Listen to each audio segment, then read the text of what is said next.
alua ele pongisa follow ole masina vetuta si uava aia vai longa na ole pa ia le fano mai ole mesia laula me pa isu sulu ia fa alia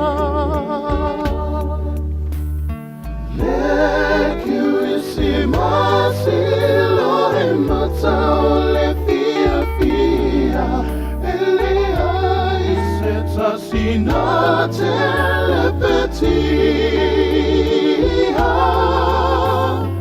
Le curisi masilo e matao le fia fia Le alo le atua le na tongia Angasana i taua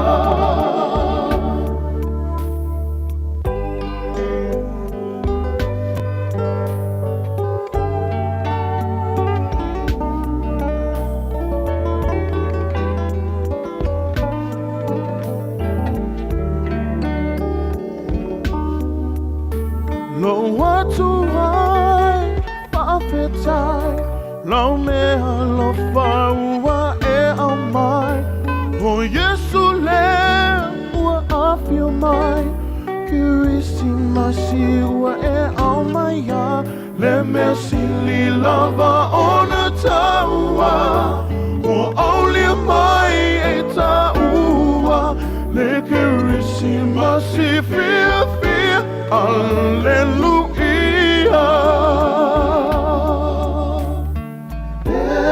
Curisi masilo e matao le fia fia Elia i se tasina telepetia Le curisi masilo e matao le fia fia Le na tongia angasana i taua E curisi masilo e matao le fia fia Elia i se tasina telepetia Le curisi masilo e matao le fia fia Le alo le atua le na tongia angasana i taua Le alo le atua le na tongia angasana i taua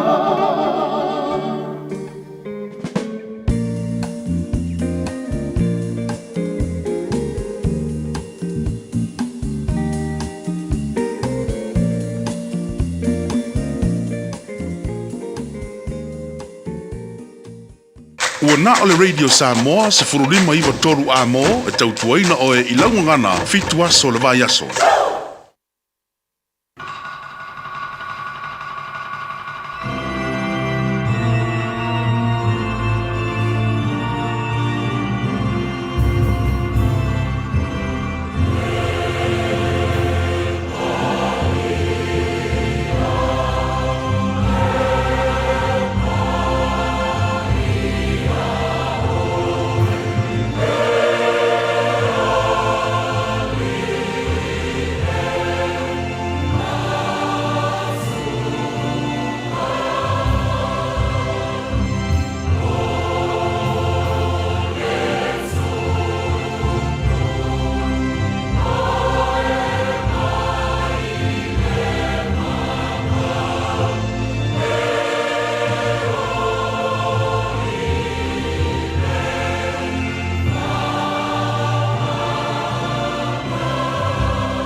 Ua whanau mai mo I tātou le tama. Ua fo ina mai mo I tātou le atali. E lona ua le malo. E ngoa foi o ia. O le sili ese. O le faipule. O le atua malosi. O le tama o le whaavavau. O le alii. O le file mu. Vi ia oelo mātua tua. E le nei tai ao oela o le tupu o le whaavavau. Ma le alii o le file mu. Wa mātua wanga tu nei. Whaitau I tu la. Le mātua patpatia ma le mātua whaamanatu. O le me alofa sili na e alofa mai ele laulangi lo mātua tua. E ala ilo wala pelo Yesu Kiriso. Whanau mai o le whaaola lea. O tangata uma o le nei laulangi. Mātua talo le nei tahi ao. Le ngata na mātua whaaftai mo le aso fau. Ai whaaftai. O na lau me alofa mo e mātua uma. O le mātua talo. Ta pena I mātua uma. Ai nga umo sa moa ma le nei laulangi a toa lo mātua tua. Mātua te talia ma le loto whaaftai. O lau me alofa. E ala ia Yesu Kiriso lo wala pele. O whanau mai e whaaola le laulangi. Ta pena I mātua uma ma I mātua talia ma wha manatu ma le loto fia. Ma I maua e ainga umo Samoa. Sa ke wisi masi fia. Tō mai lau pule ma whamuria te tai mātou ni yaso e me umalawa la mātou whaia. Whamuria fo le tautua Radio Samoa ni yaso a toa. O mātou wole mātou wal au. E ala le suafa madamalo Yesu Kiriso lo mātou ni mātou whaaola. Amen.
Aleluia.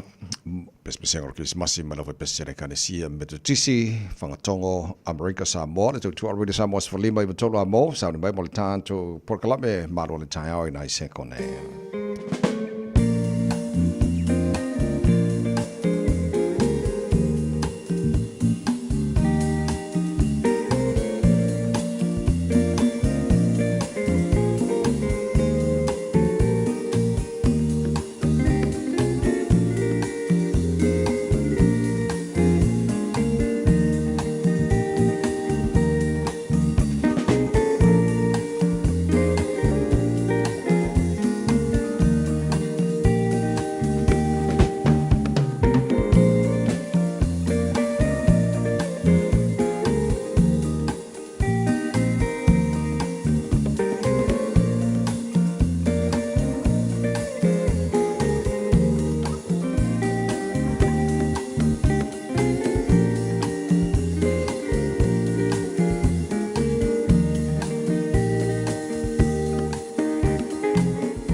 Radio Samoa. Tasilima iwa tolu amo.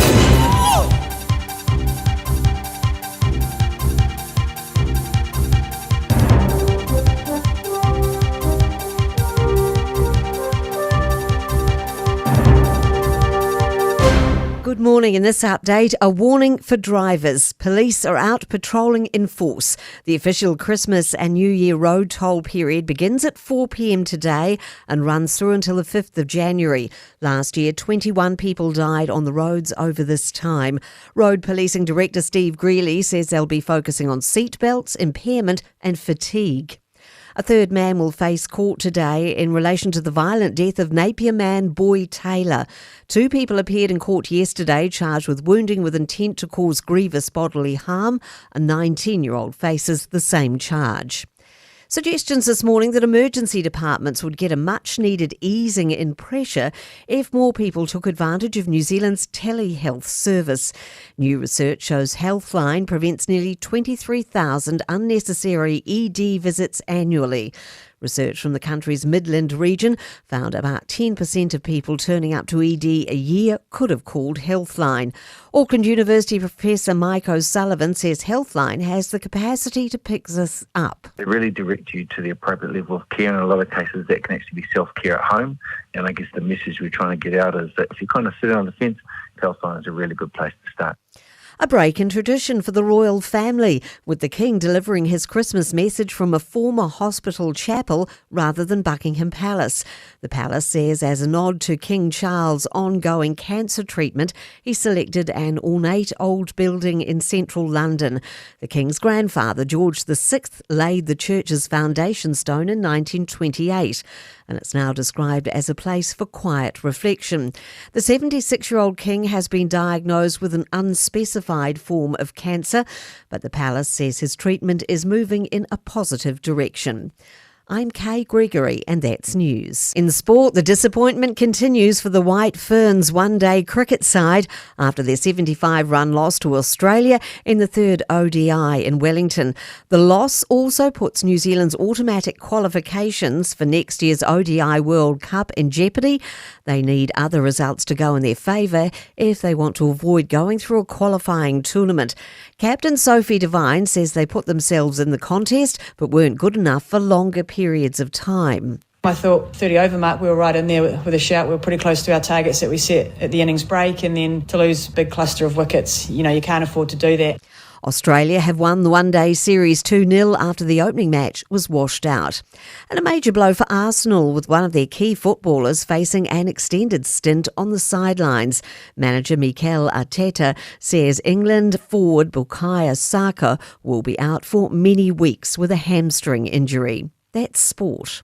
24 hours a day, 7 days a week. Radio Samoa streaming live on www.radiosamoa.co.nz. Ua mawhai ona awina atu le pōkala me ale mālua le tai au ona o le langolango malosi ale Eveni Carruthers Limited i le Shop B5 i lona tuatusi Numeratasi John Coulter Drive, Auckland Airport, Mangele. Bobo nei tai au na whātalo from whaawhiloai, whaatu lima fo i le awate, le lava ma le whaaloalo, sa moa le tino pele, le pa ia ma le mamalo lau whaafonga nei tai au fo, ma lo le soifua manuia, ma lo fo i le tino ia le folau.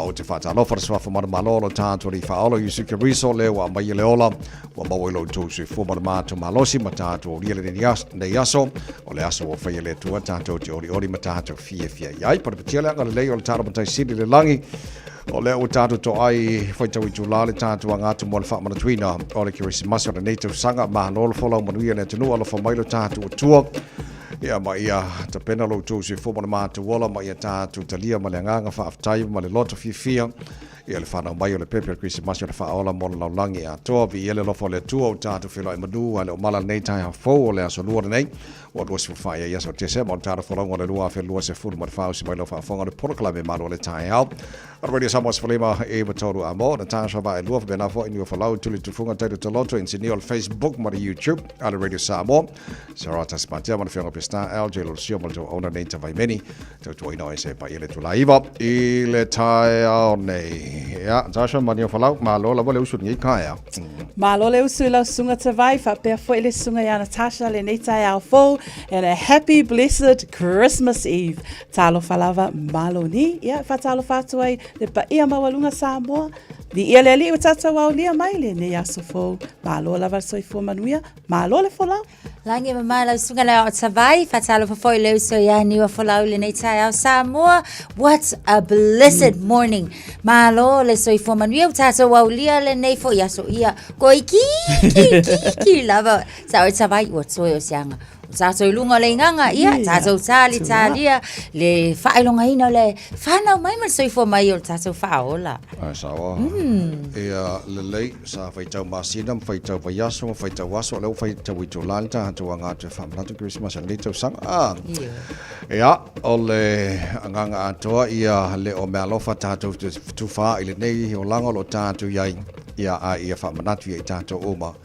Wa fana mai le mesia o le faola mo tato uma la langi ato ele o se faola bonga sa mo pe nga bonga we po nga Vanuatu o le faola mo le lalolangi ato ya bawe ai nga mo le tino security massive fia so le usu mangi le kai ori ori ka pa le lungo la wala ri mana ya kilia la so fa pe nga ele vale fa kai ka ile usu nga we maro lo fa po lo ma o maro lo mo ka kari kisi mo sia ni ya usu ali ya ka ko usu pe fa o manga we nga le nei foi vai aso mo maros fo which sa o la le la na ya le lei fitu tele to la ono na minuto lu tau mo o nei foi tai au fo to kwa tele fitu lu tau nei lo po kala me reto le ola mai pasta la fa le copa o le tanto maro tai au fa nga for na mo nei so lua today in history that of vai vai me na tupu la so su fa te sema ele telo to sanga vai le tai na ele fitu ele tan nei fa pongo telefoning al pro tania pe tan fitu ni sina ta po kala me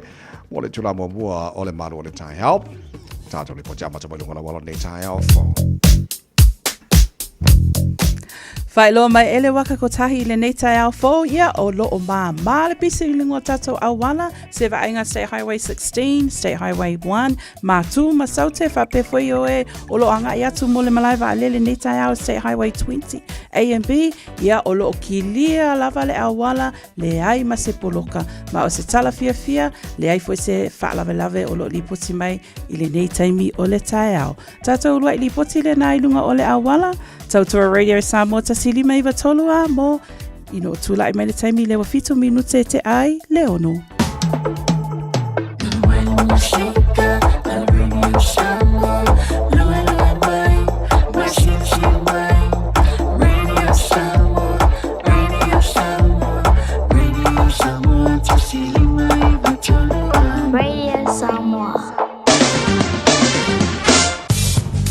Nga matan tau nei foi tai o fo tamba ki makaura o kilani no fanga fa salonga ale radio sa mo se fu balo ye malu le air nei taimi all the time ha winga fa ma wino tau le so le fa sono langi le le tau awa e ni so taimi ange mali mar sa vidi mai sau te sifo lo so mal tolo ma lunga na fa no ye le ma fa fa ma wino mo au kilani le so se fu malima lo na ma wala lo tai au pe au lia o le fa solo ina awa pa utimu ni se vai ngo au kilani lo su lima mo lunga le vela fa ma wino mo au kilani le so tai au vai ngo yon tu atu o le fa solo na awa foi pa utimu le stofi fa solo na awa foi pa utimu le fu radio lang le le sto na ma le sama na so fu o le vai solo mana ya tu fa mo mo ya la vai tau tu na mai le nei tai au fa nga solo foi po kala me malo le tai au na ta ba vai tu lang o ye le tau telo si vai ngo si le sa mo fa pena foi la langi a to mani si o vai nga o le nei foi kilope o le vai nga la ta mai le na talo tau o le nei foi tai au to mo le samos folima e vatolu mo e na o iva mo afa o te ai ya le tu lai ono o le lo tau mo oi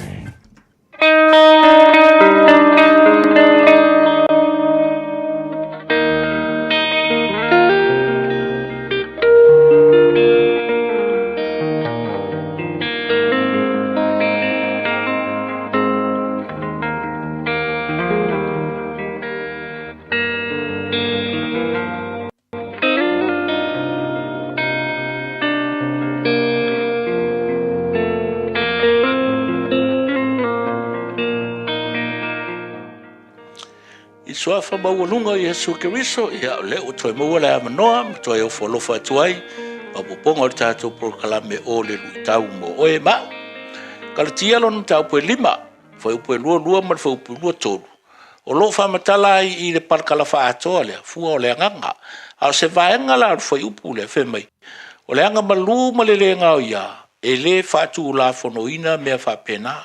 The Holy Spirit produces this kind of fruit in our lives, which is self-control. Ele se sengal mele o self-control o lang malu malea. Malea mio pulea. O le tlu taula mo kako. O pulea le leila wa mio po ngai pulea o yeisi. E ka ua lo I loa o nga discipline lo tangata. Control le upu, control le ai. Control kaukala, control la wamio. Ai leanga pe ake ua control mo ele leilo kango fa kongu le leilo wamio. Leanga sa o seska mkiki fa me ya o lo mako sole. Se fa nga lelo mafofa. Ye ke vai akuro lu ke le aku nga margakala. E o solo lo wika. Pate ye kai me fa penga ya ka ko makua.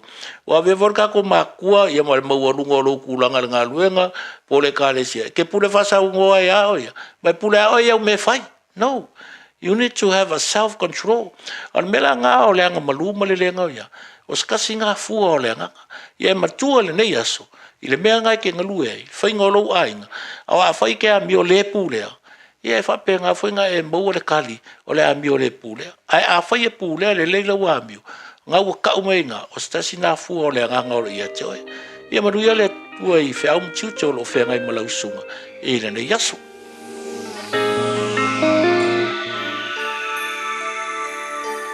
Wai e au le tanga sala wa mana tumaya Yesu lo ufaola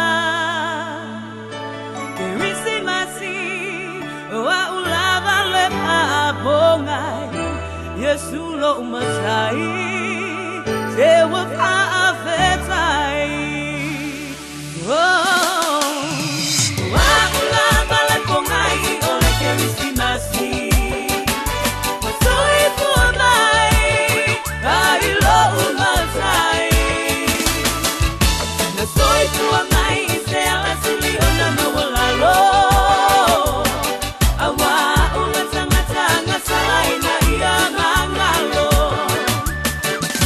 Belanie liuli walo maya salia la unei di inga o te si itia inga o te ifo atu mapamanu ile tupu o tupu Oia ole filemu, oia ole loko Loa lopa tunoa, oli utino tangata Awa unile tangata, nano posala Lene ua o mawai, leo la maleksa olo tonga Papeta Yesu wa elamea ile papanonga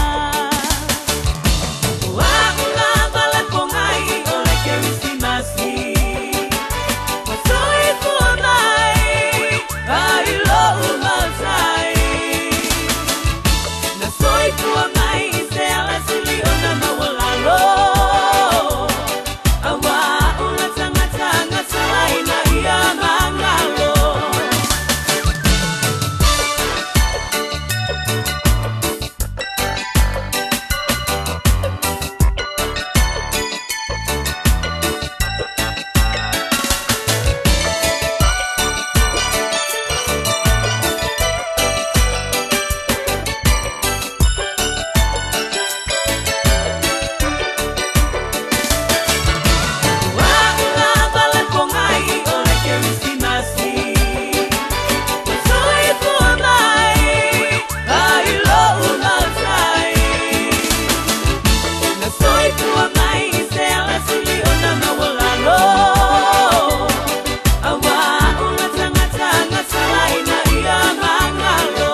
na spaya o le ponga yo Chris Masino se fono mo le ono mo te ane le tula e ono le proclame maro le tai already samos folima e vatoru amo abuna te jo fa longa ale eveni na fa na tu na tunu o ona na fi manei olo o miona tara tara fono no eveni e la tara mala lele e mo le warehouse mo countdown on the left of the warehouse or pe male dua shops mai na te bon fa lo le veni te tala la se e pa ile ta balu pona nei ia na malo lo le mo la Christmas tai how to te tala Boxing Day se e pa ile tolu le au ia fa malo fa te pule ka mala fa ngalo le veni ia bo la te fa lo longa lo ona tu po kala me malo le tai how so Christmas le me ali Christmas ia walanga o le wape wa atama vala mal Christmas le vai time o ki kilo ku lo pulo se manga yo lo pulo ia o so fo io ila mai le ula le ki fa pe le se mela ila o ia o so fo le o fa ila ko ma wi le time fo le but I mean on the top of city fo le why red why green why white why ham, why turkey? O me omana le Christmas ia. Ai wan tatu sili ai se ai lai ona tatu fata wa ia bainga I tai mo tau sanga. Ona se rua ka ko mo e ngava. Ia. Ona mo ro pulo mu ni kai au fu. O pulo mu o le lanu mu ia o le failonga o le toto Yesu ia ke ngai. Wa una ia o le lanu pae oka o le lanu o le ola ioi ia male ila o le avatu male momoli tele atu ia o la ngona fia wa ka ika kilo lo ila male molimu emo ia o la ngona fia o la ngona fo ie emo moli maya ita ai o la ngona o lanu ie fo ilele o le ia ta ia ilo tilo le tala anga o Yesu malona soifua ina wa soifua mai le nei lalolangi ia mafa pena fo I ona fa wa langa misionga ia o langu umai o le manifesti ilo na soifuanga so o la nga le ngo of pa yo ya o le kionga la le lang pa foi o mako vai nga le o America ya nga foi le nga fai mako pulo wa o singa vai nga la langi e mo ke pulo lo langa mo ke malili ha yo ai sa awai pe o tatou le samba nei tulangi ai pe o le Christmas foi le e tele na ia pe o le pese au White Christmas no winga fua nga le kiona le kaimi o life mga ko ki si masi ia ai manai au ka ko yo le tatou de fatawaina le ngata le mo moli ia o ka ko ofu fo I fa nga mu pe on fa mtala intention nei ta hao ia ma ila ko manga moli emo o ka manga ki si masi sa le pe ta uale ia lanu ia Christmas o le lanu mu o le lanu mea mata ia ma le lanu pae tu so I fa alia ai le alofa ma le anga le ia ma o le faola o Yesu Keriso to tele o le lalolangi ia non-believers and believers out tatou taitonu I le afio mai o Yesu Keriso ia fa manatuina I le aso Christmasi le soifua mai o Yesu Keriso fai mafaola ia ma le pe ona ta o sunga ia Natasha Netayao o le lanu mea mata o le ola lea represents life to everybody ia me se foi pa ele mole purity and life going forward pe o tulanga na ma lanu mea mata le e te leila au Kerismasi le a sila mai mo to te le malu o le atunu ale oli amal fia o le Christmas ia tawana ia le o nei tal nonga nal tai o winga Christmas wa lo fai ko ku la le o mo Christmas ia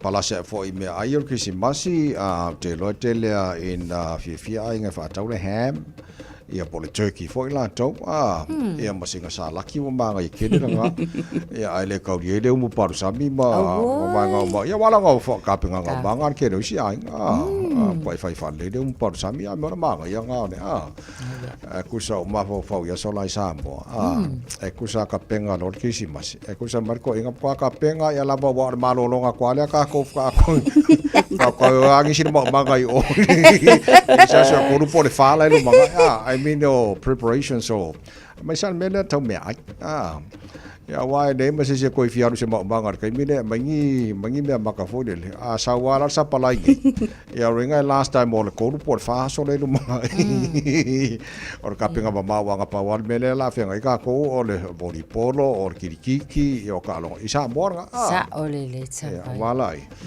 Ole si tu mana e Christmas te mile maftanga mantua foi le tau sanga a toa mai January o me te mile nei o lo o fea ngai le to tele malo le atunu ia latou lava ngaluenga fatau ina foi o fala pututonga o au lotu pole a lava fo fanga o le tau sanga le lua o lua fa a le taimi le Christmas e se le mana ia malanga mai atunu o e o lo o alala ia atunu mamao ia atu foi inisio tato i nei New Zealand atu i atu foi i Samoa mai si foi atunu o le maftanga ma ainga ma wo ana ia taimi le o le tasina vaenga mana i Christmas ia pe ona tala November tashan nafi ia o le taimi fo i le lewa no fo i lalo ainga ia makau fongo ngai fa le kong mal kau sanga ko ai mino meo mai ia kupul ve kai Christmas ia o le lenga wa mai le pepper Christmas ia fa penana tangi i tono ainga ua fail ko nga ia ainga mangofo le lalo ia makala ngore le ko inga langa fa ngau wai or kamalea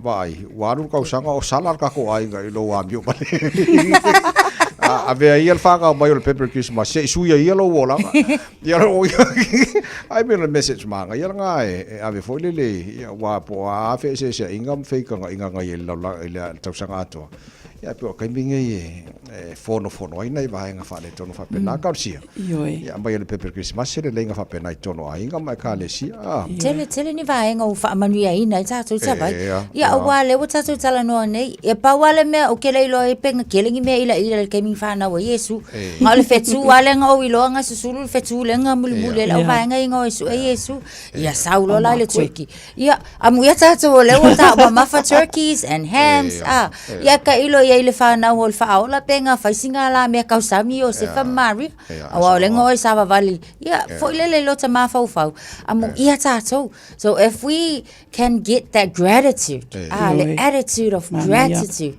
e ka ko ke mau le ngai kai mi ka ko ke fa fetai ai le tu le kelo ngai mau me ka ko fa ia ole vi inga sile na le tu le ngangol ke Christmas sa vai I mean ole winga la tala fo le o nei me o matato te fa ia o mea nga ngofaka ko ma fai ele onia o nga na mai o il taimi na fana mai le pepper Christmas o ngai me o mea nga ngofol la langi ma fai so at the end of the day o mai for Christmas o milion ia la o vai bisi ile tele o alo fa o ngai ke o ka ka ke o fa ka so vai mana Tasha fatau no ina plokala me al mato e ka le sia le e faka a le weekend tupulanga tala vou o le autu la o le mea alofa a Maria mole la lolangi pe o tulanga le na o se mana ia foi se fa manatu mo tatou o malava o le asa o mea alofa mole kerisimasi ile nei kerisimasi lua fa o le asa o mea alofa mbulo a inga tama tina ia me se foi tama matene o la se me alofa mo tatou umalava po fea foi le mea o lo enga lue le taimi le nei o le asa o me alofa o se pe o le autu le na tavai ma na ia le plokalame fatanu ina i tala fa evanga lia o pese o le kerisimasi ia le asa o me alofa malanga mali sa unge karkali me alofa malanga mali uso wala banga wenga ba ise me alofa me alofa Christmas ta penanga la ia le no ta won nei Samoa le sa le ala sunga so alo se tumbu ia o sunga so alo o le hostel ka ko wale simo so ia sfale ale ala fa melanga comment lunga le Facebook o asona faile me le umor Christmas ko ai faia le umu ulu ka malpa ia nga kau ai lola ia alu alpe fiaso lu magai kon vai sola ko sa ka ko ka lo niu ya ai ko fai fo ko sa ka ia sau ko sa pe ngala ka piengi sumu i le mo ka ma se o mai aku ia i le umu mo ta penanga mamau ta penanga mamau sa ia isa mo ya wala nga le vodia markiti mere la alo ya so Christmas ya meno maga ya la nga mo Christmas wa ka nga fa nga le ngai kai me fia ma sa olele ya watana Christmas ya le o tata nol po kala me o kele o ngi kausanga o ka ko kala ngoi me fa por kiki ka ko kala ngoi I me ona ko kupu yo a se ka ko kala ngoi kisi masi ngi ka a fa tau tu la le ka ko nga ko fa nga kisi masi a ya le o le sila ma ngalo ke fa ma ya tu kisi ma o fa ka ngoi I shopping mall so le a fa pe ka ka no ko kumbu ari ale fo nga mai ri kele ngi si a bo sam ko fa ko muri nga firi a ia tato mole St. Luke's ia e whapena fo I Sylvia Park. O lea ua mai ua moli mawina fo I e nisi fo I lātou sanga I atu e whai a lātou whaatau. Ia e mana tua fo I. Lea nga ua pewa māsani tātou I whaatau ngai taimi muli muli. E ka ole last minute shopping. Ia ai ona ole toa telefo I. O tangata e whai ngalu wenga I le tau sanga ato. A olo lai lea so sa. Pelan a mata mai lea so sa. Wana nafi. Ia male. O nisi lau I lātou lea whato a maua le taimi e o e whai a lako whaakau. Lea lau o makua fufuti a ia tatou bota. Sa vai mani wa folau. Ai le fufuti nga. O la fo e wha fufuti a kwai. Ma le si vai nga fo I le o la haka kau sue. Nia la kou mea alofa. A o le tulangana. O tatou mōl se taimi ne o kirisimasi. E le tau mateina. Le maku a whaatumulia. O au ia. Wa le vanga o mga whaakau la o whanga vai. Wa le vanga o mga whaakau wa whanga vai sa vai. Seki. Ai sa oyor kumkumu le yengi. E kumkumu ai o mo kumpe whakau. Ai kumkumu koi malau. Lo fa ngumbi ange lava. Fa pesi whakau ro. Ui la whakau ai umbange anga ale loke fa ngumbi ange lava si inkia ia ai le whakau a. Ngai manga ia. E le sole vai a sole a. O walu la I manu kau mo. Sole makuasa I asi teine. O ke loe le matua. O kai le koe ngau lava. O lo walu vai koe. Wa ka lo fa ko lo ka fa lo ngaku. Ai wa ka me. Ya ngau. O wa ke ila si teine le vai me. O lo ke ku ki on taf lo sa vai. Sorry, pe wa ka fongal. Ala. Mole frustration o ka whakaolua. Ile kou wha ama angumi o lava. Ai le wha wina. A ta ua le whaatumulia o shopping malls I le taimile nei. Ai mana ia foi e mawhaina sila I lunga o penga ta whairangi. I whale o loa ta I tasi. O na o loo iai tu la o le mana ia o aso nei ta vaima Natasha. O loo iai extended hours. E mawhai aina whai whaatau le to tele on malo le atunu. A pe mana ia na ele o I le taimile o le kirisimasi. Wo le vanga I lunga I tu la pe o na le si tu e mana iai. Lo le o ma le taime tasi. A lo iai le tele o extended hours e taimi nei. La lei lua se fullo malavalu mala afala wate ai nei tula ono o le whaafonga le pokala me malu le tai already samas fuli me tula mo falo longa le eveni. But se ko Christmas le vina records and friends. Probably to Christmas le tenu le foi tai off. A Merry Christmas. We wish you a Merry Christmas. We wish you a Merry Christmas and a Happy New Year. I'll bring you good tidings. I wish you long life. I wish you all good happiness and keep it good health. Now I wish you a Merry Christmas. Dedicated to you from us. Please be good to all mankind and hope that you're feeling fine. Hello everybody, it's Brother Francis Paulo here. I just want to wish you a very Merry Christmas and a very, very Happy New Year. Stay safe. I wish you a reggae Christmas. I wish you a reggae Christmas. I wish you a reggae Christmas and a reggae New Year. Manuia Kirisimasi. Manuia Kirisimasi. Manuia Kirisimasi. Yeah, man. This is King Alpha from Night Brothers. I want to wish you a Merry Christmas and Happy New Year to all my body people of Samoa. Let's go. Manuia Kirisimasi. Manuia Kirisimasi. Manuia Kirisimasi. Malita Usangafo. We wish you a Merry Christmas.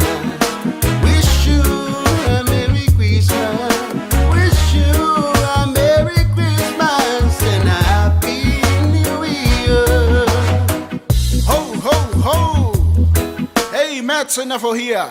Just wanna wishing you all and Merry Christmas and Happy New Year. I wish you a Merry Christmas. I wish you a Merry Christmas.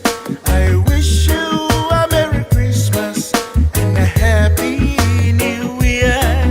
Manuia le Christmas. Manuia le Christmas. Manuia le Christmas. Malita usanga fo. Talofa Samoa, it's Lolita here. I wish you a Merry Christmas, a Happy New Year. My mommy thought we like it, Malo so soulful. Sing with me, family, come and dance with me. Let's go, Sawia. Ya Manuia le Christmasi. Ya Manuia le Christmasi. Ya Manuia le Christmasi. Maleta song for. We wanna wish you Merry. We wanna wish you Merry. We wanna wish you Merry. We wanna wish you Merry.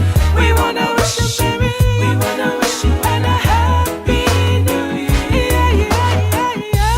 Tell of lovers, Richard Parker here. I'd like to wish each and every one of you a very Merry Christmas. Here we go. We wish you a Merry Christmas. We wish you a Merry Christmas. We wish you a Merry Christmas and a Happy New Year. Manuia le Christmas. Manuia le Christmas. Manuia le Christmas. Malita usanga fo. Talo for lover, it's Malaki here. I just wanna wish you all a Merry Christmas and Happy New Year. Let's go! We wish you a Merry Christmas. We wish you a Merry Christmas. We wish you a Merry Christmas and a Happy New Year. And we are lucky Christmas. Manuia le Christmas. Manuia le Christmas. Malita usanga fo. Talofa, Fakalofa Layatu, Kiora, Malola Lay, Pula Vinaka.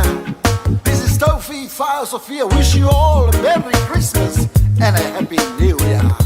Hasta la vista, baby. I wish you a Merry Christmas. I wish you a Merry Christmas. I wish you a Merry Christmas and a Happy New Year. Manuia le Christmas. Manuia le Christmas. Manuia le Christmas.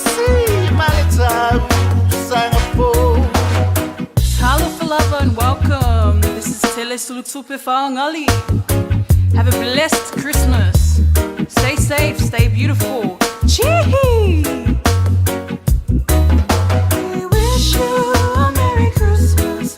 We wish you a Merry Christmas. We wish you a Merry Christmas and a Happy New Year. Manuia le Christmas. Manuia le Christmas. Manuia le Christmas. Manuia song of all. Christmas time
lava Aotearoa, ua tatalaina nei le auaunaga e veni, mo whaatau ai au ki lani New Zealand. Numeratasi John Coulter Drive, i le Auckland Airport Shopping Centre. Tau whatapatonu lava le warehouse ma le countdown. Lau whale o fulau iloa le e veni, Auckland Airport Shopping Centre. Tala falava Samoa o foi nei o eni ma le tatou whale tā vale lau iloa o le Car for You.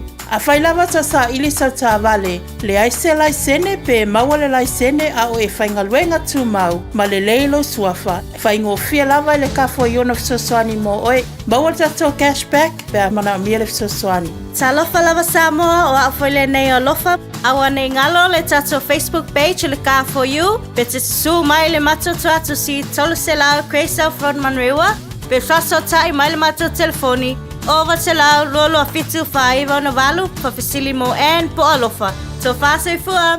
Ta lofa o lau ingo e mele palamo o lau ngaluenga o le sa i le awala ma faufautu e tūlanga tau mo kesi e owa le luas fulfale tupe o mātou ngā lulua i le taiminei a fia whaatau sau fale pe whaale leilo maota pe tuu whaatasi ai tā lafu pe whaatala nofo i tūlanga o lau mo kesi i le taiminei pala au mai loa au le telefoni o le olu o fitu valu tolu fitu valu wha valu o po oli e mele.palamo@loanmarket.co.nz o le tutongi o lea au onanga o loo kawa umai fale tupe o loo mātou ngā lue e fuli ai mo oe pala au mai loa au le telefoni olu o fitu valu tolu fitu valu wha valu o. Tolo tolo mino tolo tolo talo le tula fitu le tolo mo le samas fali me tolo mo mal pokala me malo le tai au lona lo su fani go asol te masino le taro polo le lua fe lua se fulu mal fa o tanto nga tu fai tau tu la famla junior Christmas o ne foi tu sanga ya bo ai nga o masi Christmas fia stasi ba nga tau le ne tai me sa nga le mo tanto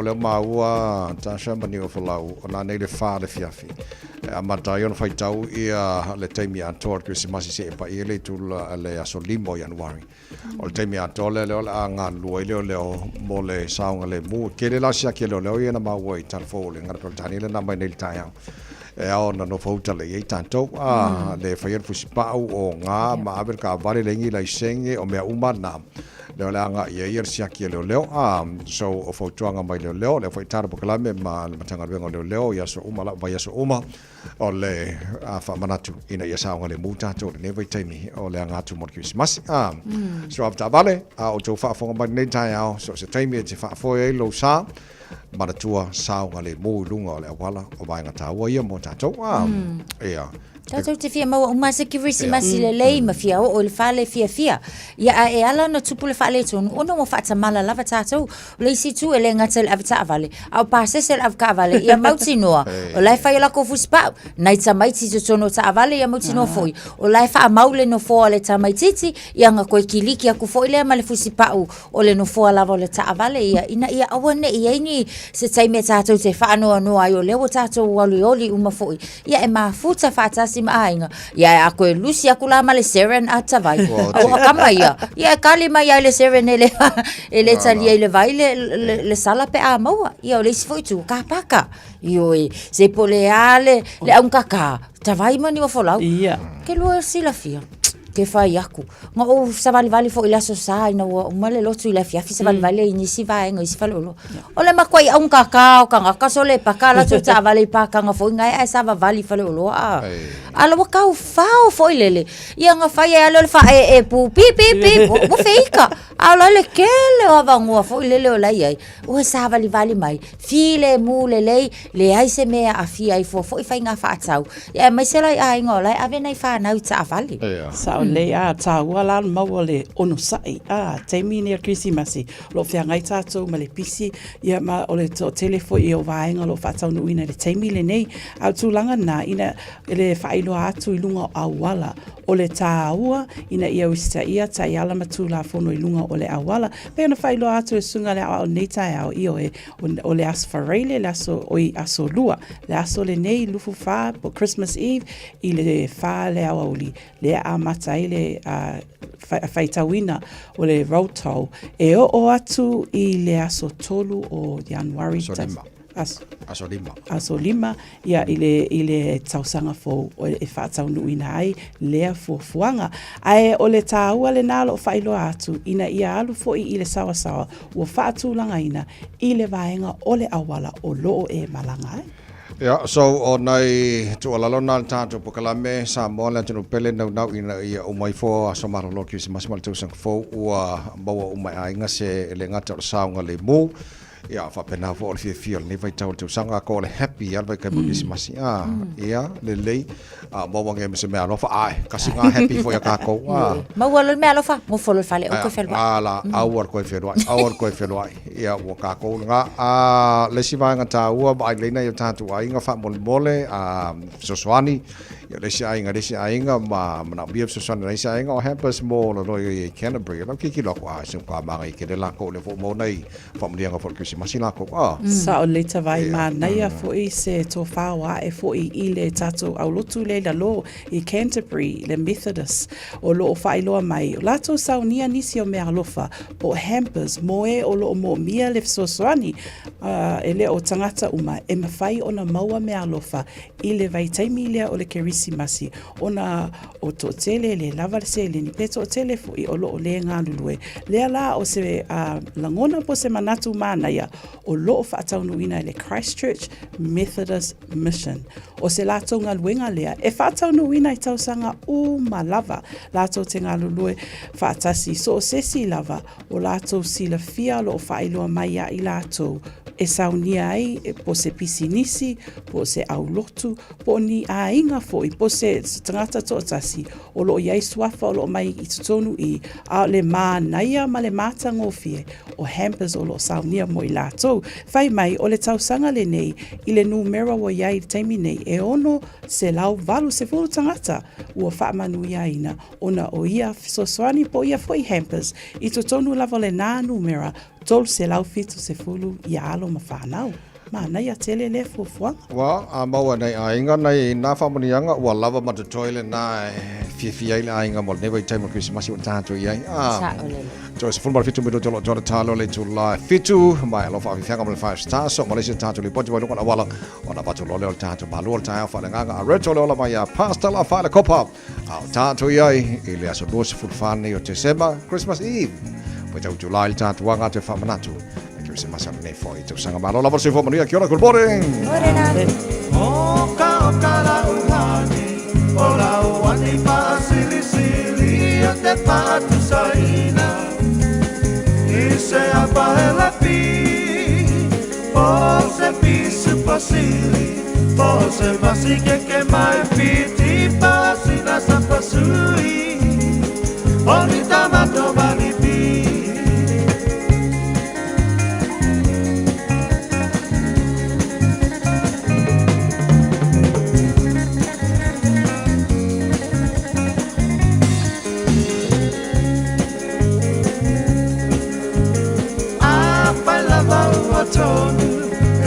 Tony lau pinangalo tapa hai poipo avane ile malo ele anga ole tatua etele ai ole ti akolo pe basa pepe ole po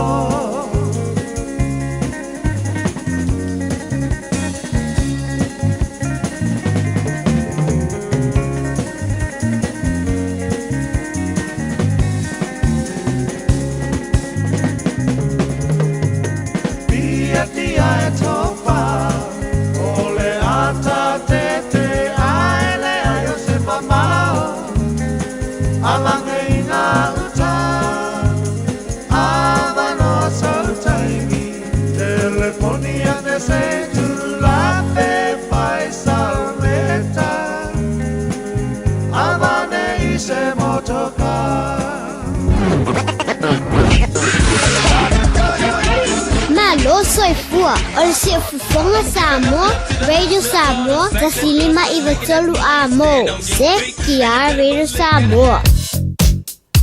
Lo whailoa mai ele Auckland Transport, waka kotahi o lo tu maule mama o le pisi lunga tato awala, le nei teimi o le tae au, so longa le lei, ma saunga le mu mea uma, ia stala fia tu mau pefo ili ki lia, le ai se poloka. O le tato li poti lata mai le nai lunga o le awala, le nei teimi o le tae au, ina ua toe 15 minute o na tā lea o le fitu. Talofa, We're the Katinas, and you're listening to Radio Samoa on 1593 AM. Bread of life sent down from glory. Many things you were on earth, a holy king, a carpenter, but you are the living word. Say it now. Come on.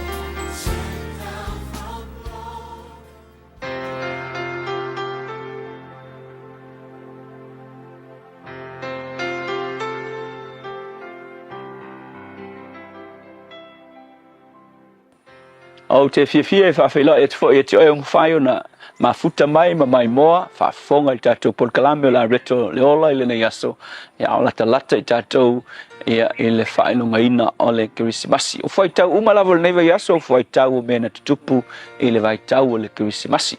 O le luka e lua lon whai pumomua e whapea o aso lava ia na o mai ai le polo inga kaisara au kuso ia tu sia umai le lalolangi. Al fe au mo ile aso nei whapea e mawhai le tua o na suia mea leanga whanau mai ai mea le lei. O le tala e te loa e mawhai le tua o na ia suia mea uma. E peo le tala fo le tu se isei e mawhai o na ia whapuna ina mai le vai I le toafa. E mawhai le tua mea e le mawhai e le tangata o na whai. E o lava I se mea fo lea ua le ai se wha moe moe. Ai ki loa, e mawhaia o ngā whaia le tua le wha moe moe. Pe ka pungi lau mawhau ua le ai se winga o mea uma. E mawhaia e le tua o na whaia le ala. I mea ua le ai se wha moe moe. O le whate ta inga. O le tusi le sa whai tau ina nei. Whai mai. O le vai tau na whaia I e le tamaloa le au kuso. O au kuso kaisara. I le polo inga. O le polo inga. O le oda, winga o le oda le winga o le whatonunga malosi, vai tau o pūlea e Roma le lanulangi, ai la vea kuai ma Israelu, kai peio se kolone o le malo Roma, a Israelu le malo fia tuto tastel, a wafo e talitonu I lato e ailo lako mesia malosi o le a fio mai, e pūlea le lanulangi le vai tau, so e pūle la Roma le lanulangi, o mafau malu forward pea Israelu I lo lako mesia e fio mai le e fatali iai ai whanoa noa ua whaia kaisara au kuso le polo inga o se whailonga sili o ngā koila lo popo I tangata Israel wafo ua whaatonu e kaisara e alu tangata I lona a inga le nanu una whanau ai whaingo fia I o ngā wha mau popo le whaingo le tusi ngai ngoa al tusi ngai ngoa e whailongo I meo tangata fo ia tusi tala o le vai tau na whaia whapitoa ina ia whaingo fie o na whaatulanga ia le ao ino tax o le malo Roma e whesoa soangi ia ngā fita fo ia I malo colonies a Roma whaingo fie o na iloa ia lea whaingo me tupe whesoasongi ai fita le malo Roma. So ia Israelula, o le whaingo o le mea leo le census, o le tusinga ingoa, o le whailonga o ko ilaro popo Israel. Ai kilo, ngā suia le tua, ma whao ngai le tua, pise mea leanga, e whaatau nuu wailo na whinangalo. A wawhila, anga le whaia kaisara au kuso le tusinga ingoa, ngā se mangu, e le whaangau Yesu, I le mea na mana o le tua e whanga wai, po o le mea na I le valo anga le tusia mika lo mata upe lima fo upe lua, o ina o lo whaatali Israel, o le no foanga le e ao nga whanau mai ailo lato mesia, e le mika lima fo upe lua fe mai, o petele ema e wharata e whaatau waa oe ia sauta atoa, ai tupu mai a te oe le whaipule, le mesia o Israel. Ake loa la o le polo inga au kuso. Awa o Maria ma Josefa e ngongofo I lunga I Nasareta I Kalila I lunga ai onga o le polo inga au kuso ngawhai ngā mafua ai o na o Maria ma Josefa awa o le ngafo Tavita o le lako ai nga o petele e mayuta ia lenga o mai in malanga fo ile le po wa mai Maria o te lel manam whanau I petele ema tau nuu ai le valo angal whenga inga tuai ua whanau le Mesia I petele ema ai mafua mai fia Vai whakongunga le angale whaia whakongunga. Se mangu e whangau ngā sareta Yesu e le pālengi ai o Yesu o le Mesia. Wa le Mesia te taunga whangau Betelema. So aleluia. poangi me tinga me faingata me ke mangaku ifo waleanga ai manatu fa pe ma faia le tua nga fa ngau mai ese me le e pei ona fa nau mai ai le fa nau mai o Yesu le no fonga sa fa pe na fo ona mafaia ona faia le tua mo oe ile nei Christmas o so se me leanga a fai o e ui ai a wete tawino se me leanga ai so se me leanga so se me ona so se me tinga faia ia te oe po le taimi le nei o le tausanga po le tausanga mo vai ke lo tango tu uli me tinga le na i a ao o le tua nga ke suia i se mea matango fie mama walungai le vi inga o le tua fai mai tala masari fa pertania a vatu se isi te oe le tipolo a ua ki kango ki polo onga ai tango fai fa le lei fa suka fai ei sau vai tipolo lono winga o le mea leanga ai ke faia o se mea le lei ina ua e fa tanga le tua e fe soani le tinga ua faia tangata ia te oe le tua so se mea leanga lava e faia tangata ia te matou po ni mea leanga te tupu matu iloa a matutu watu iloa ao e te suia e fai ma mea e vi ia ai lau fio ma maua ai ni tūlanga le lei whawhita Yesu amen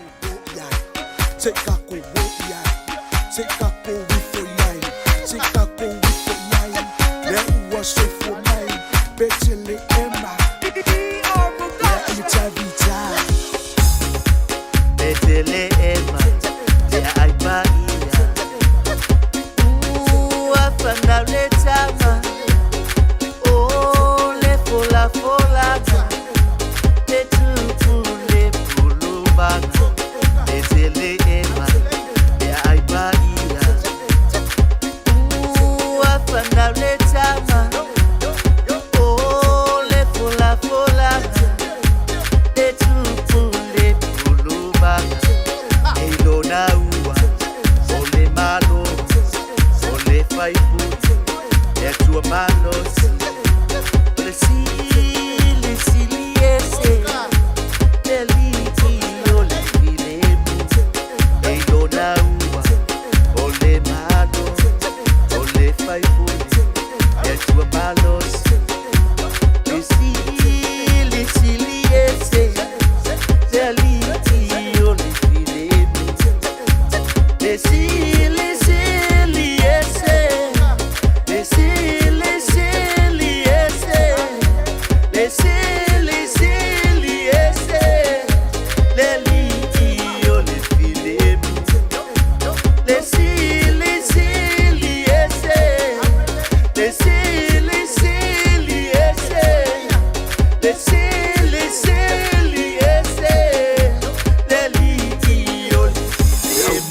malanga ina ua lato maua o le tala petele ema le aipa ia panau mai lo tato misia lato ave o mea alofa ai o wafo ina tu lo uola au nai ilo umatai Yesu le pepe ua whanau mai kako alalanga ia mapepese bi ia o Yesu o le pele kako alalanga ia mapepese bi ia o Yesu o le pele we fio mai ile falo mangu sili ese lo kupa mamanu o le pilengi se lava o ile langi sa o ngofu mafa kali ai fa kai lo wa fio mai le ua o manga lo ai fa kai lo wa fio mai ua manga lo ai lo vai le ua aulia le Christmas fa amanga kuinga male fia petele emale ai wa filia ua soifua mai ai lo mesia petele ema le ai pa ua fana le tama o le fola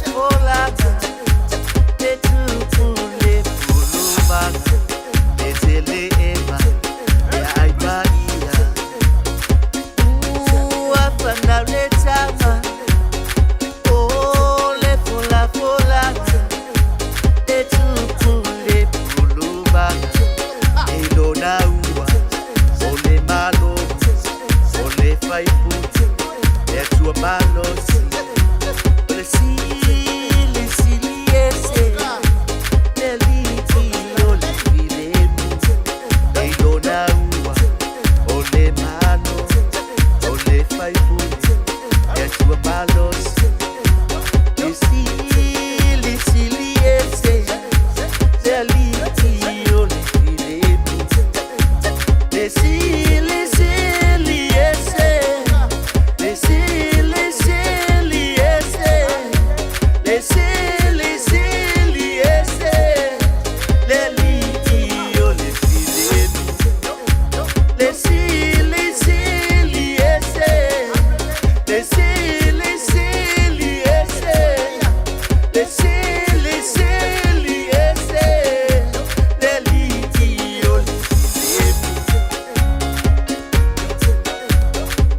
Camp Betele Emma o pespesenga o Krismasi ina o tolu mana fa mino tolu lo tolu talo le tula fitu le so se full fa che se mo mena tupu ina nei aso e tau sanga o mapa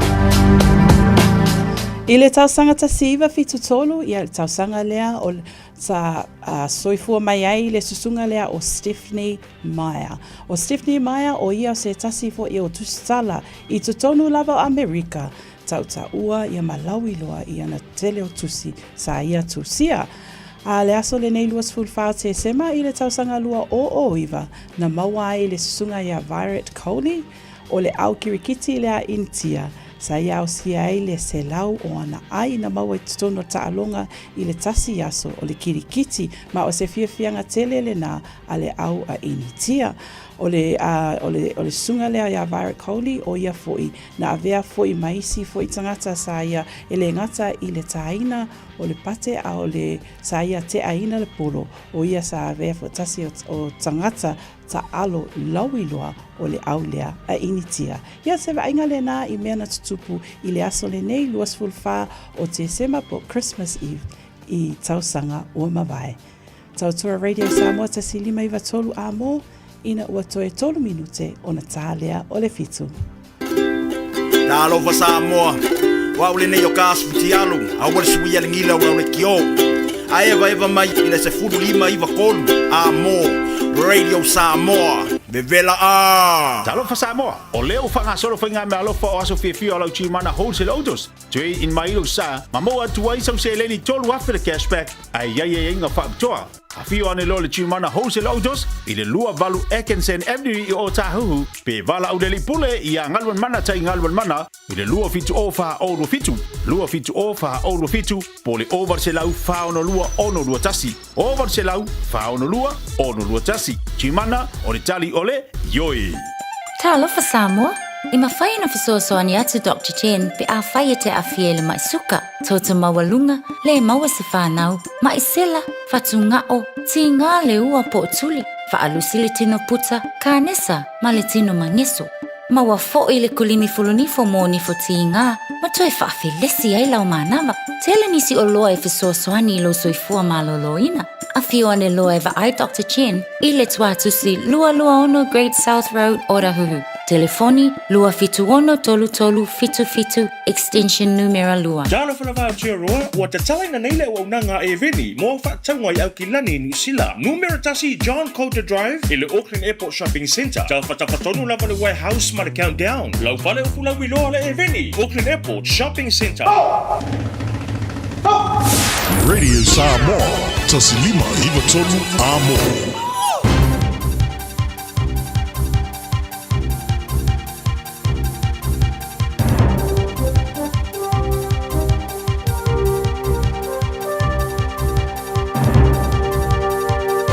Good morning. In this update, the search continues for a prisoner who escaped correction staff at Hamilton's Waikato Hospital yesterday afternoon while wearing handcuffs and a GPS monitor. He was on remand from Spring Hill Corrections Facility north of the city and escaped at around 1:30. Lachlan Rennie has more. Spring Hill General Manager Scott Walker says they've launched an immediate review into how the escape happened. Police are asking for Hamilton locals to be in touch if they see anything suspicious near the Waikato Hospital. Police are remaining confident in their road patrolling methods as New Zealand enters another holiday road toll period. The official Christmas and New Year road toll begins today and runs until the 5th of January. Last year's death toll reached 21, the most since 2017. Road Policing Director Steve Greeley says the blips don't take away from the overall difference each year. In 2023, we saw 31 less deaths compared to the year before. And tracking this year, we're around 50 less deaths. So that's a really, really good indicator that we're on the right track here. A third man will face court today in relation to the violent death of Napier man Boy Taylor. 2 people appeared in court yesterday, charged with wounding with intent to cause grievous bodily harm. A 19-year-old faces the same charge. Polyfest organisers scaling back next year's event after the government failed to deliver more promised funding. Next year is the 50th anniversary of the Auckland Festival, celebrating Māori and Pacific Island nations. Minister for Pacific People Shane Reti promised at this year's event there would be a $5,000 funding boost for next year.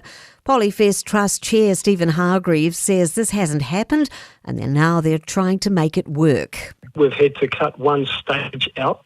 Two of the stages are going to have to share. We've cut back on some of the student workshops. I'm Kay Gregory and that's news. In sport, former Black Cap Ross Taylor is backing the idea of a potential New Zealand side in Australia's Big Bash League. Taylor's currently based across the Tasman as batting coach for defending champions at the Brisbane Heat. He told the ABC Sport podcast, with most Australian sporting leagues having at least one New Zealand team, it makes sense to add cricket to that mix. Whether it makes sense and financially viable for Cricket Australia, I guess that's the million-dollar question. But yeah, I think we're a little bit behind the times in that regard, and I'm sure a New Zealand team would be very competitive and add a new dimension to the Big Bash. And Brisbane Broncos playmaker Ezra Mam is set for a 9-game suspension after being sent a breach notice by the NRL for bringing the game into disrepute. The 22-year-old was fined for drug driving and driving without a licence for an incident in October, leading to his disqualification from driving for 9 months. That's sport. 24 hours a day, 7 days a week. Radio Samoa streaming live on www.radiosamoa.co.nz.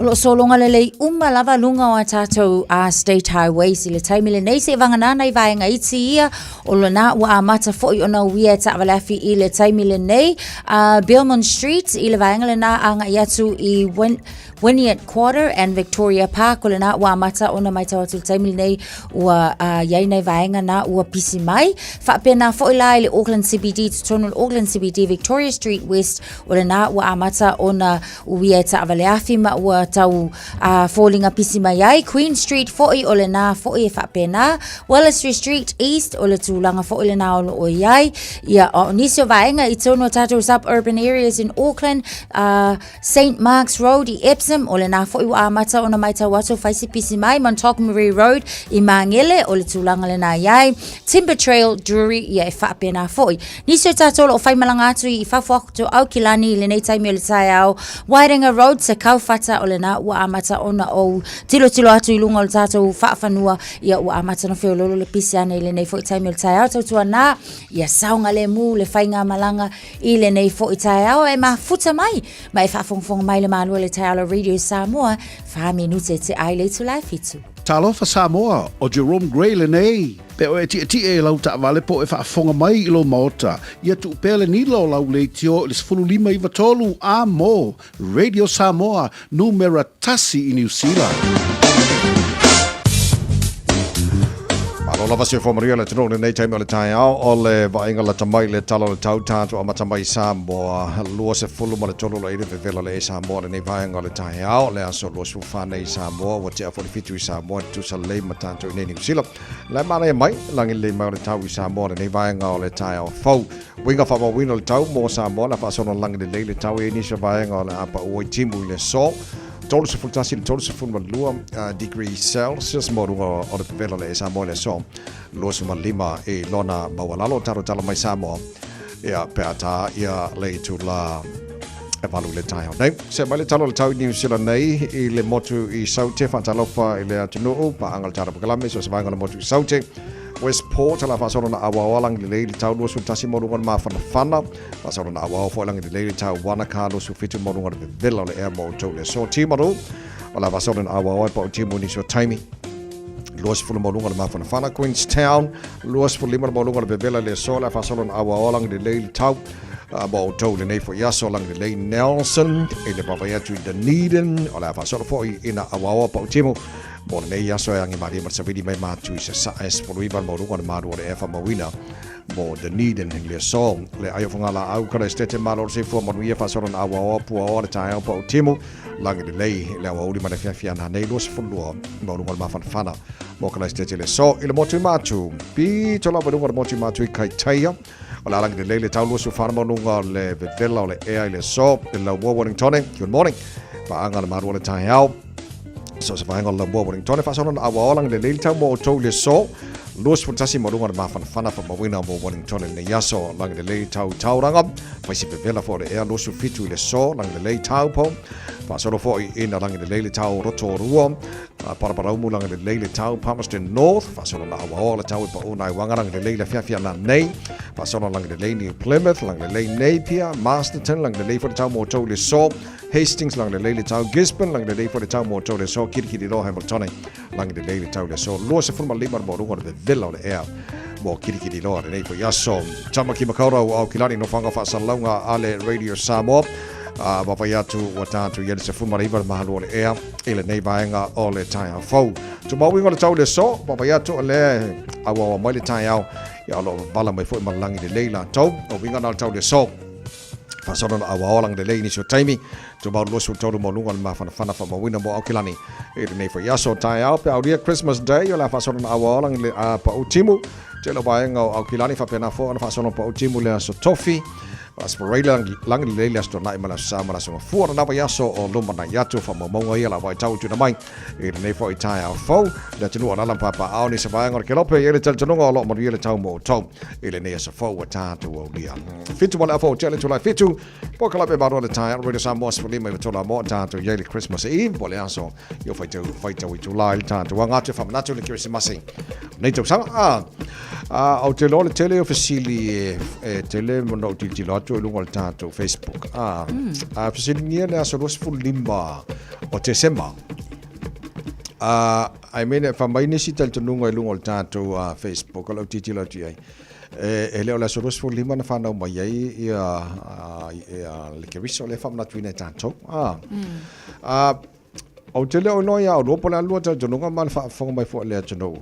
Ona ia wa ia o te ola mai le nei lalolangi ua umba ona whaaporkalame mea uma ma whaakalena mea uma o ke ola mai au e se furulua masina o tausanga yang wari Februari maki a perila e o la e alua ia nge vai kai mea o man nge vai kai e se furulua masina o tausanga o ke ola mai e fikua so vai aso sa so fua so lua so lua coffee fredas ko nga la e alua ia nge vai kai mi po ainga whaaporkalame inga o le akau ki o ia le session fainga sui wa fai tu la le as awa ana le fa ingo lo le tal tununga ana le fa ingo ina aso se mangu e kasi ale aso le langa le kau ke ai ele ai se yesterday ele ai se tomorrow ngale today e lo le tal tununga so finaula tanga ta mai le la surusfully mo te sema it's not so much of the day ele ole aso taua is the season male me ala tu puai le taimi il kausanga ko ala kau ki o mai kau ke e so fo mara ku mo wala mai ya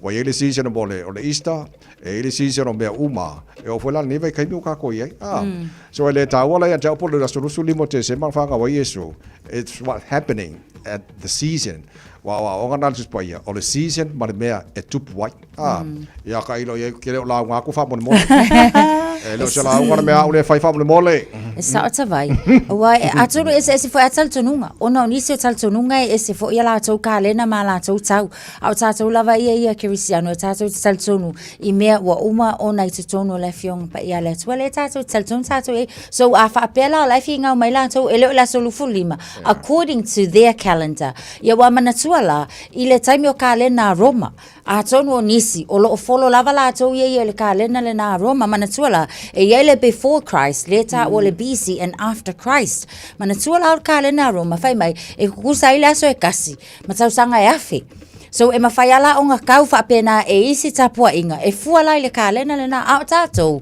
ia e sa o le leilau sunga tawai o le ale mea ua tūsia I o I nā lava lea tātou te talitonu tātou iai not so much of the luas fulu lima whaamole mole wai mwhaianga o whai aku whai au ia mwhangau ia su ila so kongo ala was whangau inga ia o fia atili ai foi ai ona ua tūsia so e ala fo ionga kusia la solanga o le fo ina whaaliliu mai ile whaaliliu wina mana tua o le kuspa ia nga whaaliliu mai leisi ile ngangana Eleni ngangana le Greek whaaliliu mai au mai taimi nei so ile wheliu wa inga o le kalena ma le tau mawhai whaafso ka ile kalena mai aso la ile aso le nei I taimi e tātou te soifuai ile lalangi le nei o le tūlanga lana e mawhai ona iai swinga whapena patia tia uia ia o ke au fo ila uia mga ku tawai ke le whapeo ki wha au alu ke whai au le au te talitonu fo ia uia wa lava awa o ngal tuspa ia talitonu le tangata I lona talitonunga e au noa ma se fefina wai ata vai mani wa folau ia lo na ia manatu atu. Sa o lei pe o tūlanga le nā,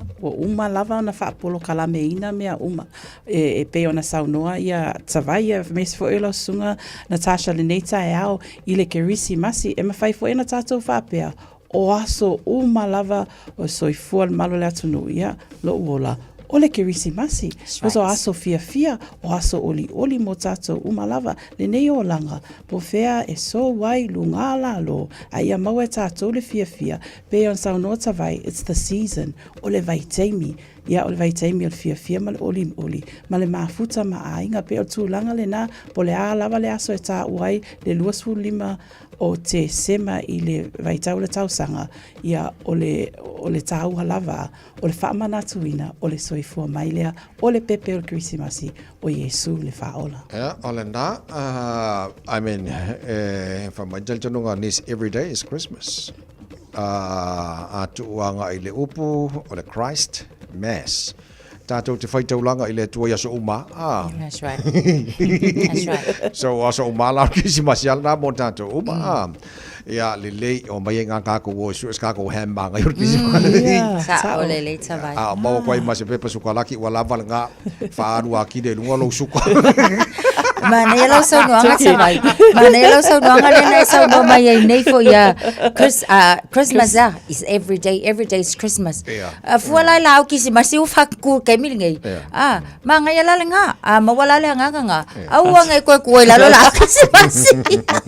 Au ngā konga ngai ia vai ngfo ngai ang kaka koe ke lalo la Krisimasi. Ku uai pea. But ole au ngai ole tala sa ole le ia tawai. Ele na ole taimi le nei tātou te whaelo ngai nai. Le nā mea alo whata ua mō tātou uma le whaola le nei lalo langi. Ia, le lei, ia fia mai la ia tātou le nei tae au. Fia mai. E le tusa uma a inga le nei vai taimi. E ina niso a inga lai mawhatia o le mwhaina tongi le whale, o le mwhainga kongi le pido le mōli, o le iseme ai mō nei whanau.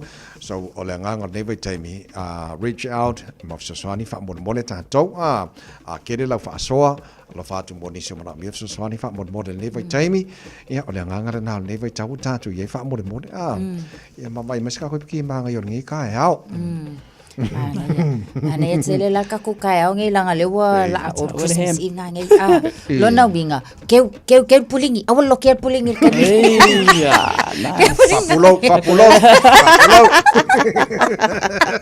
papulo awar kau puling fa mo ai mangai ala vasinga sua fa ile ke lo le fa pula la ia sua fa ia pule la vatanga ia lana ta maftanga o le taiao ia e fa pele ka pulingi nga bonga nge na se supuesi ona Krisimasi fe lanu ai ma na ia pe onta ua ioe so se malu ale taiao e pe ta ua taiao tele o le fai o le malu le taiao ia sa o la polisia so pole aso pala ile lenka kungi Ola fai le o tai al mako ai. Oh iya. Ala ngale le kere le mako ai ngal fenga le o tai. Sa wa ile piko. Se o tai. Como sa Ia. Ala ukala la fa ko lo mimika. Lo mimika fa pe ola ukama le o le. Sole. O mai fai le o tai o fa longa. Ia ba ko le ko pusa isa ave ku fa mangai ai ngala kisi masa pe o ti fo ni me ata. O fai de to ai no fa manuenga mo isi tawai. Mo tu fai ai si ai oti le uro le ai. Eka kawanga ye se witness. Awala bala le witness la ngal mai mo amtil. Ya. Ma waka mimika al fai ngale o tai ai mai fo ya fai fo la ku fango lai ave ku fa mo ngai ai.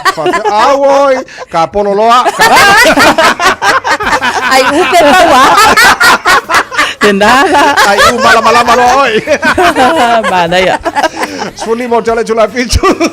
Fe fela le fuego si polo le ngaka y lo wika wale se ota. Malo. Le pai jo fai duo pe special con Krisimasi al tai au.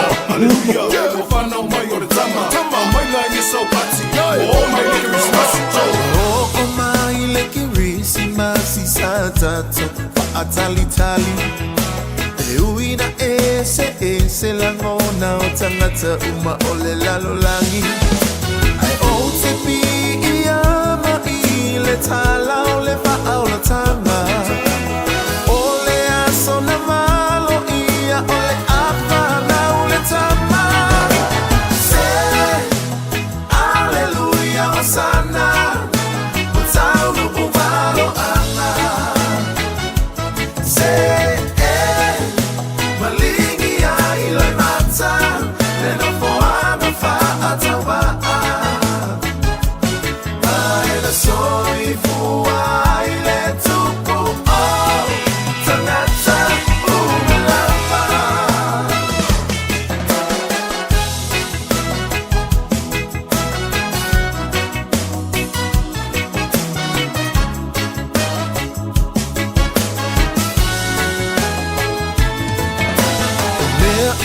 la fela nuai wa o mai le Kirsimasi.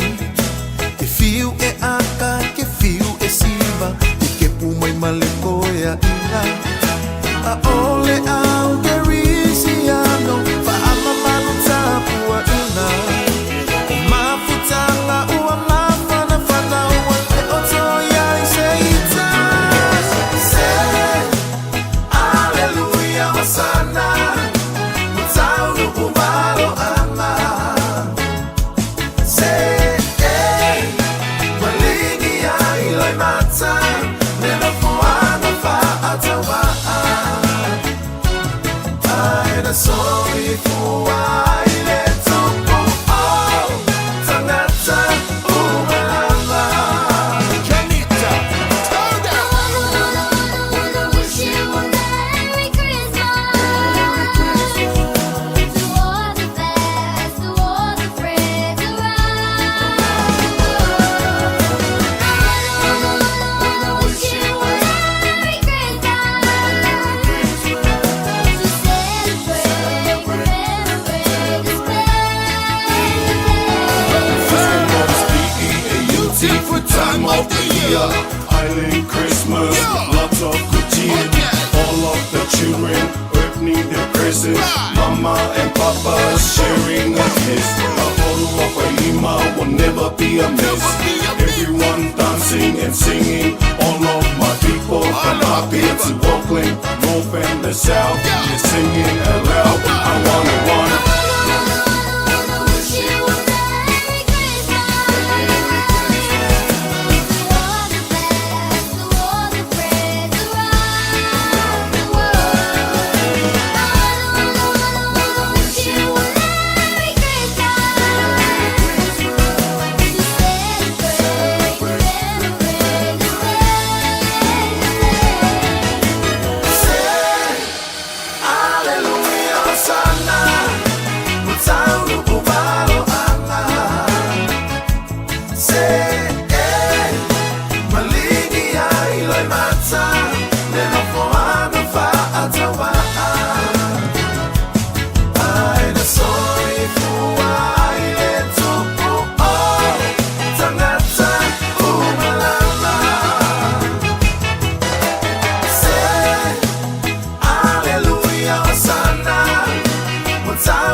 Tasilima Ivatolu Amo Radio Samoa. Just think a minute. It could change everything.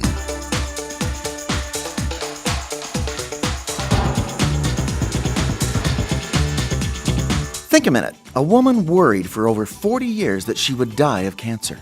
Well, she never got cancer, and eventually at the age of 70, died of pneumonia. She wasted more than half her life worrying about the wrong thing. Today we'll continue our strategy for winning over worry. One thing we must do is to simply let humans be human. In case you haven't noticed, nobody's perfect, including you. So just accept the fact that every day people around you are going to make mistakes and be less than perfect. After all, they have to do the same with you. You can't fight the facts of life. Every day something will not go your way. As my grandmother used to say, who said life's fair? Because it's not. Bad things happen to good people.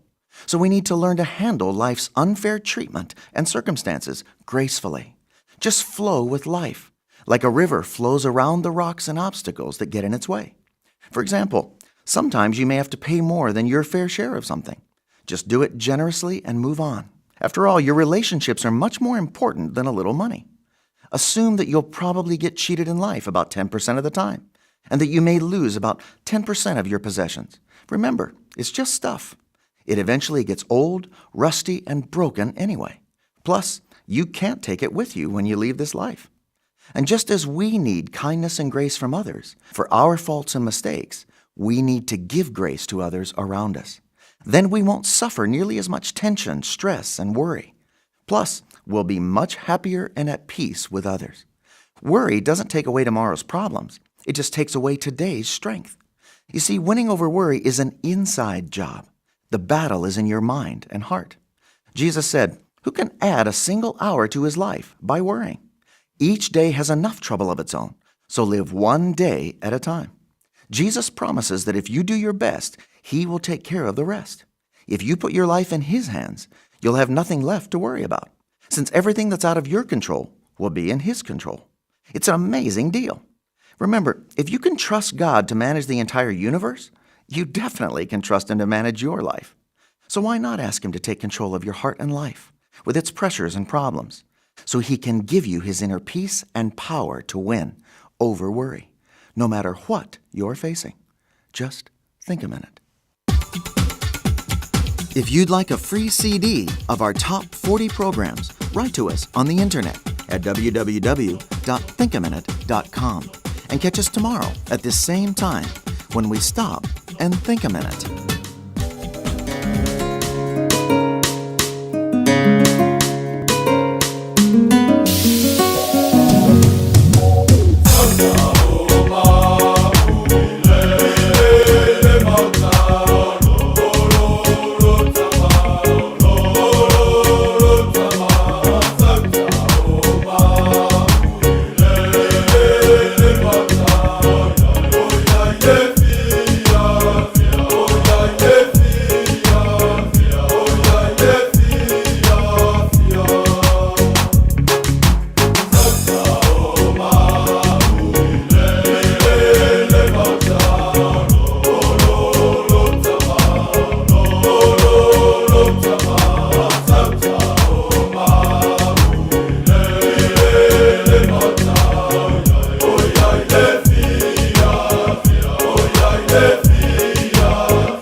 Sole, eva mali pese. Malo fa fonga Samoa. Malo fo ile va ile musika. Radio Samoa #1 New Zealand akoa. Sipso. Yeah.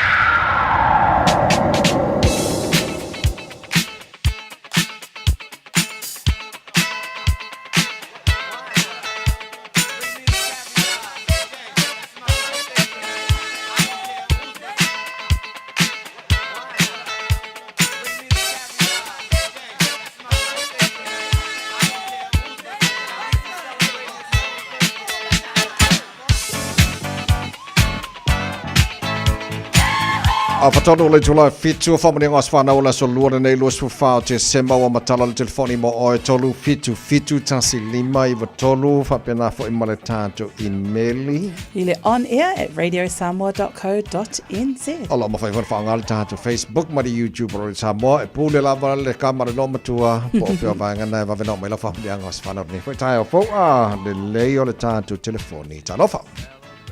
Maro so fuata vai. Lo le soifua maria tina. Ya, pamanuanga mo le aspanau. Yo tuangane leo sa tele le tio. Yo le asone wa ato ya no na fit suru ono tausanga. Ya, sa tele ya tai le no famalanga le yo le tuwa. Ya ulia mai le tausanga tele lo soifua. Ya lo fale ri infa fololo soifua. Au pupune se aso tele moe. Ia mawai pere tātou mafutanga nei o langa le tō mau. Ia o lo whaanga nai a batri asolo au marwhanau nei au kilane New Zealand. Ia manuia le astro kisimasi tawai maro tō wale tolu. Ia tō whaka soifua. Tai lama salo au whapena fo oil tina. Ia ma no fualo ma le ainga atoa. E tara whamanianga nei lua pito am. Lo e tātou whamanianga le lungo le emaili. Whamanianga mua mua mai a sa ili o apo. Whamanianga malo whaanga I le asa soifua le tuangane ta loto kalauna a inga. O le vi inga le atua o na waulia mai o le tuangane lo wasa soifua I le nei aso luas fulfa te sema lua afe lua wha. O la mātou te talo, ia lo whale tamau le langi, fua I pēr lo soifua malo lo ina, manisi tau sanga se tele, a wale whaatau nuina o tiu te tutonu le kalesia, ai maise le tātou a inga. Mātou te alo lofa mo oi brother, tātou feilo ai tai au, alofa angana, mai o uso, ai maise o tua whawhine, mai no shore, o Julieta, le new tupai, ia masa ili o apo. The new Tapua E. Tapua E. Yeah. Ia lunga pea tatou I meli o lo iai le whaamanuanga le nei. Whaamanuanga mo le aso soifua o le tamaitai po le tina ia Ruta Terry o rā nui po o tufui opa. Manuia tele lau aso whanau I le aso le nei alofa le atua fo I nisi tausanga se tele mo lo wola po lo soifua ma atau te alolofa tele mo oe male ainga. Happy birthday from your family down the hill. Love from Nico Lewis. Enjoy your day, Mum. Tawai, pauna, taimi nei? So kilo aku.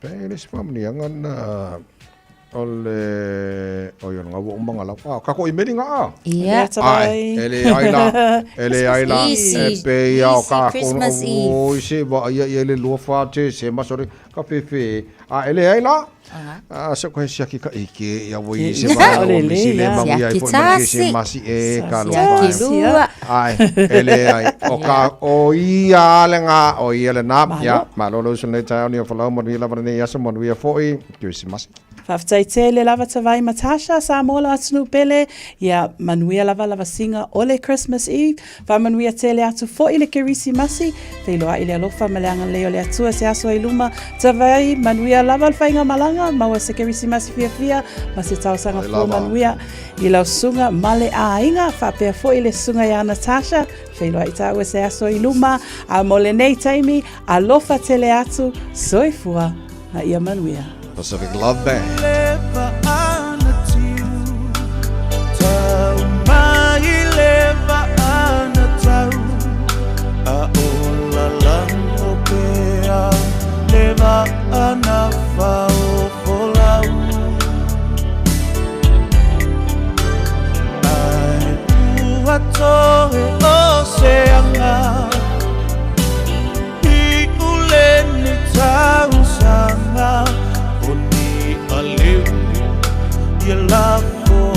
ne fo mama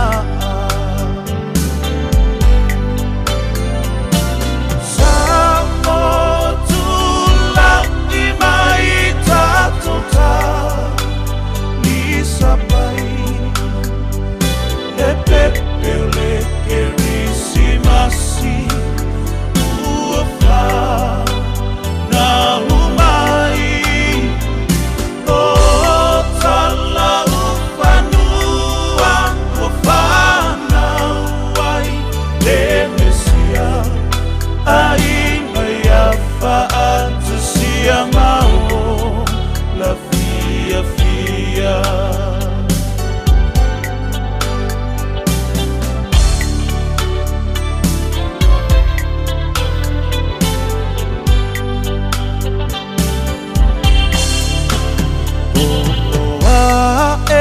Anima sei le pepelea e fai malai asala uta ia tonu tai isofu vai vai ualiuti no le o ia lea e fai masulu le Samoa e whana wai le tupu Samoa tula i mai tatota Lisa pai Le pepe le kerisimasi Uafa na umai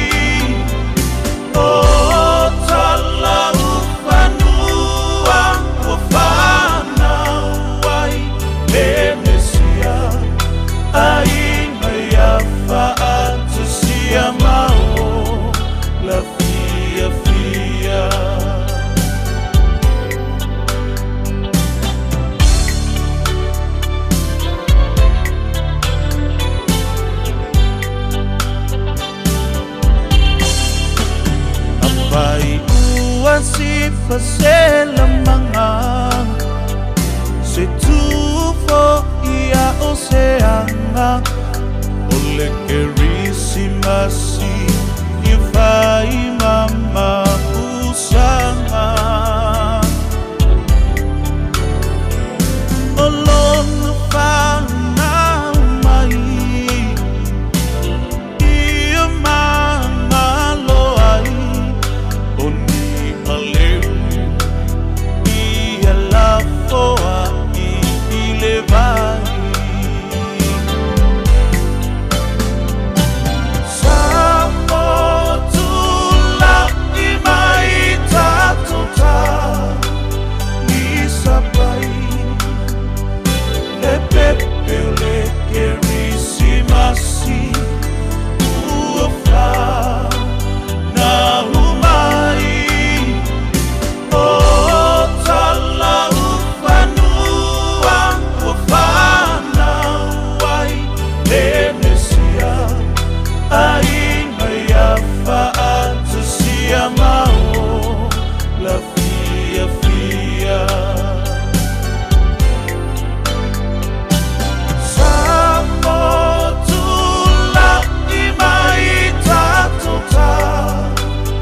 lava o David Tua le nei ono e whaafonga mai pe le Radio Samoa tesi lima I watolu a mo Samoa I amanuia le nei aso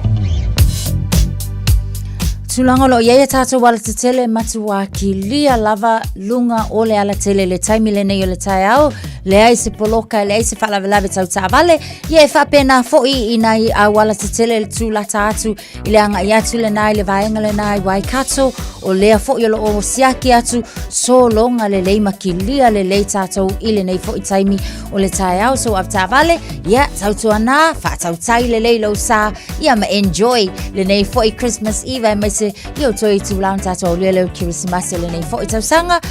Malo le taola Radio Samoa ina watue. Lua se 10 minute o na tā leo le tu la e valu. Ua na o le Radio Samoa se 15 a mo e tautuaina o e ilaungangana fitua so le vai aso. Jalo whanawao tia roa, ua te talaina nei le waunanga e veni, mo whaatangwa i au ki lani New Zealand. Numero tasi John Coulter Drive, i le Auckland Airport Shopping Centre. Tau whatawhatonu lava le warehouse ma le countdown. Lau whale o fula wiloa le e veni, Auckland Airport Shopping Centre. Tala whalawa Samoa o fwoi nei o eni ma le tato whale tā wale la wiloa o le car for you.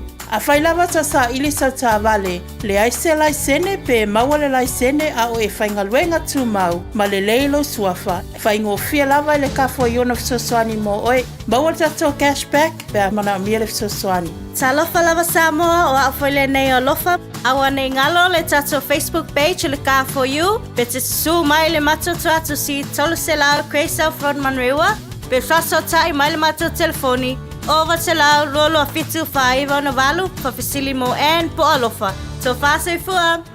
O le R-Dash Travel, o le company numero tasi le taungo fio pase se mo whemalanga inga i Samoa, whapea le malanga bai i Samoa i New Zealand ei. A whea de loa i le ofisa o le R-Dash Travel, tasi valu lima Great South Road i Marurua. Pe vili mai i le telefoni tolu i valua o wha o o. Tolu i valua o wha o o mo le R-Dash Travel.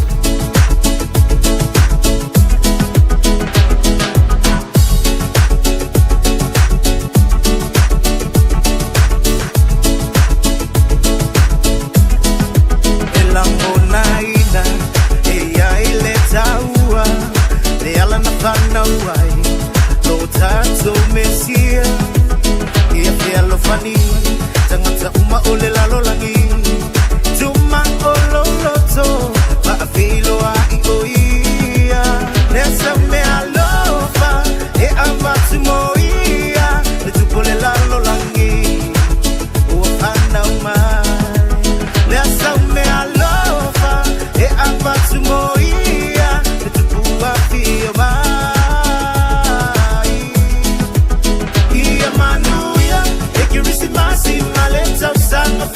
Fielo watu nuku Samoa Malela lolangi asoa Ia manuia Eki risi masi Maleta usanga Fofia fielo watu nuku Samoa Malela lolangi asoa Yesu le desia le wafanga Umai o mai kako Ufo wakanisa pai Waka ubale ala lenga salwo yoia Awa ema uinga ia manguia Ikalai mai oia Inga ia felo Wangi salamonge Iloa fai Loa sisu Merry Christmas and Happy New Year. Me alofa e amatu moia le tupole lalo langi o anda umai. Nessa me alofa e amatu moia le tupua fio mai. Ia manuia e kirisi mas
Tamal posi lala ia manuir kwesi masi le ia sisi kaimi ar kausanga ka ko ke fayelinge me.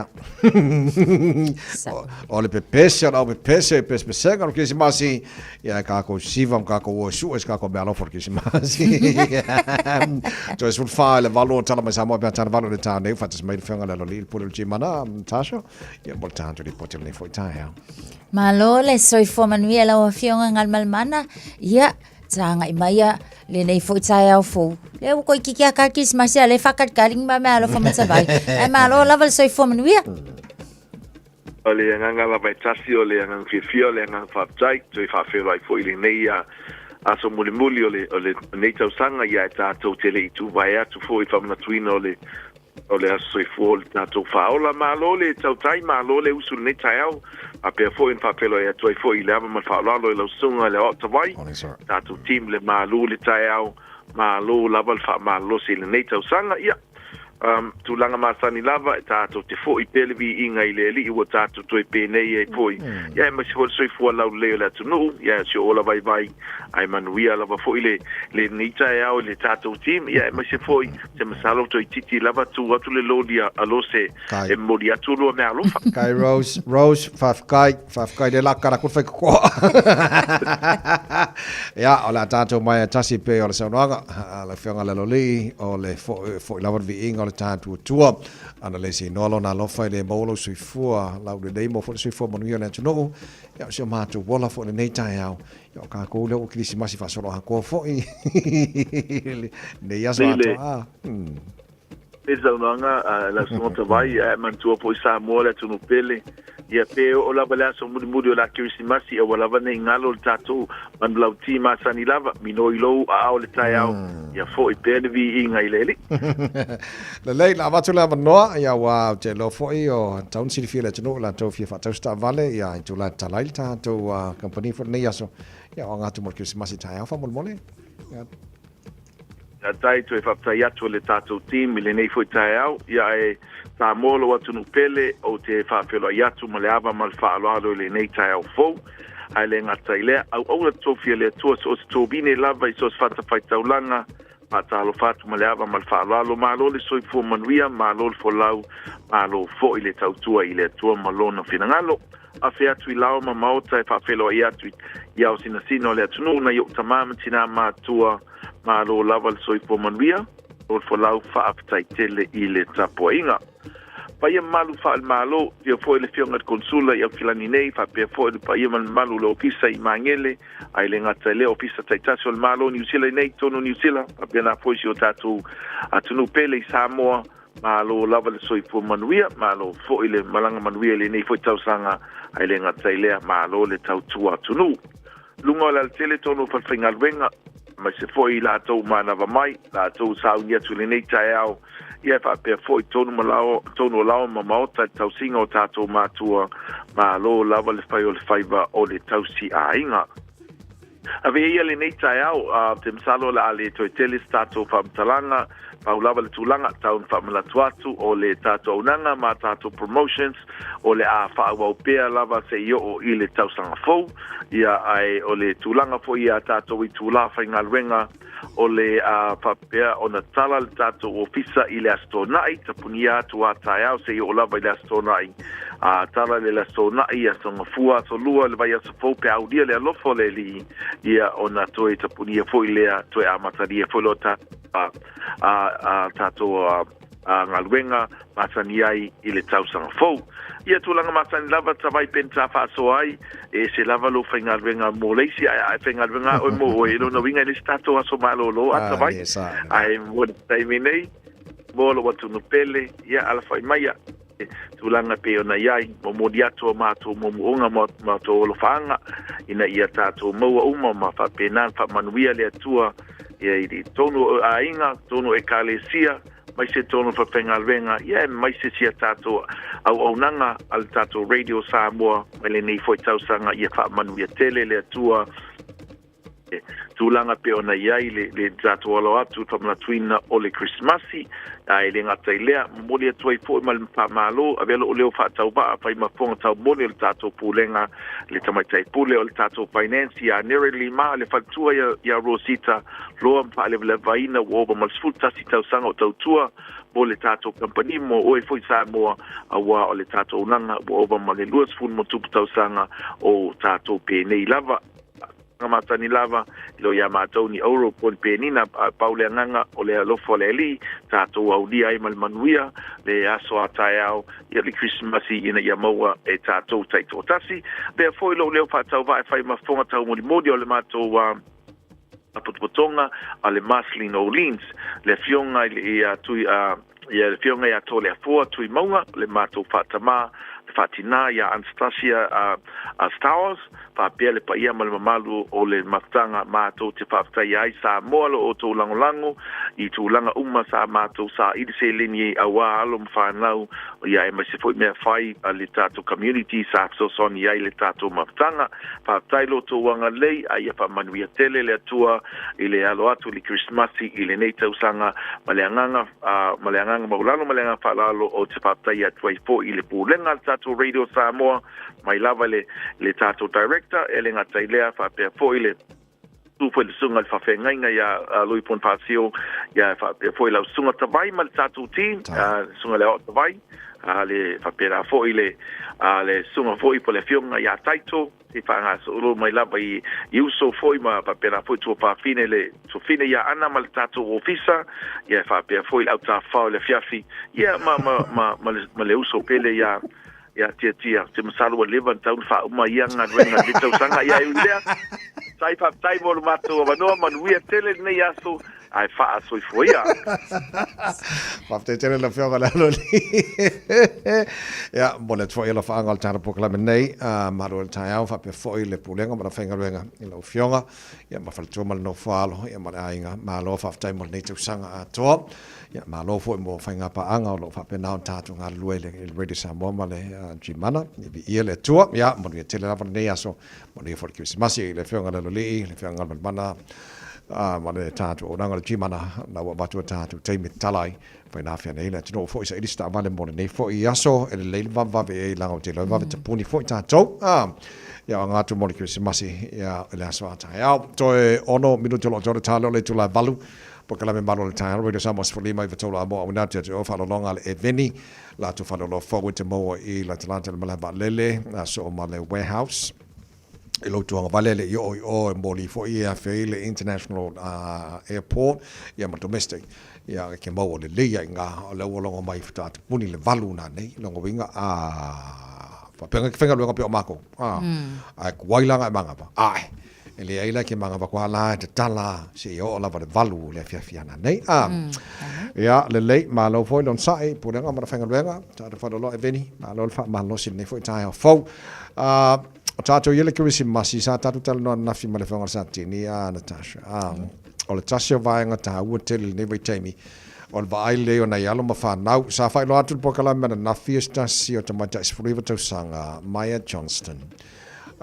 Wellington e namisia o le tala fia o te lofo is Christmasi fia tele emotion tina ina ua maua tala ua maua e ui na e ina I manuanga fo le tino a le tala fia le bawala bawalo na lona ola Yo e tawai le ia se isi tala e sili ane I nai lo o le langona fia o la ana maua o la ola e moni lava fo I ona lo ona manu anga e pe ona ta ua mai fo I mawhaailo mai o nga ainga sa vali sitene ia ona pa ule ia ua manatua o le vau matua na nga I fo ia na ia sa valinga a tono inana pa uai ai fa afetai fo I le sa ilinga leo wale na fa o nga ina le helicopter ia mawhaapena fo ina to tele la tau sa awai ile search po le sa ilinga le na o le lana mawhai ona locate sitene ia o lo o I se vaenga o le forest I nai le vaenga le nai apatsa sa vali ai ia ai whaftai e ui lava la o lai e o nga manguanga a o lai ma losi o le tala lontina ma losi o la lava I mawhai ona tala no fia mai so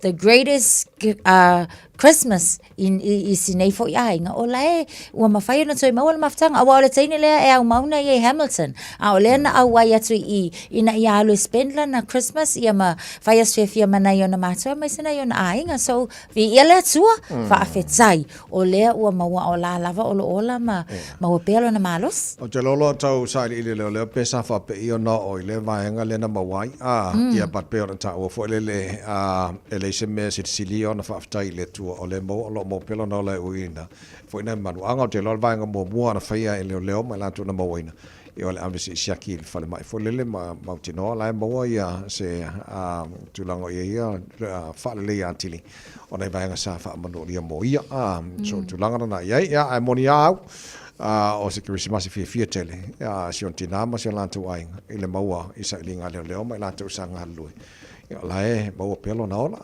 sa ngale mu so lo titilo pe sa fa pe yo na o ya tama ja yo Maya Johnston e tono le foi no fanga le mawai o ya na te fa mana tu ila ta bo kala men nei ta ya o ta tu wanga tu mo kisi masimal ne vai time le festive season fa bon mole ia mauti no ta to matu o lo sa ngale mu umana I fa na mai se lava na fa na tin ne vai time fa bon mole ya ba ai le na o to se fi le ya tu la fono to le to no sfu fa to sanga o le matua o em fa yona ba yen tamaiti ia ai lo si la fia fo ia le reliable tele na sfu fa to sanga no winga tawana ye le matua ba yen ai fa na mo le vai time yo it's a vai sa o le na fo tuang le le na to fa na to fa la fia na nei amatai on fa nga solo po kala me leo se pa ia la vala so le mo January o le tau sang fo ya mo le vai time a to le festive season Christmas ma tau sang fo tele la tu siaki la fa na fire so ila to le ngi lai senge fe o ka vale male o nga ba isi vanga o male fa fu spa o me umana so le no fo tele e le tu no fa mo ya le mal fa na to le malo le tai ko anga fa mal skingo let's go ka ke pisi ai o ma su ska ko me alo fa ma vai ska ko he morkisimasi alfa mal skingo awangi ngalo awangi misi usa peres alofa siva fa mal skingo o malo fa mal skingo so mata to tala mai sa bon nei tai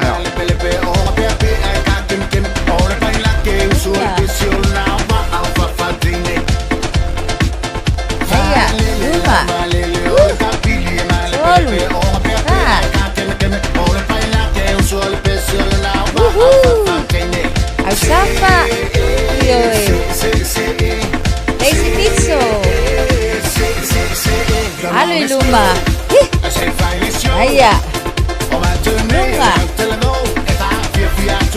Alsafa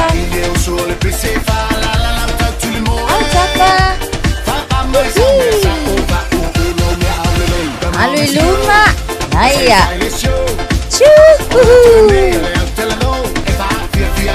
Lunga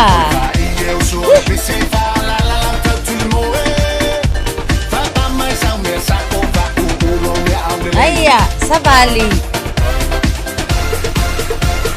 2, 3, 4 Amare kasi 2, 3, 4 Halo Luma 2, 3 Male fa kasi 2 fa wow Male fa Lunga 2, 3 fa kasi 2 solo fa male se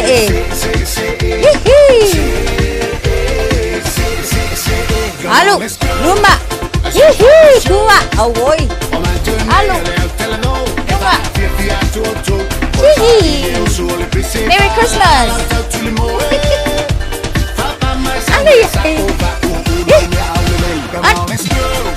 Aya Luma Aya tele Halo yo se kone Sawi Luma Aya ya mana bai tsono mana bai fafo to kasi mana bai tsono iya mana bai fafo lo lama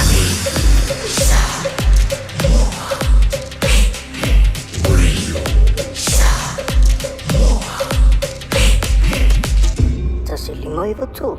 Amo. Usi mai alau whaafafonga. Telefon mai Samoa ia sa taitasi. Wa au mai amo oe ona o le langolango mai a le talofa voucher. O te whātālofo e lo tātou tunu o le nei o tātou mafuta whaapoponga le tautua au si mai alau whaafonga. O le aso sefuru iwa i Januari o le tausanga fōrua o lua lima, o le airo ilo ai e le whaamsinonga māwalunga se whaasalanga e tu inatu. Inisi o matai o le fio anga o whenga o whaamaonia o lātou mōlianga. O le leu sta i le whaai unga le whaamsinonga le contempt of court. O le whaai unga le ana whunga ina le aso sefutasi o ke topo le tausanga nei rua o rua whaa. Le ana whai aire polo a inga ina ia tāo fia. Le toe whai o ni ngā ruenga i lunga o whanua lo a fia de whinaunga. I le vāo fio anga o le au waa ma whenga. O matai o whenga o wha mao niero lato le usta i o le whaai unga. O le tō wha maulolo tāwita Amosa. O le fionga utu tālonga Charlie Ulia. O le tō wha i a whata Roketi. Ma le whitalenga i a whata wa whai Terutasi. O le asunga fuola nei vai asona au mai ei lea whaai unga le whaamsinonga sili. Ina ua mai ona su e lumo le fionga le whaamsino sili. Le fionga i a sa tiu le ati nganga e ono perese. Le talo sanga le fionga sala fili la wano maisi. Moali ima fai pule le nu o le au waa. Na fola si ai mori mautustu sia na whaelo ai. Ngai o inga e pei o le suaino o la autotota u whaatoanga. Whaaleanga o pā o whanua. O le whapapao se la au malosi. Lafoni upu malolosi. O mia o nga ese ua whaamtalaina o ni sapelu se i tulou. Ma le whaio ni la fonga tau whaamatau. O sa tasi o mauna tu inatu e le tu tālo sanga. E langolango aile leu sita ia e whenga o le whae unga na whai aide polo a inga. O se fina ngalo le tō whamaulolo tāwita Amosa i lunga o le televisi o le TV tasi murinoo. Na ia whae loa ai e leu sita ia rato nu o le whae unga. Ua whaamatalaina lea fina ngalo o se a i tui ma le whaaloalo i le whaamasinonga. O le fina ngalo o le whaamasino sili. A iei se isi o i tu o le neimata upe maua e se loto ti ngā. O lo iei awale o wia e peo le whaamsinonga o tālo sanga a piri. Whaali a fo i le whae unga le nei. E iei malu si anga o le whaamsinonga mawalunga po le whaamsinonga siri a le tunuu. O lo ai a ia le tu la fono whaavae ma whai ai. O na tu inatu sea polo inga e ui. E po le a lava le ese esenga ua mori mawina. I le vano no whai o le whaamsinonga. Whaasino lea i le whaamsinonga o whanua maswafa. Whaalia le whaamsino siri o lea malu si anga o le whaamsinonga. E siri o na mawalunga sa moe anga i tonu. I le tūlanga o le whaatai waina whaamamalu. Ma le whaamalu si o tū la fono po le rule of law. O whaatonuina le whaamsino siri. Le tu inatu se kopi o le na whaai unga le komisino leo leo. Ina ia sira i aipo ua iaini a fianga o le solia. O le tū la fono la au malosi. I le ngai o inga na whaapapai se whana e tusa o mori mauna tu inatu a le tu tālo sanga. Whaatonuina fo i se kopi o le whaai unga, e tu inatu i le fionga le fonga fitalai o le pāle mene. Ono se tasi o matai o loo wa whaamaunia mori anga o le leu sta i le whaai unga, a le whaamasinonga, o loo vea masui o se fono o le pāle mene, le tō whaai a maulolo tāwita Amosa. E rea ia se kala e koe whaiak, se i kādia lupe o mau whaai unga po whē whaiak. Kawarga. Te ia uma ia, te ia ngau. Te ua maka ngau, mai la ngongo rungu. Rongonga ia ua levan ka rongo iko inga. Ia ne, kam whai e.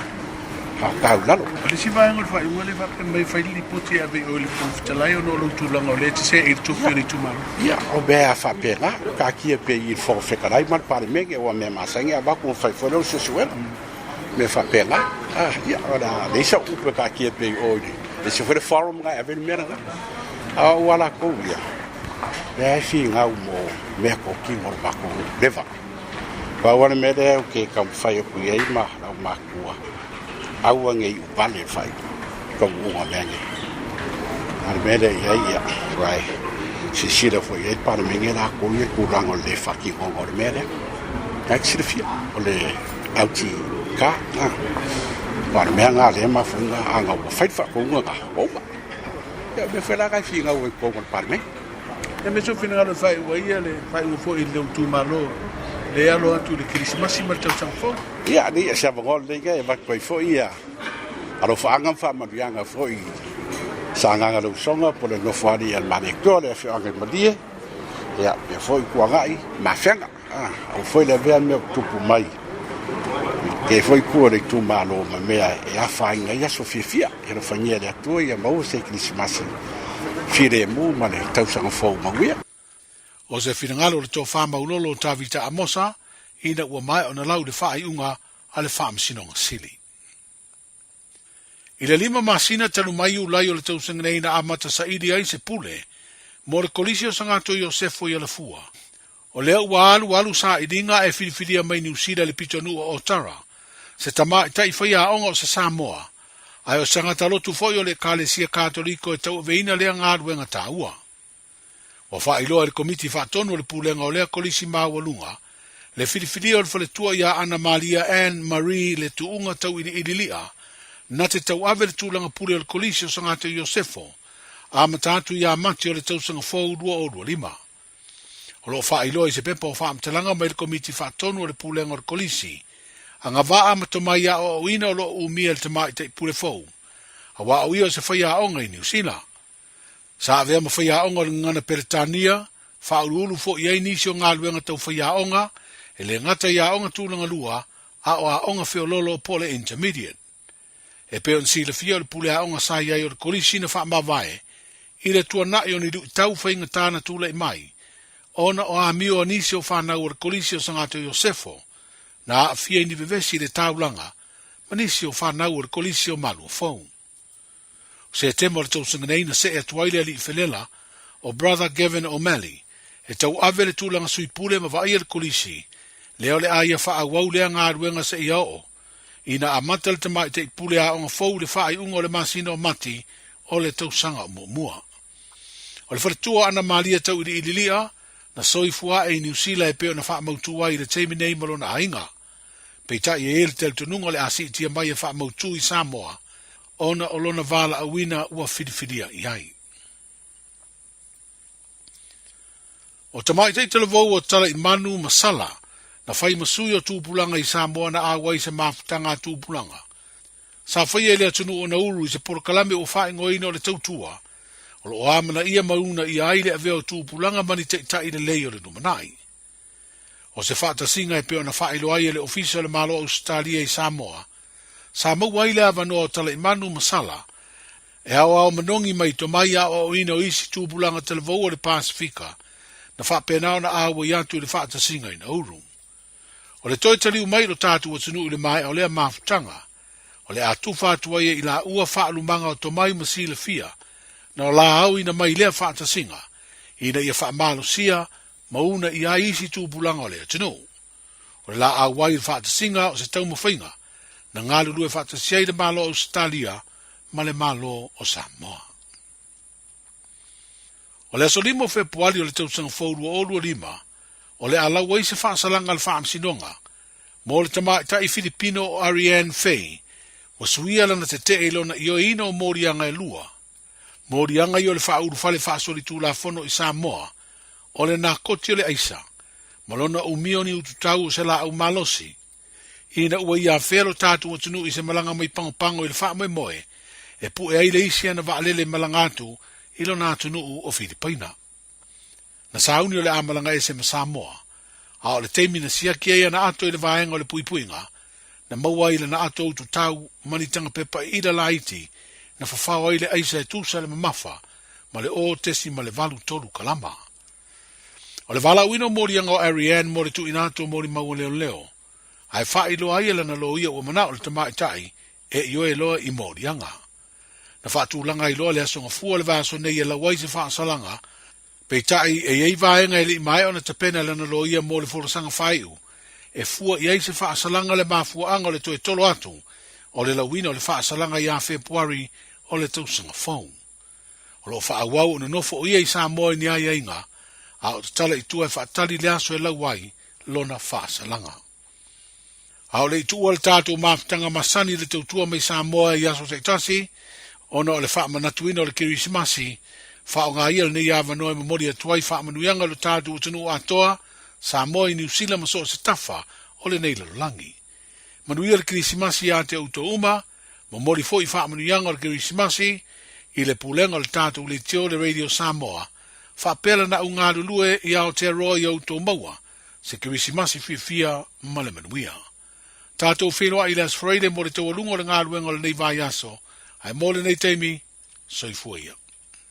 Isilia ma le se lau whalaoloa i Samoa e mawhai ona whaanga i le talofa voucher mo whaatanga alu a inga. E le atua lava se 5 minute lafu antuai mai New Zealand, Australia, Amerika, mai si antunuu. Ai tau nuu i telefoni maolo e whaanga le talofa voucher e whai e le whaatau. E mawhai fui ona tungi e tuai le cash power wha pēle pili o le vai iso o se taimi. Angai loa le www.pacific40.com e lafu ai se talofa voucher mo lo a inga i Samoa. Mo nisi whaamtalanga wala o mai le olua tasi o valu tolu lua tolu po le info@pacific40.com. Talofa, we're the Casitas. Talofa, this is Pat Lam. Talofa lava o au lapi marina. Mau pelo li tio. I le radio Samoa tasi lima iwa tolu amo.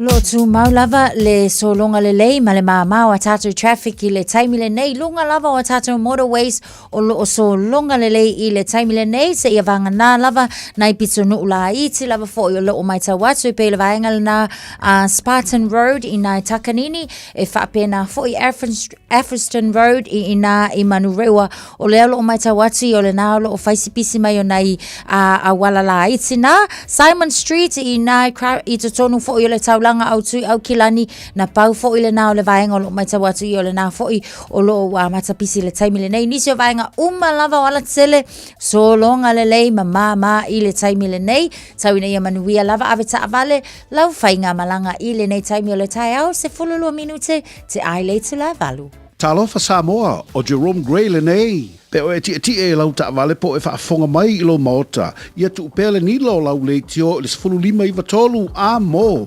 Radio Samoa, numera tasi I New Zealand. Pai ka mata talo tau nei foi vai ngora tai au lua se fulu ma le 5 lo te vava ya tu ile vevela le Samoa nei te mo le tai au fatalo fatoi foi le tunu mai bom fa mai taro pa kala me ngor Facebook ma YouTube o le Samoa ma lo la versi fo manuia ani se lo fa mai tanu nga manono ma lo la versi fo fa tai fa fe mai taro pa kala me nei foi tai au fo tu ma wi ngora tau le tunu ile so na lang le lei e foi initial time e pa o timu initial vai nga Samoa tolu se fulu tasi tolu se fulu ma luar mo rungo de deno le Samoa le so lua se fulu ma le 5 e lona maualalo foi mai le talo le tau ma vai atu tulango ele tau I Australia pa nga umala tara kalame so se vai nga Australia nei tai ma lo la versi fu manuia ya manatu look forward umatato markio si masi faia si maruru te lo moi Canberra nei vai nga tai faalo yai maruru tele ai pe tai la fasolatu na langi de leile aso atoa ia mau atoi mar de vela le ere los fitu lona maulunga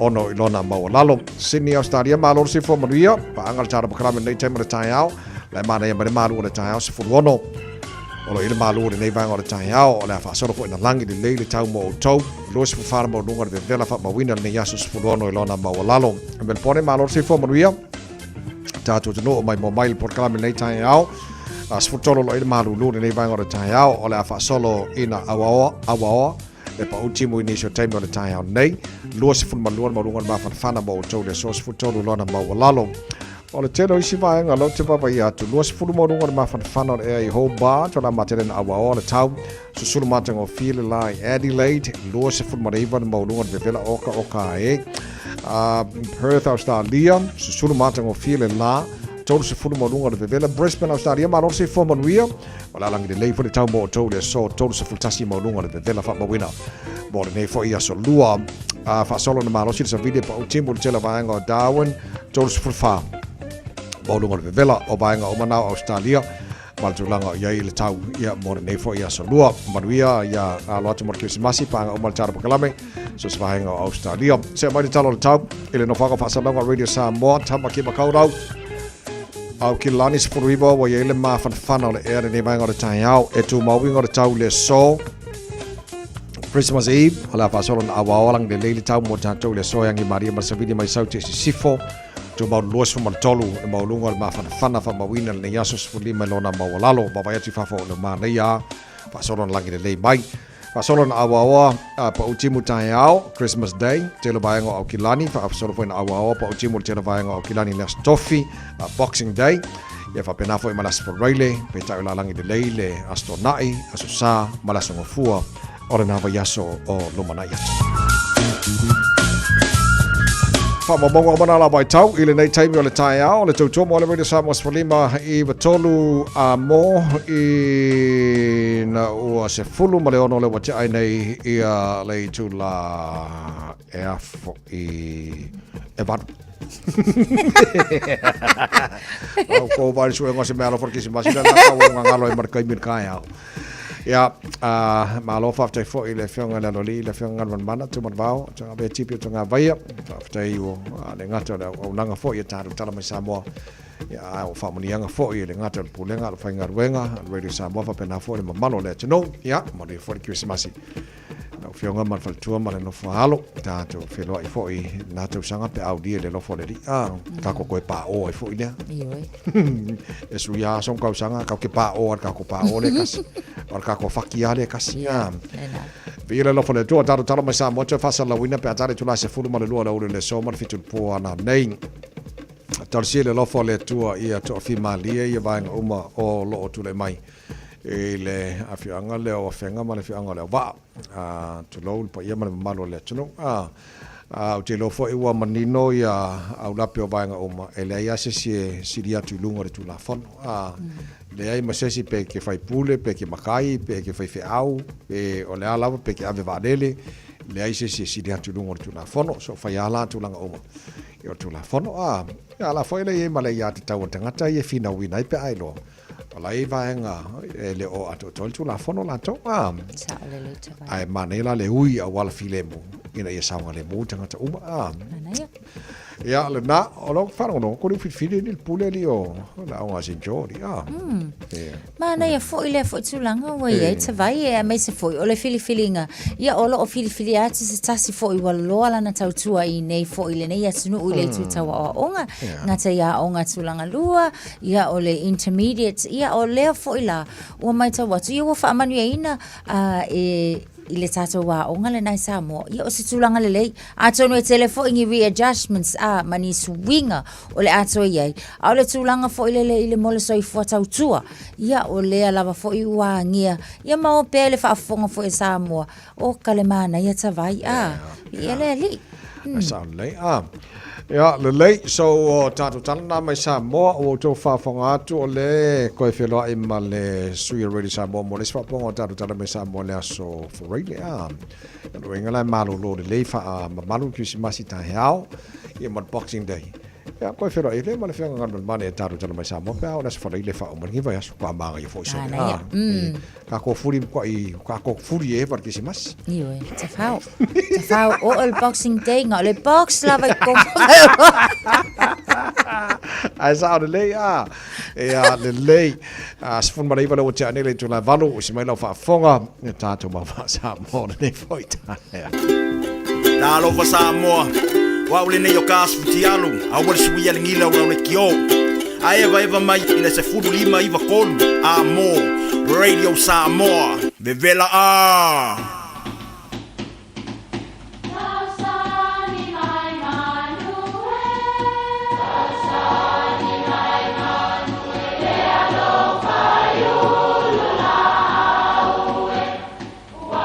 E o whanga manu i ululu o la au, awa e whawhanga i funga o la au. A o le tangata e whawhanga i upu matala. O le mawhileo o alanga upu mamuanga ngana Samoa maona whaapongai, e a fua i lona sio mianga.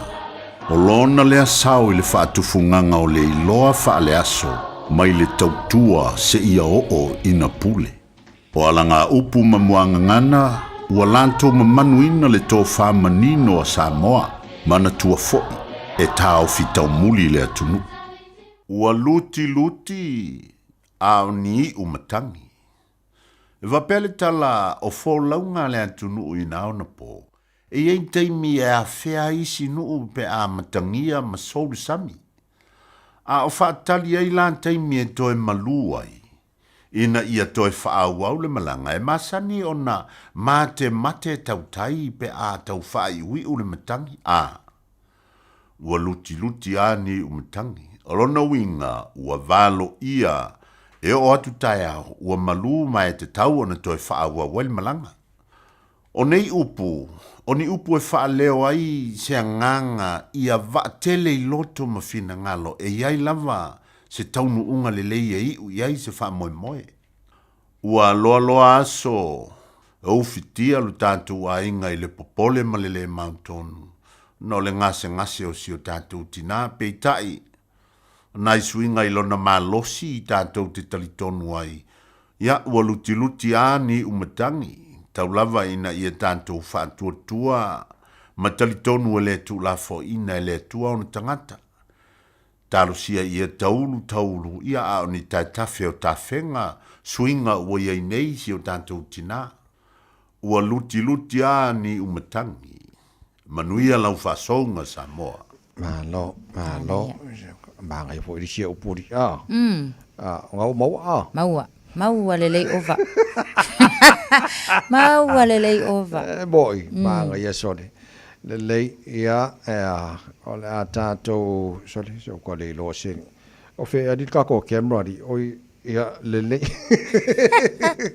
Ia we fo siapa mano faftai mole tātou mafasa mo nei tai au mo le Christmas lau sunga male ainga fo fo Ola follow. Waluti a oni umatangi. Oh, sorry.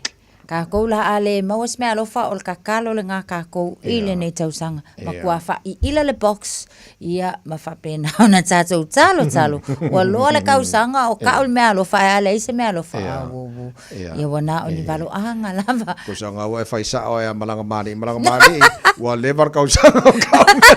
E ke va ai e tale mo le me alofa.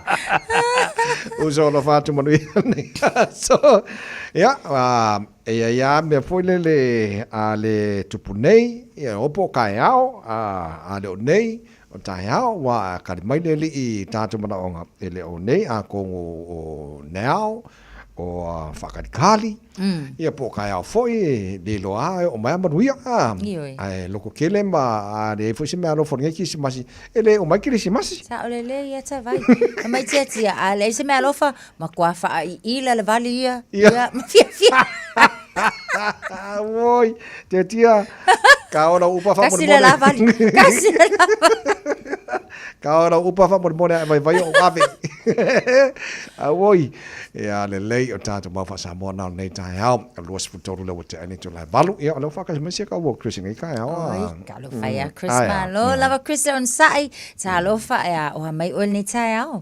Niere lo fore tuola wo wa me o ton ni fo tao vi iere lo fo me nga le tu nei tao matango fi tau le lo fore tua ni la fe me dan maudo mo ta ton ni tao fa mai ya o fo fonga le di o lo fa sanga ye a mi o ton e di diu mai fo e ona ta dinga ya la to alanga o fo fonga le di o lo fa sanga ye fa ya mi o le anga ina ia ti nei ya le fa mana tuina o ila tou ai la langia amen le fa me le fa malo si de pole o nga mo tatu ni te fa me fo fonga le di o lo fa sanga ye a mi o tou lo winga o fo fonga le di o lo fa sanga ye fa ya mi o tou fa me di mai fo yo na tadi ya la tou alanga different no winga e a mi o tou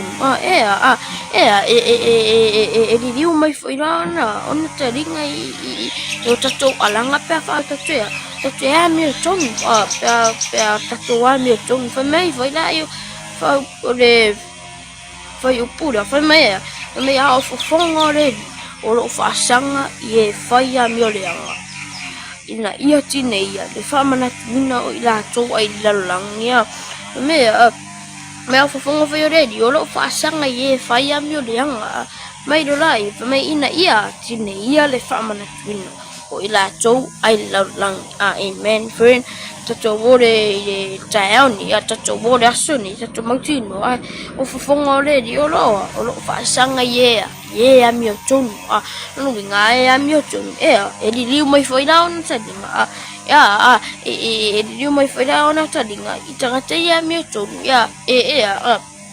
liu ma yon ta dinga I yala cho aranga adi friend ya tato mau nam tato ni fita fa bani tere tu mau cho ka place la friend ne yaso fa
Another year gone, time for family loving.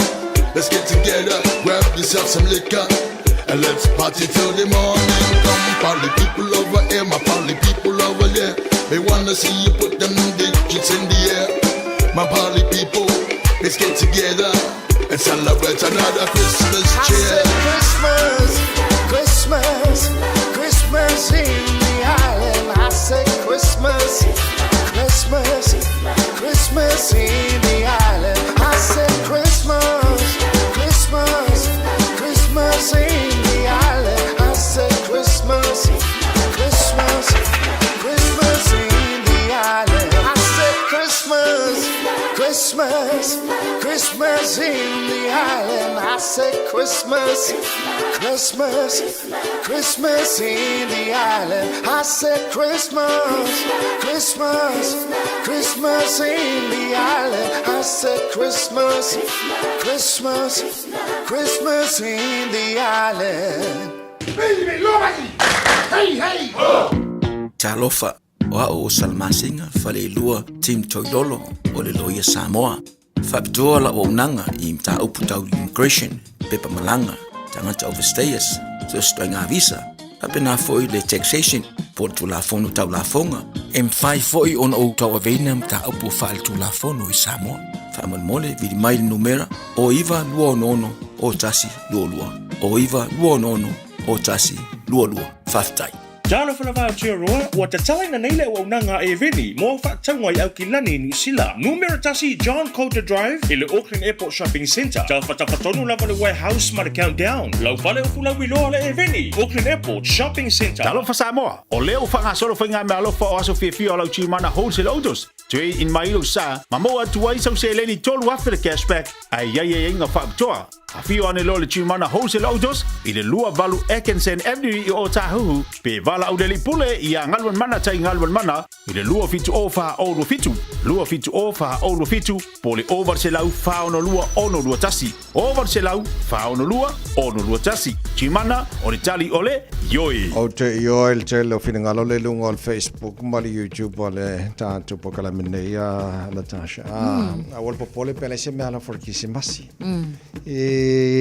kisimasi de fa no ina ni me alofa pa wal me o le mau o le ipuki o le kaheao fail te talo faftai le tuaila na me alofa sili ala ilona al pero yusuki resort fa ola le mo tanto uma de case sa ole tawai file mu melanga ka o Christmasi file mu io e sa ole le loto sa ole ma fau le se lo si le se ka fua au ha melo fa mo melo fa o se fu la fa mo e ale na io le au mani melo for nei Christmasi le mo tanto le nganga male autu e ora nei season mana vai taimo te sanga o tātou iai ora mesi sili na mo tātou fo o so ngungu tai ao ia le lei alo fatu ngungu au pa au ia alo fatu le o mau ngungu ngai ka ao fa ke Christmasi fa no ia lei ia ka ko ngungu e fa penga mo ke si mai Merry Christmas ka lo fai tia ka lo fai de uso ia le lei Mor si fio la tunu e vaventa puni tatu ofisa nei ina nei te wo nei vai nga mana mia ia le au nanga tatu ofisa o le bolongo ina mai e vaventa puni misala po lo sfuru lu al tasi o te puni tatu de talale le so no January so ai ni vai nga mana mia le au nanga po tatu tusi o lo maua ia lo winga e le lalo va mai nei tai ao le anga e te puni va te puni tatu ofisa nei e fia o fo ia au fainga wenga na ko se swingi me alofa o Christmas ia tatu te talale le so ono January ia pe audiel na te so fo le fo malanga leo le tua ia fa mnatu na mo le tunu le nei fo tai ao fo au ringa lo fa ne fa tau so la e ma nei ia fa kideng au le oi ngau se lau di mas furunga o ia paseng lo au le mo la so la e ma ile veni no winga lo por esse fu paseng pois nga fa proposition foi do o ia min foi de paseng es fu so lo wanga il malava lele in case te wo si feel that no anga I ol malava lele mele o il vanga le la o po la ko valele ai te le o la mori la ya fel te mataule al international ia ai sa o le domestic o mori ko wa ye ki yo o isi mori nga da lo ko ki anga vale ai nga ke si sia ku lo na vale lo I anga vale lo ile count down male warehouse nga le lua pe total shops I lo tu tonga vale warehouse o nga ke mo woni le ia il fa lo le beni a fe ne fa to so la e manga ia ko aka pungi le valu po nga ngai wa ba ai Fau manga nga mau alo fo o fulo fo sa lo alu nga nge lo. Yes, o ka fe so au le leile me nga la ia ka fe ke ide au dokur vai mai o ka fe se vai ia sulu at ia fa popo e mo ko kuri na lo fai lo ko fisio wala ba io vai se sulu a ko fai mal ko fisio vai fai fa ko se nga fa mo e fa pe aru pi on nge kausanga ko ade lo ko kuri se fai mo ko kuri on nge fo yaso se lo fa ko fisio ia na so fa ftai pulenga ma fa nga veni mo ni o to fai fa ni yaso mo ni foi la lo atu mo le fa na tuner Christmas ia Ola na mai al peselea la tatu tata noa ko inga ave ka vale fa kinga ulu ya o lunga la wala ole a fo se fo tuanga de lei ina ia mo for Christmas mal to sang fo wa de lei uma ta vale lei se ka vale ko fa kinga ulu ya ki o lunga la wala pesel Christmas mai a vani ato mai ele savili tata mai maua o le kitara tino amaniti Sauma leu malu peni angelu elongo yo utino Umfana mai lo tatu faaola oye su keriso Oi será o se hisi Seri sa o fai mai Oi lenga o ita ita, oilenga o ita, leo fia auai. Oise au se isi, Oise au se isi, oise au se isi, se iso whai mai. oilenga o ita, Oilenga o ita, oilenga o ita, leo fia auai. o whaai ui ule tu sanga, manganu inga whai. O te whaau lele o le taulanga, manai ai lewa ai. E mo maila o ki risi masi, o lanu ese ese. O mea lofa ua fe pasi ai ua whana mai le pepe. Pepe se osana, pepe se osana, pepe se aleluia. Whana mai le tama, Whana mai le tama, lo tatu pulu vanga, vigia mai le mesia. pepe se osana, Pepe se osana, pepe se osana, pepe se aleluia. tatu pulu vanga. Whana mai le tama, lo tatu pulu vanga, vigia mai le mesia. Le whatawa au le whale o manu, na whanau ai le tupu. Le whina ngalo olo na tama, ia whaatau nu. Alona lo whawana au ina mai, ai lona lo pele. Ia oli oli le lalo langi uma, a toto whai pepe se leo te tele. Pepe se osana, pepe se osana, pepe se aleluia. Whana mai le tama, Whana mai le tama, lo tatu pulu vanga, vigia mai le mesia. pepe se osana, Pepe se osana, pepe se osana, pepe se aleluia. whana le mesia. Whana mai le tama, lo tatu pulu vanga, vigia mai le mesia. Oise au se isi, Oise au se isi, oise au se isi, se iso whai mai. o eta fia vivi. Oilenga o ita, oilenga o ita, leo fia auai. Oise au se isi, Oise au se isi, oise au se isi, se iso whai mai. oilenga o ita, Oilenga o ita, oilenga o ita, leo fia auai.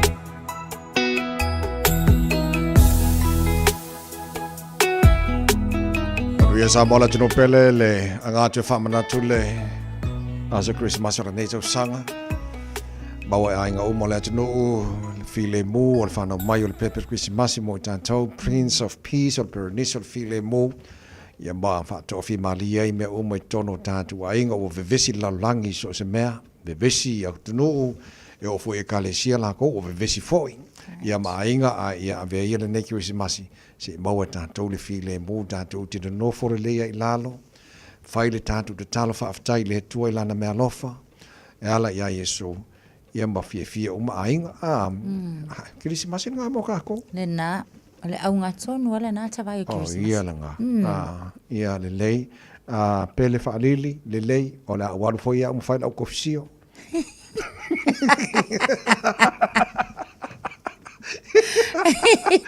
Le wa mua kre ko fisio wa fai loa le fia le ngalu ka polo wa le fia le sanga o tai le la wa mangalu le svai nga ko fisio o la ko fisio mo mo na wa o mimita o la ko fai le o tai al mako wainga ai mai fo mai e ave tu fo mana isi ainga o ki a ko a ile vai ia o le la fai foi la to fisio fa mangalo lo loto le fia o ave mo isi ainga ia ai malai de udo ia makiai oi ia a o se ona fo se mele le fai mo na inisi ainga o se mele le tele na mor ke masi ave ta vale o tele lo ya ona tan shamal fa fo mele tunu e to fu manta to male ko nga ave ka vale sidi ngo fa ki nga ulu i lungo la wala ia te o ya wal tele le va nga fa mana tu la tunu ele tu walo fa le ai kia de fa la fa ka upe kia le loku po fa la va kia ia vai lau pusa o sai au ngi ngano o aula o le tele yo ko nga ka vale ese le ki nga yo lo fai Whātita inga lal telo tai au te usuma iai. Okay, mai lai mōli laka mai I New Lane. E kusa lua lanes, o le ala api o ngai lal tamatau mōli. O lo malma anga le iai, a whapea lau ke lesi lane. O le leinanga ke pi o a ke aloa iai lau lane. So le, quite a few times in kausanga. Se o le ka vale lai o lo kuanga vale. E kusa makanga pi o mai fo o yo no. O yo no. E or ko nga ka vale nga makua ka ke fa longa ko oko. O ka kawhiwhi, ia ai so ia ai mawar ko a whi mahari o le loto. Mana vet sono. Ia mana vet. Ngā la. Ia o koe ngā awe ka vale ngā karisia ia o nge o koe vai ia koe ngā awe ka vale nunga na wana. O le tawai ia o tatala noa lai vaenga ia. A o le kele vaenga. E ono a fia I tātou lunga la tele mai se la valaya I la tō tawale. O le siap ka vale, sole. O le fia kama ia mal fia kenge. Te o gates. Awa o le sima fo angal ngā lea lei fo ngā kupu wha lei tonu lunga la wala. Te o gating fo ngā le ki nganga. Awa ka lei loka ke wa ia kula ka wha aka. Wai ka whewhele koe kiki whawha mai o ka pākua. Wa le mana o e alu le sawa sawa. Le ai fo isong ia fo I ong sai. O le sila afta vale. Mo mol wha e pu. Le si tuna e distract ai tātou ia ave tā vale lunga la wala kele. O mo le sinka mai mea e le pu. E ma failang distract o mai ka ko ia tā vale. O le si la pe on fai mai ta pe on sau no ta vai. Aggressive lane changes.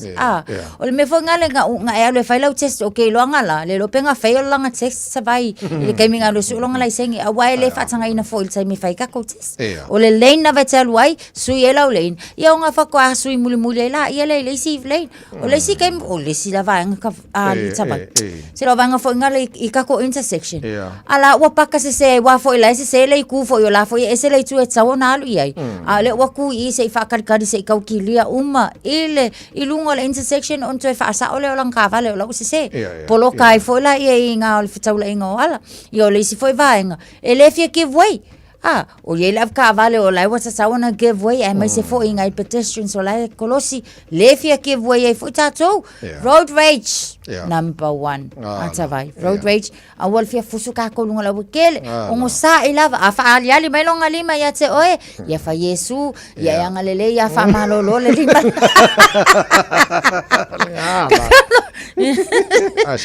o si California lai fai lau telefoni wa kau ngalu lau ka vale a lai ke ku kalu o lai ke si o lau telefoni fai lau telefoni driving slowly in a fast lane famal mole sila fia ya ke le mu lau ta vale ya nga so angela ya le ya ka ko lanes ngai le mu ya ai ku mai la ngo mo ma chau ya fa nga ta ua ya le awala le ngai ko ke o le po ka ko high beams use foi ngai se fo kai me fa nga ele sa na fa nga ina ya la fu ya Christmas tree mai ele ka vale ya ya fa ina lungo ta to awala o sila nga af ka vale mo ko nga ta vale ta vai o te lo ya o ya e te le ina su poi fa la le so ava ta vale vai a sile fia le muna lo sa ngai le le e wa ngai ki kausia fo le saunga de bulunga la wala ai a le mu masa ole le ne ke aluai ia o mangai ke na a so onga o vale mu foi ia longo winga o kele ia pu fa e aku ia on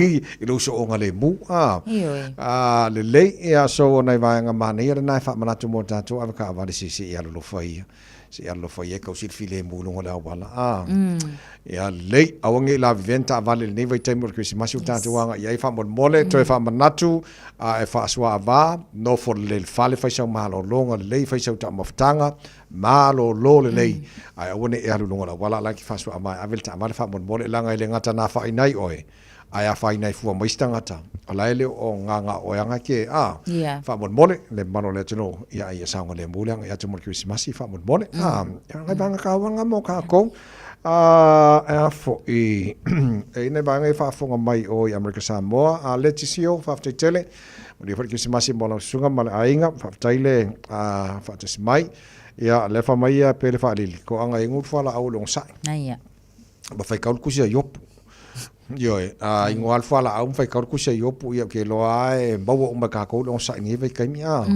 ia malo vai ale le for kuka lo maku au ke so ngai si ia fa ku lo le lo fa se kuka ai ke ko foi o le fa le e lengi wo mo ia le na tātou iei le nganga Christmasi e maua tātou umar fia. Nganga atora nai fusia i tātou ainga. Tātou e kālesia ma tātou malo ma neilo langi atoa. Spesial Christmasi mai lava pese Haba Lights Express of our world por kalame maru le tae mo 9 minutes fully molo toi. Ora tātou whātou whai le mo nei koi tae au.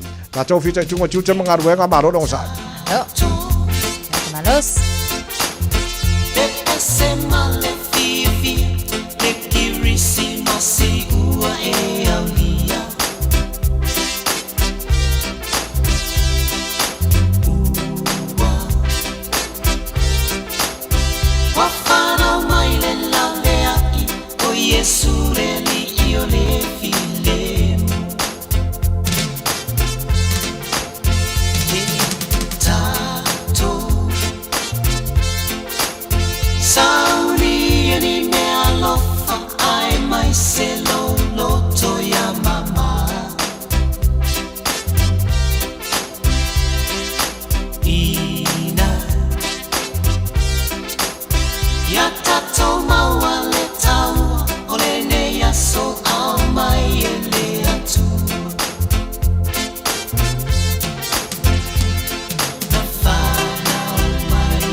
Fatalo pata pokalame nei tai mana tai ao na yo ta tomatua lo o tau si tono mau ta tangata matua so se vai ngau au kina nei New Zealand to tele o towe he labo to litio to te fa fonga mai ta pokalame le tai ao ma le tai ao ya malo fa tai lo to talo ya ma le tapo inga manu ye fai va alo ma tam fa na o le tino fa pena fo nei o matunga wenga lo to tuai ia le tunu i le aso ma le aso ia alofa mai le tua lango manuino o tu tonga tinga ia a mawhanawhana o le pepe o Krismasi whana mai e mai a mawailu tu sui fua lau le lei le tino siri le nganga manu i tele o tau matua walanga o le tasire moni mau tate maa ua fuilele e la tu e si asi tono mo tangata matua le mawhaionga pele ki o ngai to ina mana i lo matua e whaafonga mai po kalami ia le lei alofa mai le tua mai a maua o tau se Krismasi fia tono no whanga lo tau siai o tau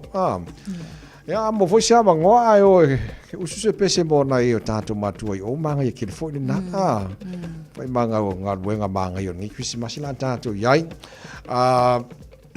o le asa nei le na whamana tu pokalama na fintashi asa nei o Riversdale Reserve na e mamlama le tato lai o i Avondale ma nai tu atu i sifo tasi nei pokalama o lo o foi natu e mawaile ta maftanga e leisi te tongi o le free community free lunch ia e fa umane tau sanga o le asa nei la asa rusu ma le iwa le na ia fai o angale kasi ale kula le tala ile ava no mo tatou ele ngata le maula ta maftanga ia fa pena fo ala fo e maua ia food parcels so sani o le fainga o tara food parcel pela fo o le salen te atu nei tauna e lau ticket ia ngā arule ke kūr kiu ia wakula food parcel te alu ma oe le mana ia nai whaaso so le leima pārengi le le kofu le ainga ma le pusa me ai le whapeo la korisi ainga ave le lima ala e kau su se pusa me ai resia kau whai mamanga fwoi kako isi kai ia so asa nei o ne ngalo Riversdale Reserve we na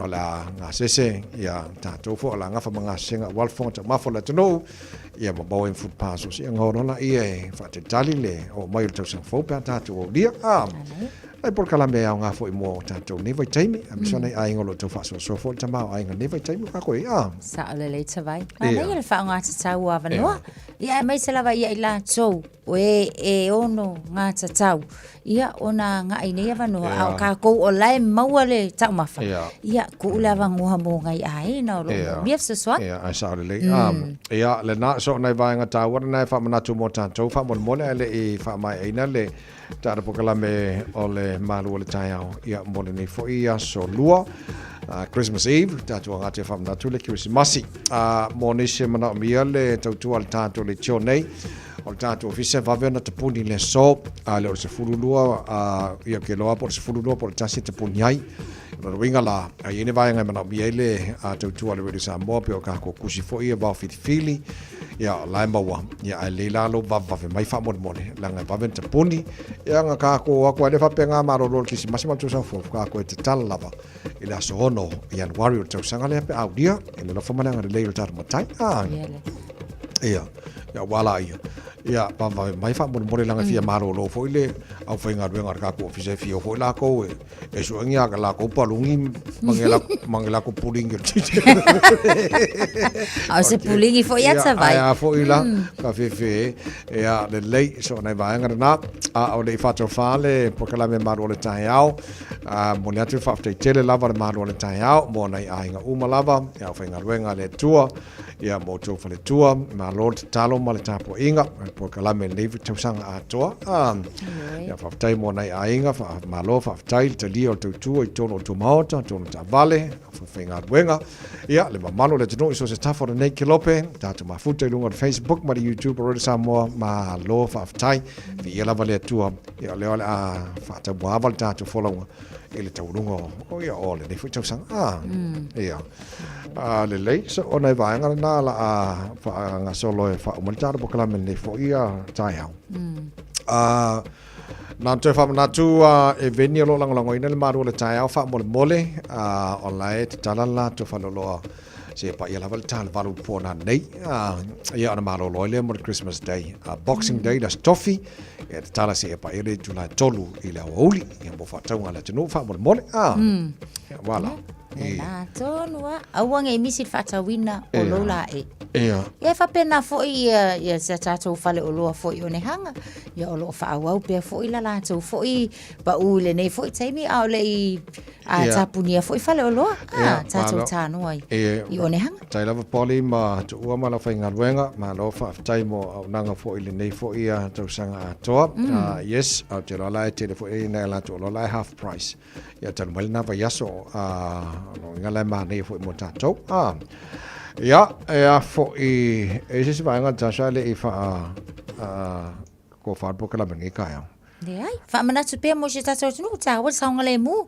ai mai se le tu le tatou taimi le wa fa tanga ina fa ngata ina le fa tawina fo ava malosi ia ma fa ike ke fo le ta ma fa ino ava malosi tu sono ainga ia na ye fo ina yalo mana I fa na witsi na fa tuanga lava ia ina ia saunga le mu ma mo security ma fia fiata vai ia sa le ia le lei o le tulanga na il tatou pokalame o le sauni mai salava ma se mino mo tatou fo pe ta le iva ia ona pasa ko foi la whainga luenga fa o pokala mo fifia mai wala tau tuaina o le tino ia mo le nei foi so lua ia o lo mana I Christmasi la swa tai hau ia okay loka ko nga Natasha ia ma lo foi de usu ia manu ia le Christmasi foi mo oe ma malanga mali ma no falo ia a mai so tatu ainga uma lava pulenga ma whainga luenga tatu le tonei so pasta lui ma pasta ane fasio ma no falo ia manu ia foi Christmasi ma whainga luenga uma lava ke wanga lo ku sisi ko ke foi whainga luenga la ko ma lo tau tua tunu le neve so a ko ia o mako la mako o mo ke ka fao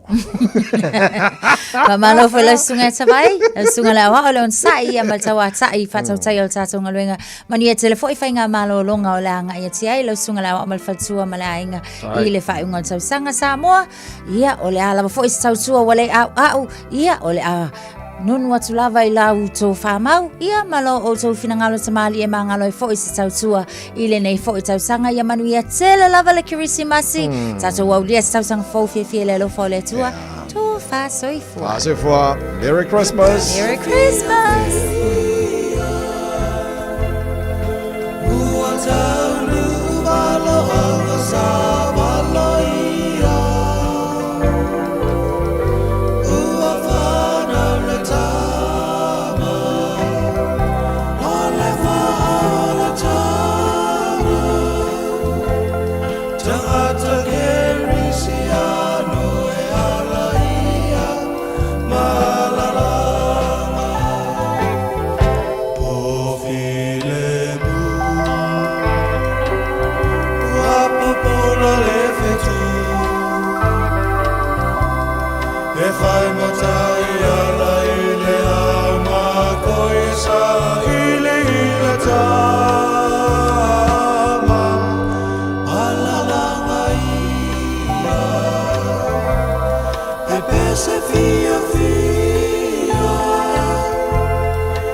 Fai matai ala ile ama koisa ile tama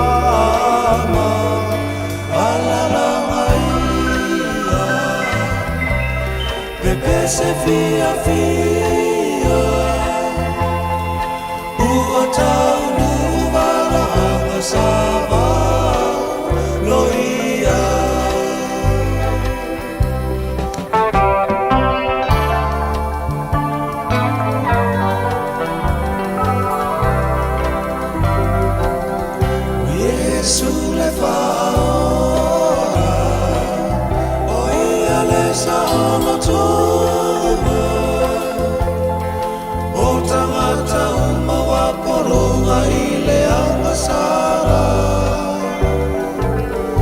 Tato olio upumoni alalanga ia ua whanau mai o le Mesia Mofile mu ua pupula le fetu e whai matai ala i le au mako e sa ili i le tama walalanga ia me pese fia fia ua tanu valo anga sava lo ia o filenu Wapupula le fetu E whai mata e ala i le au mako e sa ili i le tama Alalanga ia Pepe se fia fia Ua taunu vano anga sama lo ia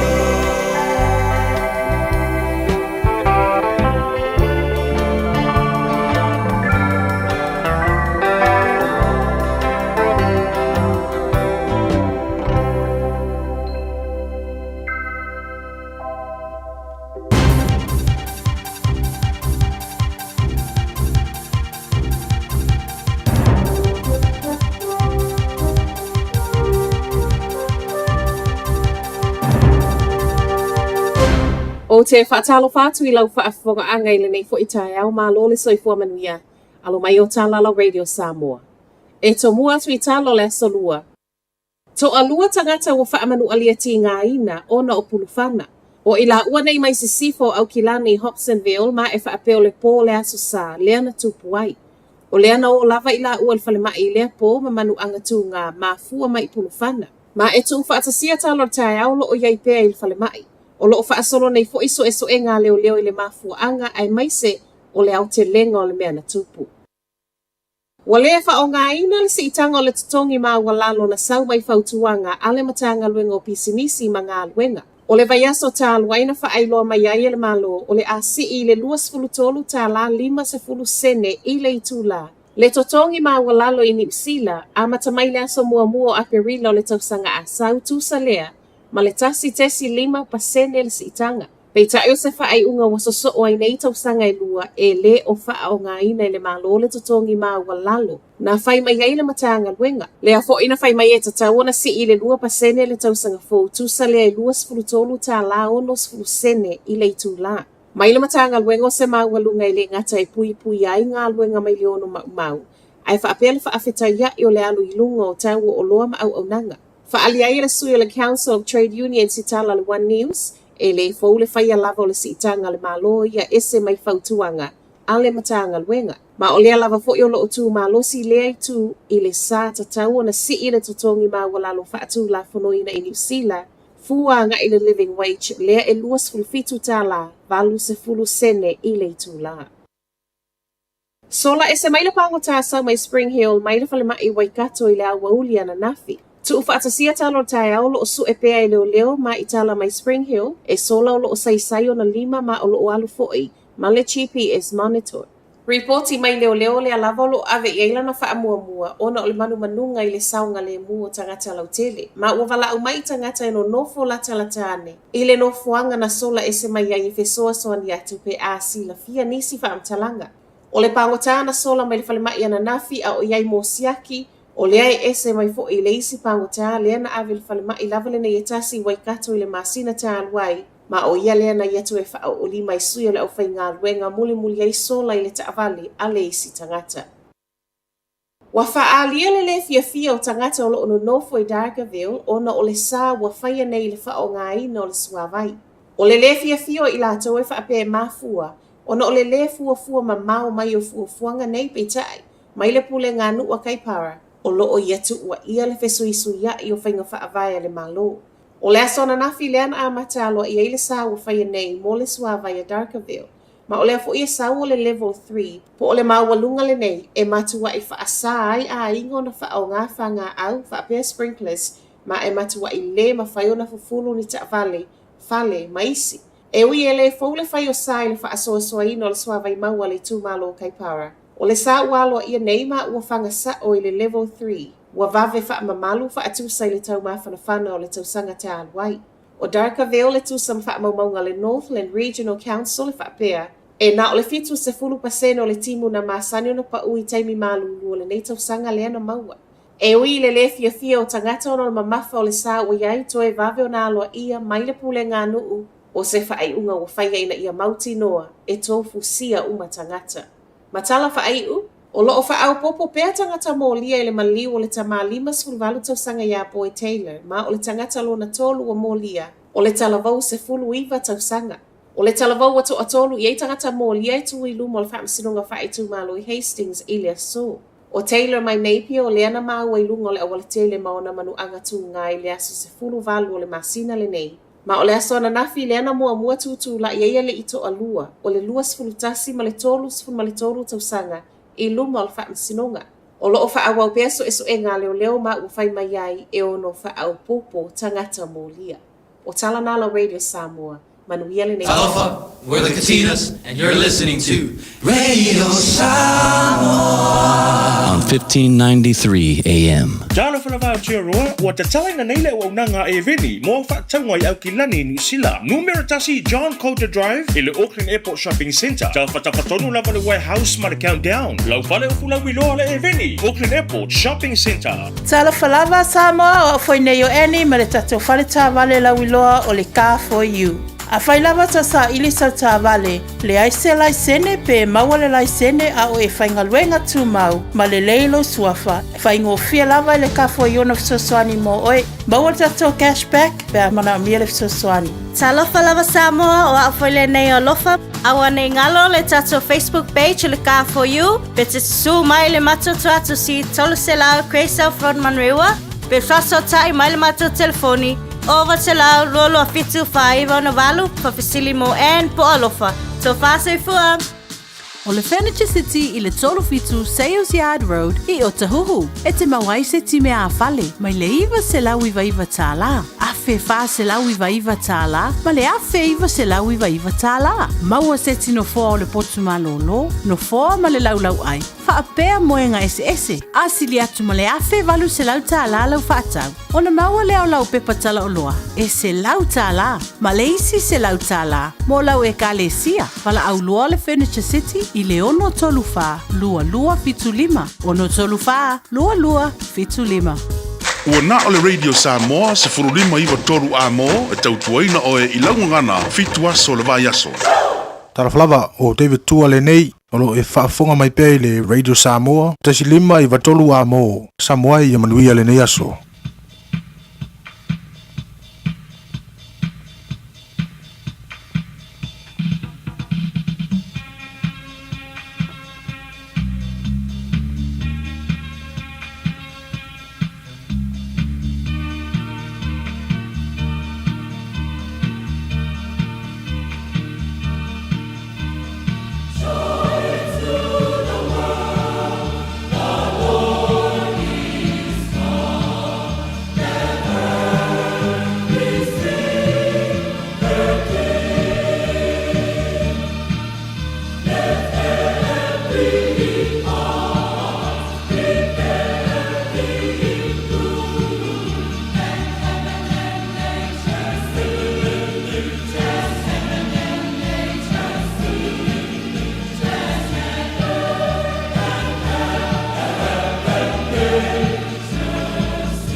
Ua na o le Radio Samoa se furulima iwa toru a mo e tautuaina o e ilaungangana fitu aso le vai aso. So fa me do te wate ale tu la iwa tautua fa wa le Radio Samoa so lima iwa toru a mo programa le fifi mai show. Ya tato maputa se ipa ia po se taimi o le auni so ia po le important tono lo mnien malo tato tunu tu tu wai mai le Christmas Eve o le bi inga po ile atua. Alon swapa manu malo yeso keriso patalo pantu ai le atoro tato tunu ne tai au mata ngo fia tai au to ai le lofa le ri ya mana tunatu le au kirisiano fa tu tato tangata ele so i fu ma le pepe ke si masi tato te la ngona le patau va tato te la ngona le pa maulano to manatu sutasi masi na tawasa mai pe to mania le wa ba ai atu le tau fiafio le nei tau sanga lua ono fa o le astantala na le fa fo yo le vi inga wono me ma tau wono vi inga I me siri Awa e maunga i fo i vanu, tau ngā i fo lao le wha moe moe, e tu fesili o tātou langona, e sola o tātou manatu, o me fe tu lendi mai le soifua mo le ola, a le ua mai alo soifua mo le tātou wola, tātou maputa ai, lungo pe au mga nganu e ale tau tua wha wau le Radio Samoa, so lima i ba toru a mo. Tālofa lava, ma lor fo lau soifua mo ria Samoa, pa tālofa ia pāwara tāna lei, o lo pātuna pā ria, so se tapa o au te oro nei, tō bine tau suina le vai o le soifua, ia o poropa pa tālofa hantu, pa tālofa i so se mauta ngase, mauta malawa, maru le tanu pa tau tolia i ngase o le tino, o poropa pa tālofa hantu, tālofa lava, pa tālofa i tanu, e malu le tanu, tātou mau fatasi mal Christmas, evi le anga le leo leli, po ilvi inga i le tua e o poropa pa tālofa hantu, tālofa lava, e le pangaruina, pa tālofa le auso, o tina, o tō whapine, o tuli o lātou whāsalanga i so stoi se taritonu. File mua le li o tō musu i o tō pingano i tonu o tō botu ina ia mō langona salamo. Mana tūra salamo le o vi o nā ta mai ai le o ia. Tō e fo ia i lona ainga o wharopan pa tā lofa atu i tō maua se keri se masi, file mua i tō tonu o tō botu, pa tā lofa atu le nganga pāna ralo e o lava na ialom whanau tā lofa lava.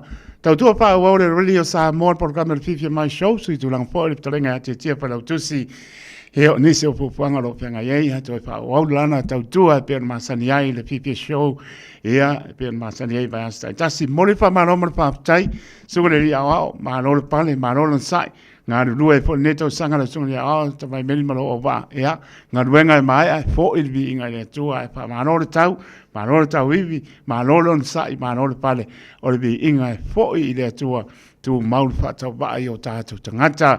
Ia, manuia tātou fo launga i toe, i tu lao le neto sanga.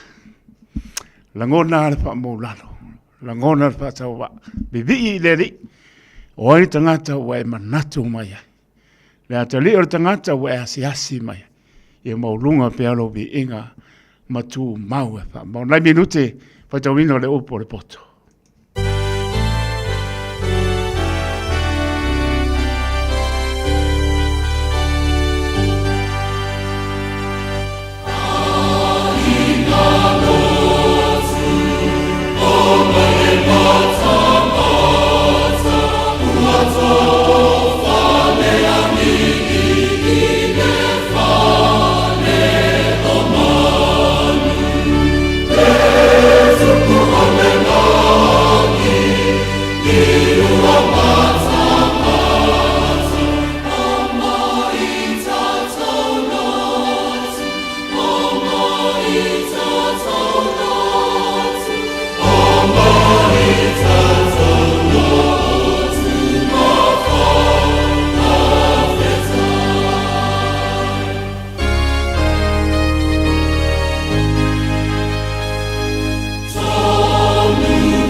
Ua na o le Radio Samoa se furulima iwa toru a mo e tautuaina o e ilaungangana fitu aso le vai aso. Faitauina le upo le poto no le tautua matavela linga Fusi and Sons Funeral Services I Mangele ma Samoa. I taimi o mawhatianga ma whaanoanoanga ona o le maliu. Mana tualinga Fusi and Sons malana au nanga o le a whaamama avenga atu mo oe ma le ainga. Wala au I le telefoni lua fitu lima tolu o fitu.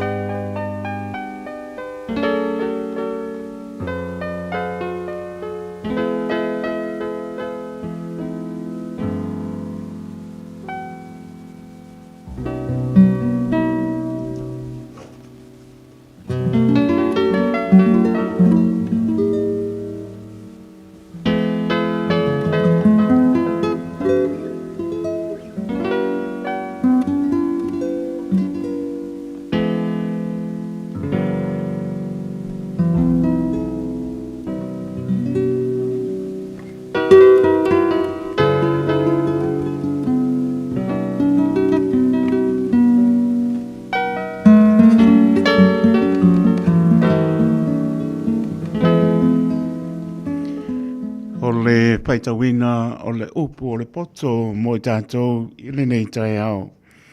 Mō mai lea I le tusi al pāta oto rona mata upu e lua spulu mana whā.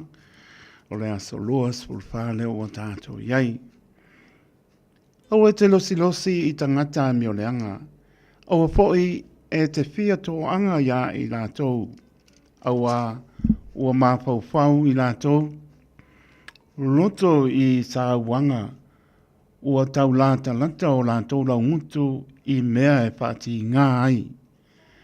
Ua ati na e le whale le poto ai wha mausali ina I le whautauta.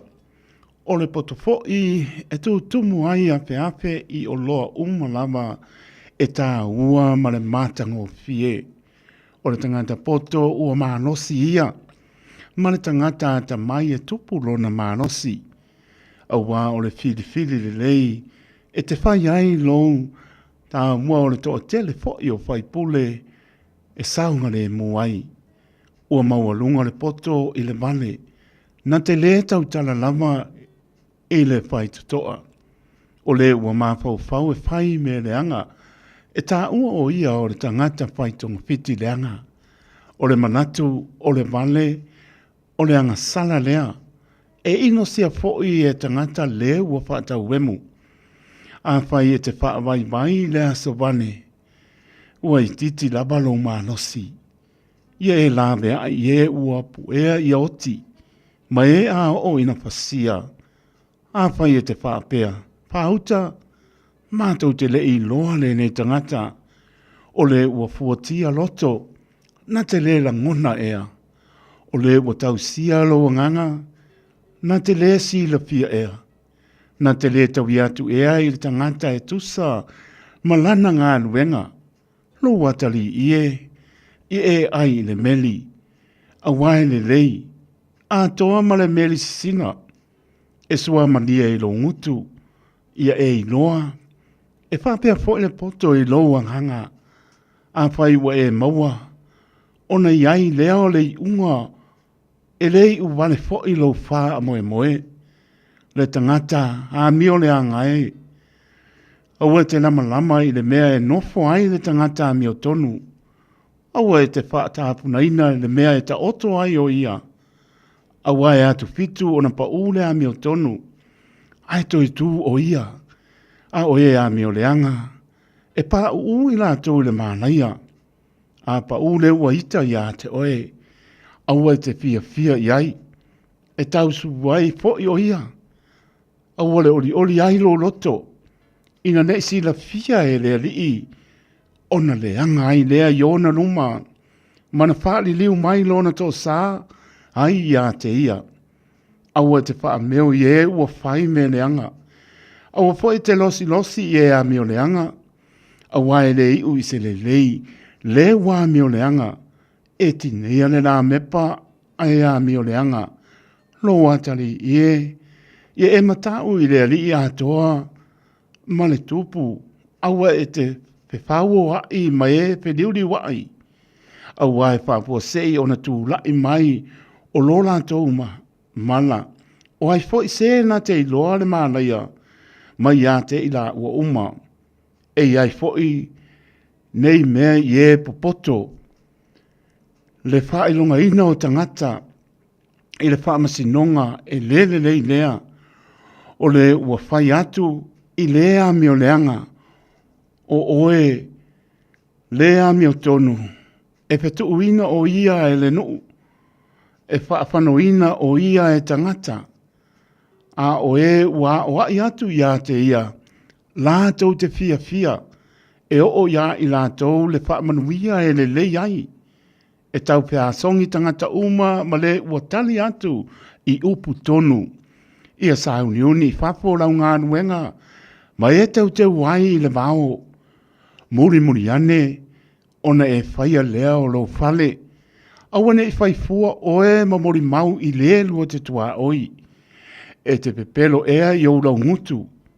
Awane e whaape ane. E pei ona whaia e le tangata ia te au. E whaape alama ona o whaia ia te ia. O te tawi atu ia te ia e tusa malana me ua whai. Na o wanuane i whanua o le tangata pa ye. Mane tō bine o le tangata wale aise mā pau pau. Pau te poi. Ua tutupu ae. Ua so o lava i la au tui tui. Ua ufitia uma lava i le vao ngongo. Malana pā maa ua solo. Ona o baba ai lava lea. Ma o matua mana tunatu. Ua o iloa. Ma ua o ina i au. Se i toi titi sina moe. Toi titi se mata moe. Toi titi se pe i rima. E ta oto ai. Ai o mai lo matiba. E pe o le malanga. Malo le tango lima e pe o le tangata. Ua sa uni lana au penga. Upo le poto. Mo i tātou i le nei tai au. Ua awina atu le upu o le poto i le nei aso o no le langolango mai a linga Fusi and Sons Funeral Services. Ua mawhai o na tu whātasia ua o nanga tāla whea ngai i ni tautau ngō fia tele. E fso soni atu ai, a o whea ngai oe ma le popole ma le wheme mea. E mori whātasia atu ai ma wha mai senga, ma wha mawhana whananga mai a linga Fusi and Sons mo a inga uma o Samoa ua whea le maliu ma le oti. Malau mai loa ia lingalinga Philip Fusi lingalinga. To ia whaapo lingalinga, to ngia si ulavea, pesusu mai i le luas fulvalu Canning Crescent i Mangele.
O te pese, se po Maria, aleluia, worship te mai o tau.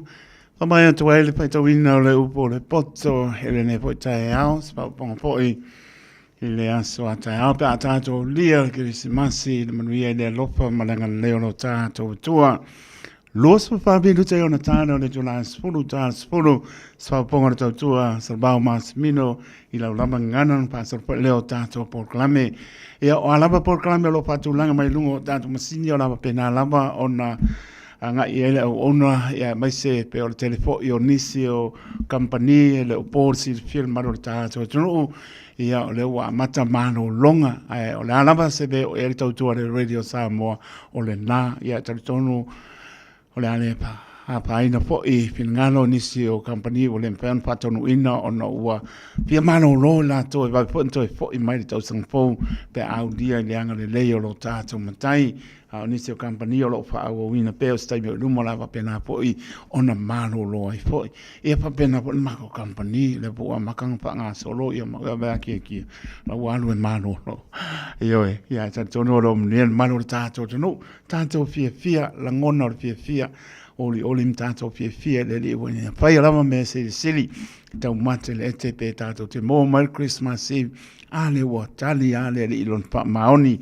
ya ne tai au tu am tato tu vai ai ya tali manui tu la toe tato te pati ai le fio mal pepe Christmas le liutino tangata o le atua ya tato fia e fa tai alo na lofa malona ngale lei e le silingia lon pa maoni o nafi mreso e o lamba e le pa vau to pata lofa to ale tau le Radio Samoa o le napto ai ma nei po mai nei tai au le la kanspul ia o le sisi va po manolo mai ia nganwen ia la me le pa ia e mana tua le la vai fa tu lang e valu tu lai tau na manolo tanga soi fo e o ia tanto e luai ku lai mai e makau kia e le o tanto se balu tu la ale pe me balu tu la tona e mano loi ai mana tua foi e balu foi ia o ipu vai tau mapa e ta tau ona e tau mapa le aso ta se pau ko ai le un fanka ko muri kai e a uma le aso ia 2.5 liter o le Sprite o le Coca-Cola au ngano le ipu vai io e ma wale so ifu mano lo e na fa manatu wa ka mi ngal fa manatu wa ya e pule al kamalo moko lo wa pa italia le na mai sa loto ai pa pena po teto ai tante fa ya me seli tanto manatu natu pe I fa to nunga o le ngaton tato sa ia piong pa ia lo tato tua au nisi fo e poto e pe o doctors nurses ia pa pena tato wo ia la ba au lo pa tete au tato ia pa penga o isi lau bamba ai apa pe tala mai ia me fo io fala sorry e makau kio apa pe mai nge ia le antibiotic fo le e kau kasi ka tasi la uri tasi la pi ai pe me e kau mapa pa tasi male tamutanga ia ka kula ia tu lo pa ia manu le pa pe apa po e le sa u tau tala tu lo mutu mre e le fa manatu mo tatou Ia me so nai o tātou tua. Amana tua alon whanau whamanatu. O le whamanatu nai o tātou tua ia lātou whalau. Au kama po ila ia lea kau foi le pe whauraulang foi. Sorry. Ngonga mai al pepa whala au po lua pe kasi da songa kau mawha whalau. Whanau kua marosi ai. Kua marosi a koro la pisi. Ele umale aso ngā malesi aso sorry. Ai kua ka oko. Ai sea. Ole leo stai.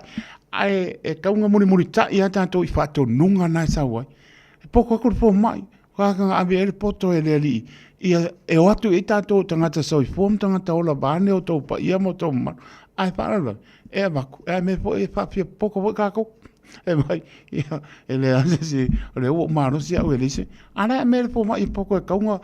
Ia pere si ama tu lo le ngana vai o ko ka po mai ko mas ka mai fo io fa pe ai se siku ia pere si ama tu lo le ngana pa po maro tu ile fu ala nga mai lai lo le ia si le pier po mai no todo aso pe faso ia o pere si ama nga le ka pere po ia ka kula sole ele pere si ama ya ko lapis e ave mal po mai ko li dia anga na kula na so pai mai o au le ia fa ga i do ko i ke po va pes o le krisi ma si ia e a ma no va tai no va na tu la to lungo le wala io e long po li i na lava el radio Samoa se pa mo le au fa nga ina telefoni o la wa ke telefoni ke pule ai e ar pa tuanga ma tu o la lo au fa nga ina telefoni pero no pe yato tele o soi fua o maa wai. O tātou e tatalo i le li alofa mai. Ai le alofa kako ia kako. Whata mana la tātou. O le whata mana la na. Ia, whikau i marpa auke. O no, o le whao ngaina o le telefoni. Ia, whao ngā. Ua maa ngai alau kana ngō. Muia kisi masi. Whaasainga roi le skai. Ai ngā lor kāwara. Ke ia soli. E le koe fo i mai. Pe on fa manatu atu au fa ngaina la telefoni fa o tia i mauta malawa sa loko lawa sa ngale mu ka oko pe ke ngofo pe ke savali ka mil ko ngol fale e per ko mai mo le ka mil i fa fo vole so ngi pengu e ai el ka ala wa sa ngale mu ta wo le mo le pasia mo linga o la o antana na mo o ana ko mana tua ia railway lines fo ia meo lau papa fo ia e kai me feo sai lau papa nga ole ka le ka konga fa me wo so e ka amane man tua ma singa len kengi ai tu poi ma sina uma mane va ponga le tru fa mai wo so e le ka amane le train so le fa pe fa me wo so le ska amane o nga ka u fe ka ila ia ali ngi fa mai so or ka le train ke le pe o le su le o i Western Spring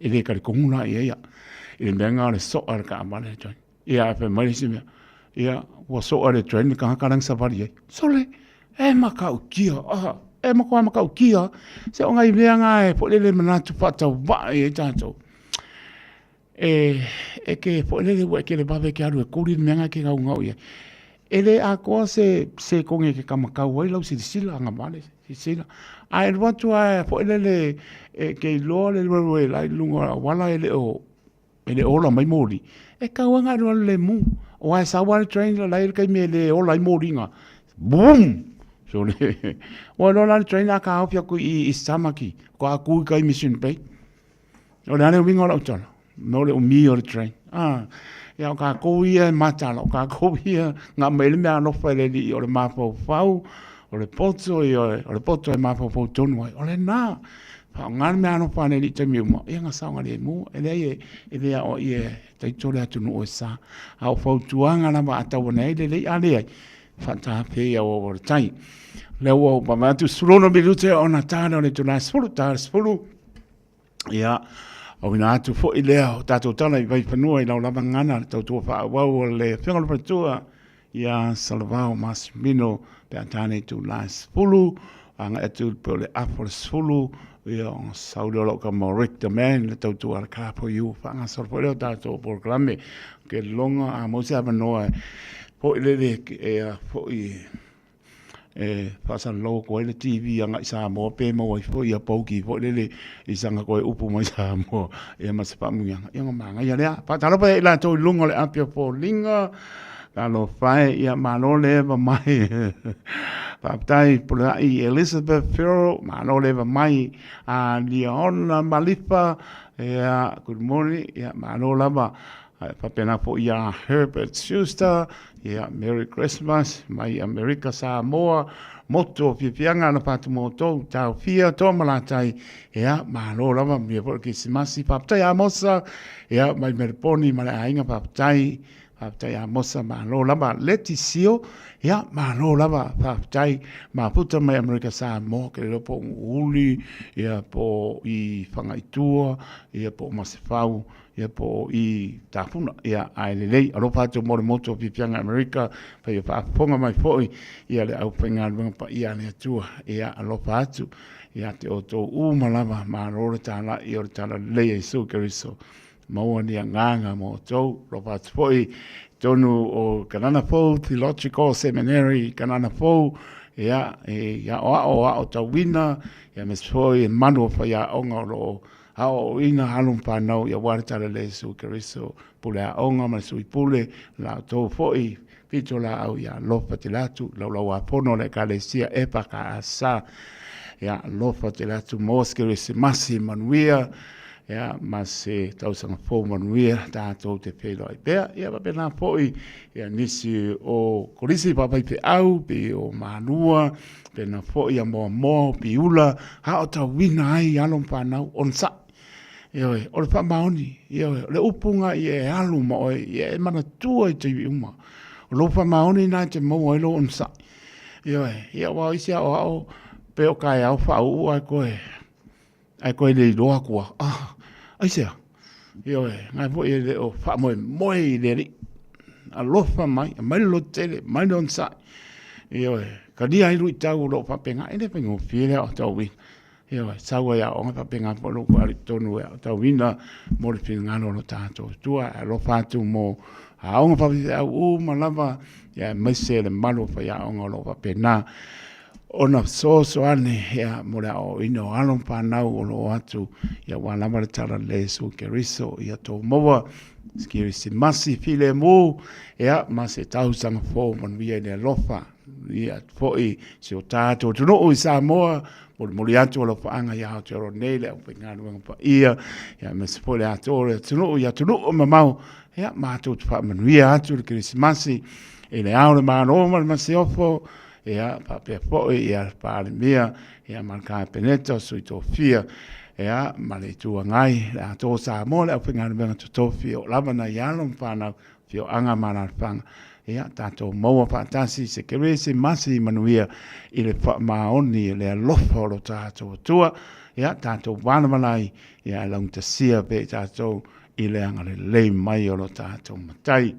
Padahal watu ya tau pia to malatai va pena po ya paptai amosa nga talea li Tasi Brown ya malola ma paptai va smaya li Tasi Brown mala ainga to mapa sefo va tau ya lo patu lo mai mo mai sangonge sa va e uma lo sangonge mai lo paloria e sa o pele sorry ale mo ko ha mix ya ko ha uya mo ke se la pa mangano mai yo e pa pe vo se ka ya lo pa tu mo le mai mo mai lo va pa se po ba ta mo le ainga mo le fi anga sa ngone sa vai pak ke se la pai pu le ono sa la pai yo pe mai pu le on so le lua pu le George Leota ya pa tai ma lo la e sa le ya e se uso ya George mai Tai to saure leia o ka manga 2.5 liter o le kaunga o le vai ai le o le Coca-Cola le o Sprite pa tai George ma lo ya pa tai lava ma lo lava le au mai a mesel ma puta mai ele malo le tato no su tasi minuto ona tala le tu lao se pulu pa ponga malo le tu tato tala I mai panua I lau lava ngana Radio Samoa. Taslima Ivatolu. Amo. Sunga o whenga whakau e lo kawale fo maunga Max Ila. Se nga uka amilo e o kilangi. Mo koe foi mai lawa i o Tara i le Tire World and Auto Limited. Lea ma o aiso skoi ngā meg ma pa uka avar. A ole me piko sidi. E ngā le lua lima ka aladwa ia so le kokongi. Le Tire World and Auto Limited e te maua hei taawale ma pa utau ngō fie ia New Zealand antoa. Mo fo i se ti mag wheels mo so se tu ai ngā taawale ma le telo isi au unanga. Warren Fitness i le na ole se fulu tala pia i wha i lo i eina e wha afafonga le Radio Samoa i nei wha abitoa. Talia wins quotes, cue cards maisi. Wala au le Tire World and Auto Limited i le lua fitu tasi tolu o mo pa utaawale po le lua fitu wha tolu lua o mo le whale inisinia. Talofa Samoa, o leo whanga solo whainga me alofa o aso fia lau chimana wholesale autos. Tui in mailo sa, mamoa tuai sau se leni tolu after cashback, ai ia inga wha abitoa. A fio ane lo le chimana wholesale autos, i le lua valu Ekensen Avenue i o Tahuhu, pe vala au deli pule i a ngalwan mana tai ngalwan mana, i le lua fitu ofa o lua fitu. Lua fitu ofa o lua fitu, po le over se lau whao no lua o no lua tasi. Over se lau whao no lua o no lua tasi. Chimana o le tali ole, yoi. O le Furniture City i le tolo fitu Sales Yard Road i Otahuhu. E te mawai se ti mea awhale, mai le iwa se lau iwa tā la. Afe wha se lau iwa tā la, ma le afe iwa se lau iwa tā la. Maua se ti no fōa o le potu malolo, no fōa ma le lau ai. Wha apea moenga ese. Asili atu ma le afe valu se lau tā la lau whaatau. Ona maua le au lau pepa tala o loa. E se lau tā la, ma le isi se lau tā la. Mo lau e ka le sia, wala au loa le Furniture City, i le ono tolu wha, lua fitu lima. Ono tolu wha, lua fitu lima. E silia ma le se lau fala o loa i Samoa e mawhai ona whaanga i le talofa voucher mo whaatanga alu a inga. E le antoa lava se 5 milu te lafu antuai mai New Zealand, Australia, Amerika, mai si antunu. Ai tau nuu i telefoni maolo e whaanga le talofa voucher e whai e le whaatau. E mawhai fui ona tungi e tuai le cash power whaapea le pili o le vai iso o se taimi. Angai loa i le www.pacific40.com e lafu ai se talofa voucher mo lo a inga i Samoa. Mo nisi whaamtalanga walau mai le olua tasi o valu tolu, lua tolu, po le info@pacific40.com. Radio Samoa. Taslima iwatolu amo.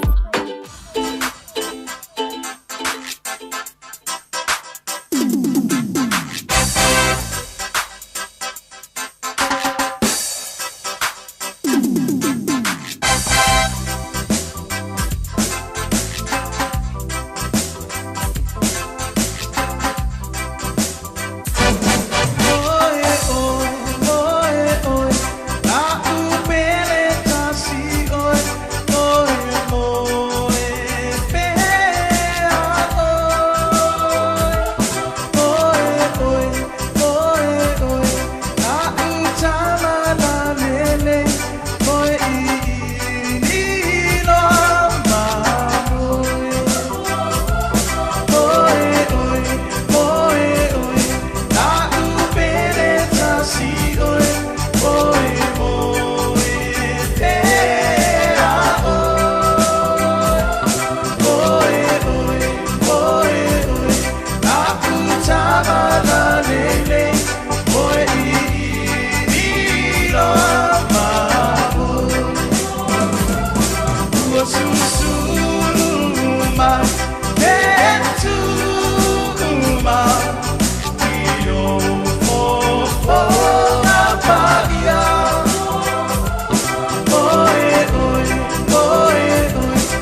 tua pepe selva. Aleluia, a oelele tu kupo. Oi, oi, oi, oi, a upele tasi oi, oi, oi, te a oi, oi, te a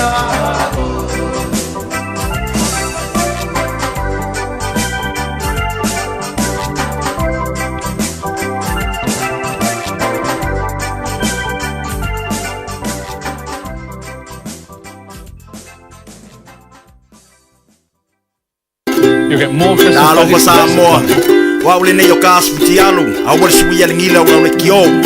A eva mai ina se fudu lima iva kolu. Amo Radio Samoa. Vevela a.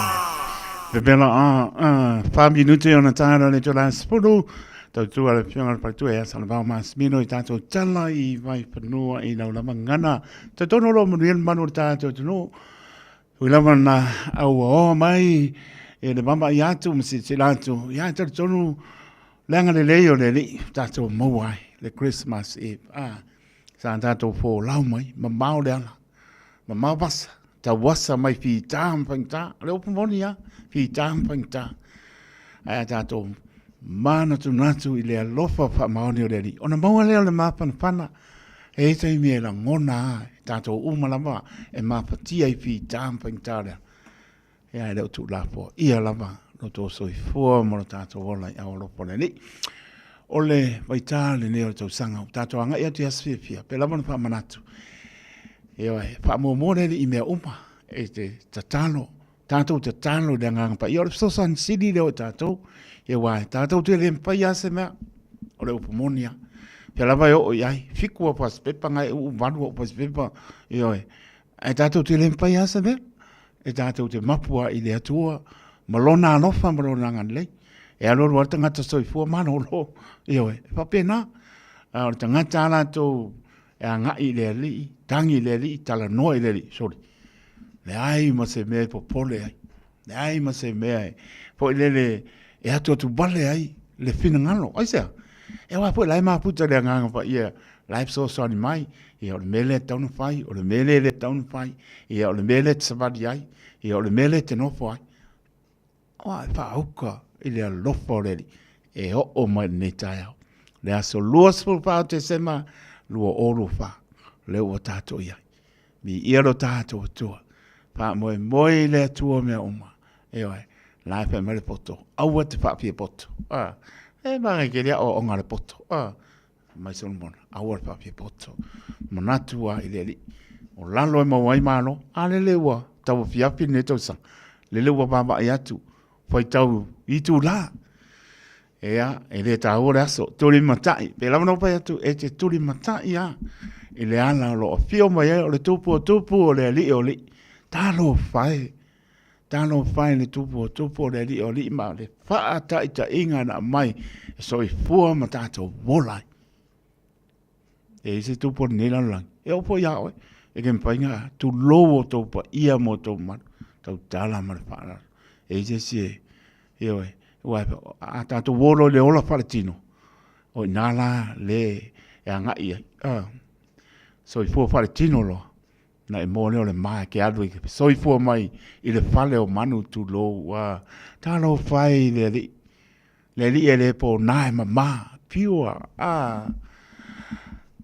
Na alua. Ho o lunga sa tolo. Lana ngā luenga na ho o le oti. Le alo fale na. Mō tātou. Le wha nau wha tua tua. E le ngano. Ai turi matai la. Le awalan soi fua mai le tupu le rii o li. A tātou wō le ala le nā. Maua lalua. Ia e pape e fua siri fo le stangata ia te oe. Ona e maua le o le manuia na e maua le o le sili o mea Ia e manatua e siri fo le stangata ia te oe. Au te manatu o oe te sili uma le langi mai e po e te pai taua uma tangata. Tātou oe. Ia o onga neri, ia o na fia le o le tātou Christmas. Tā tonu ale tu la spuru, leo tātou wo mai tau tua sa vau masmino. Malo soifua, o se fufonga Samoa, Radio Samoa, tasilima I vatolu amo, se kia Radio Samoa. O te whaatalo whātu I lau whaafonga anga I lenei fo I tae au malo le soifua manuia, alo mai o tālala Radio Samoa. E to mua atu I tālo le solua. To alua tangata wa whaamanu alia ti ngā ina o na o pulufana. O ila ua nei mai sisifo au kilani Hobsonville ma e whaapeo le pō le aso sa, lea na tupu ai.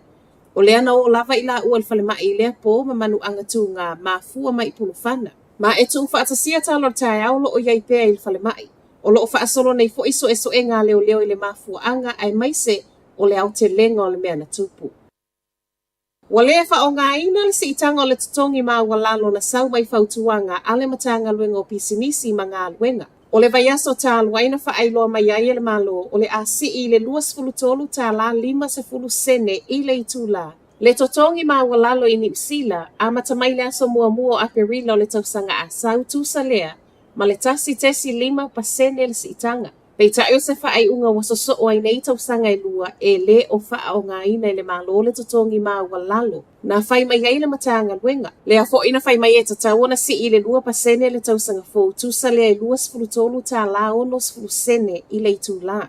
Mai le matanga luenga o se mawalunga I le ngata e pui pui ai ngā luenga mai leono mau. Ai wha apele wha awheta ia I o le alu I lunga o tau o loa ma au nanga. Wha ali ai le sui o le Council of Trade Unions I tala le One News. E le fau le whaia lava o le siitanga le malo ia ese mai whautuanga a le matanga luenga. Ma o lea lava fo I o loo tū malo si lea I tū I le sā tatau o na si I le totongi ma walalo whaatu la whanoina I New Zealand. Fuanga I le living wage lea e 2 tā la 20 sene I le itu la. Sola ese mai le pango tāsau mai Spring Hill mai le whalemai Waikato I le awauli ana nafi. Tu whaatasia talo tae au lo su e pea I leo leo ma I tala mai Spring Hill e sola o lo sai o na 5 ma o lo alu foi ma le GPS monitor. Reporti mai leo leo le alava lo ave I eila na wha mua ona o le manu manunga I le saunga le mua tangata lau tele. Ma ua wala au mai tangata ino nofo la talatane. I le nofoanga na sola ese mai ai fesoa soani atu pe a si la fia nisi wha amtalanga. O le pangota na sola mai le whalemai ana nafi a o iai mo siaki o lea e ese mai fo I le isi pangota lea na ave le whalemai lava le nei e tasi Waikato I le masina tā aluai ma o ia lea na iatu e wha o li mai sui o le au whai ngā luenga muli ai sola I le taavali a le isi tangata. Wa wha alia le fia o tangata o lo ono nofo I Dargaville ona o le sā wa whaia nei le wha o ngā ina o le suavai. O le fia o I lātou e wha ape mafua ona o le fua ma mao mai o fuanga nei peitai mai le pule ngā nua kaipara. O loo iatu ua ia le fesuisu ia I o whainga whaavaya le malo. O le asona nafi leana a matalo I eile sa ua whaia nei mo le suavaya Dargaville. Ma o le afo ia sa o le level 3, po o le mawalunga le nei e matua I whaasa ai a ingo na wha o ngā whanga au whaapea sprinklers ma e matua I le ma whaiona fufulu ni taavale, fale, maisi. E ui e le fau le whai o sa I le whaasoa soa ino le suavai maua le tū malo kaipara. O le sa walo ia nei ma ua whanga sa o I le level 3. Ua vave wha mamalu wha atusa I le tau mawhanawhana o le tausanga te aluai. O Dargaville le tusam wha maumaunga le Northland Regional Council le whaapea. E na o le 70% o le timu na masani o na pa ui taimi malulu o le nei tausanga lea na maua. E ui le fia o tangata ono le mamafa o le sa ua iai toe vave o na aloa ia mai le pule ngā nuu. O se wha ai unga ua whaia ina ia mauti noa e tofu sia uma tangata. Matala wha ai o loo wha au popo pēr tangata mō lia I le maliu o le tamā 5 tausanga ia Boy Taylor, ma o le tangata lo na tolu o mō lia, o le talavau se fulu iwa tausanga. O le talavau atu atolu I ei tangata mō lia I tui lumo o le whaamasinunga wha I tu malo I Hastings Ilia So. O Taylor mai neipia o le ana mau I lunga o le awale tele maona manu angatu ngā I le aso se fulu valu o le masina le nei. Ma o le aso ana nafi le ana mua tutu la I eia le ito alua, o le 2 ma le tolu tausanga, I luma o le whaamasinunga. O loo wha awau pea so e ngā leo ma ua whai mai ai e ono wha au popo tangata mō lia. O tala nala Radio Samoa, manuia le nei 24 hours a day, 7 days a week, Radio Samoa streaming live on www.radiosamoa.co.nz. O e mo mia singa luenga le customer service, hospitality, po le avea fo ima leo leo. E te leo mautinoa, po fe amatai. I le MSL training, mātou te whesoa soani atu. Mātou te malama lama, o le amataina po le toi fo i atu i aunga. E mawhai ona whaafai ta. Ai olo o iai le mātou au soani wha maoni. E taita ia malangolango ina oe i lau malanga. O le MSL training, o se ainga. O se no fuanga i langolango ina oe, e wha malo si au, ma wha manatu atu lau sini wha atu. Asi i le msltraining.co.nz. Pevala au loa, le o valu se lau, lua, fa, tolu valu. O lolu manai, e a mata atu, i inei. Talofa Samoa, o leo whanga solo whainga me alofa o aso whiawhia o lau timana wholesale autos. Tui in mailo sa, ma moa tuai sau se leni tolu after cashback, ai inga whaapitoa. A whio ane lo le timana wholesale autos, i le lua valu Ekensen Avenue i o Tahuhu, pe vala au deli pule i a ngalwan mana tai ngalwan mana, i le lua fitu ofa o fitu. Lua fitu ofa o fitu, po le over se lau whaono lua ono lua tasi. Over se lau whaono lua ono lua tasi. Timana o le tali ole, yoi. Whaonga le tautua le Pacific East le masina toa te sema, ma mawa i loa manoa te ono mana malo ai whailonga tupe whaase fulu o sau nia mo ana paanga. E lua se fulu whailonga mo Samoa, e lua se fulu whailonga mo tātou i New Zealand nei. Se ina whailonga se fulu, i aso tona i o vai aso te tasi. Manatua, o loa whawau pia le tātou whapitoa e nao le lima tāna pia e whaonga ina le Pacific East mobile app. E whaatino ai au tupe whamoboni mai lau telefoni whabe ai. Loa manoa fo le tātou direct transfer e te posi mai e lau tupe le tātou account. Ma whamoni ina fasili lungo le telefoni, ma whaatino la foina o lau tupe ai nga whapitoa. Mo le tongi no pilio le mai, mo li pe teu tupe tu stupe iso se whare tupe mai si au nanga i Samoa. O lo ma whaina whaatino ina ile au nanga ale Easy Pay. Asi mai loa i o tātou ofisa i o Tara o Tahuhu ma le taulau whaatau i mangele. Pe wala au mai le o Barsalau o tasi o nono. Mo se la lata atu i ante oen. Pe wala le tātou Pacific Easy mobile app po le direct transfer. E whasa wa ilo teimi ai mwese o tangata fo i le pensini. Ia manuia telegresi si masi ma le tausanga fo i ainga umo Samoa. Ma le pulenga ma la whainga renga le Pacific Easy o lau paanga mo tupe whamomoli i Samoa. O le R-Dash Travel o le company numero tasi le taungo fio pasese mo whemalanga inga i Samoa whapea le malanga mai i Samoa i New Zealand ei. A whea de loa i le ofisa o le R-Dash Travel tasi valu lima Great South Road i Manurua. Pe vili mai i le telefoni tolu iwa lua o wha o o. Tolu iwa lua o wha o o mo le R-Dash Travel.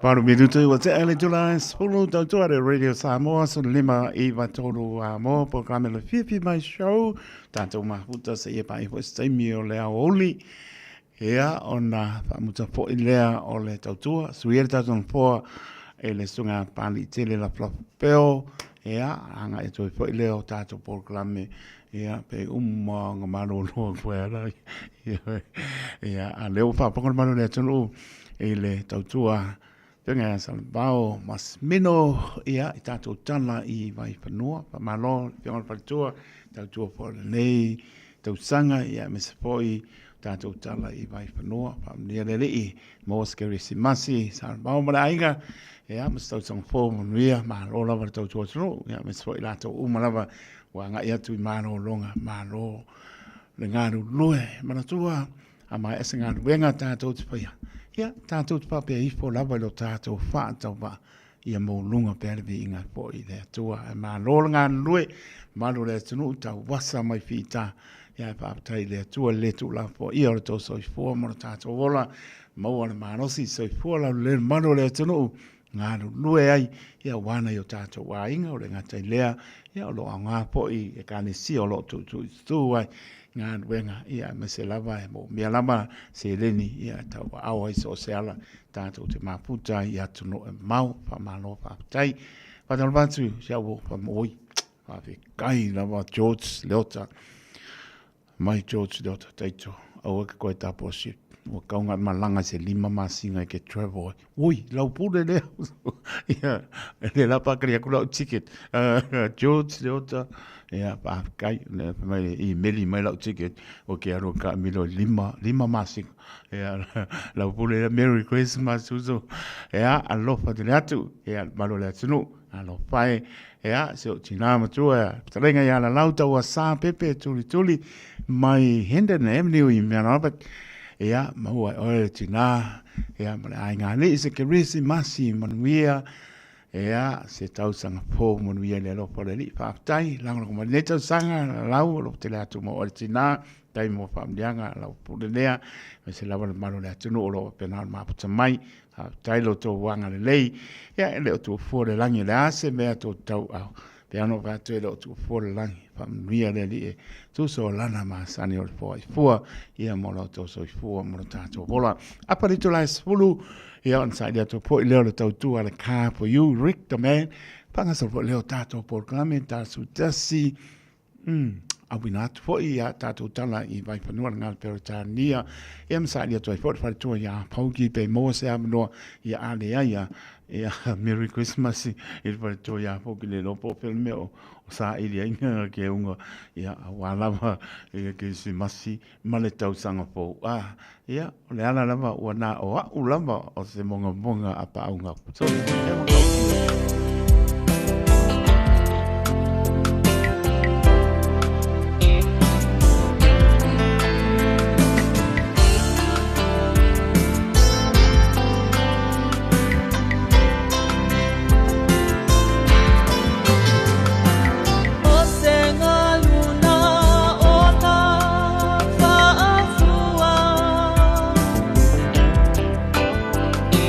Mafuta nga ua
tanga sala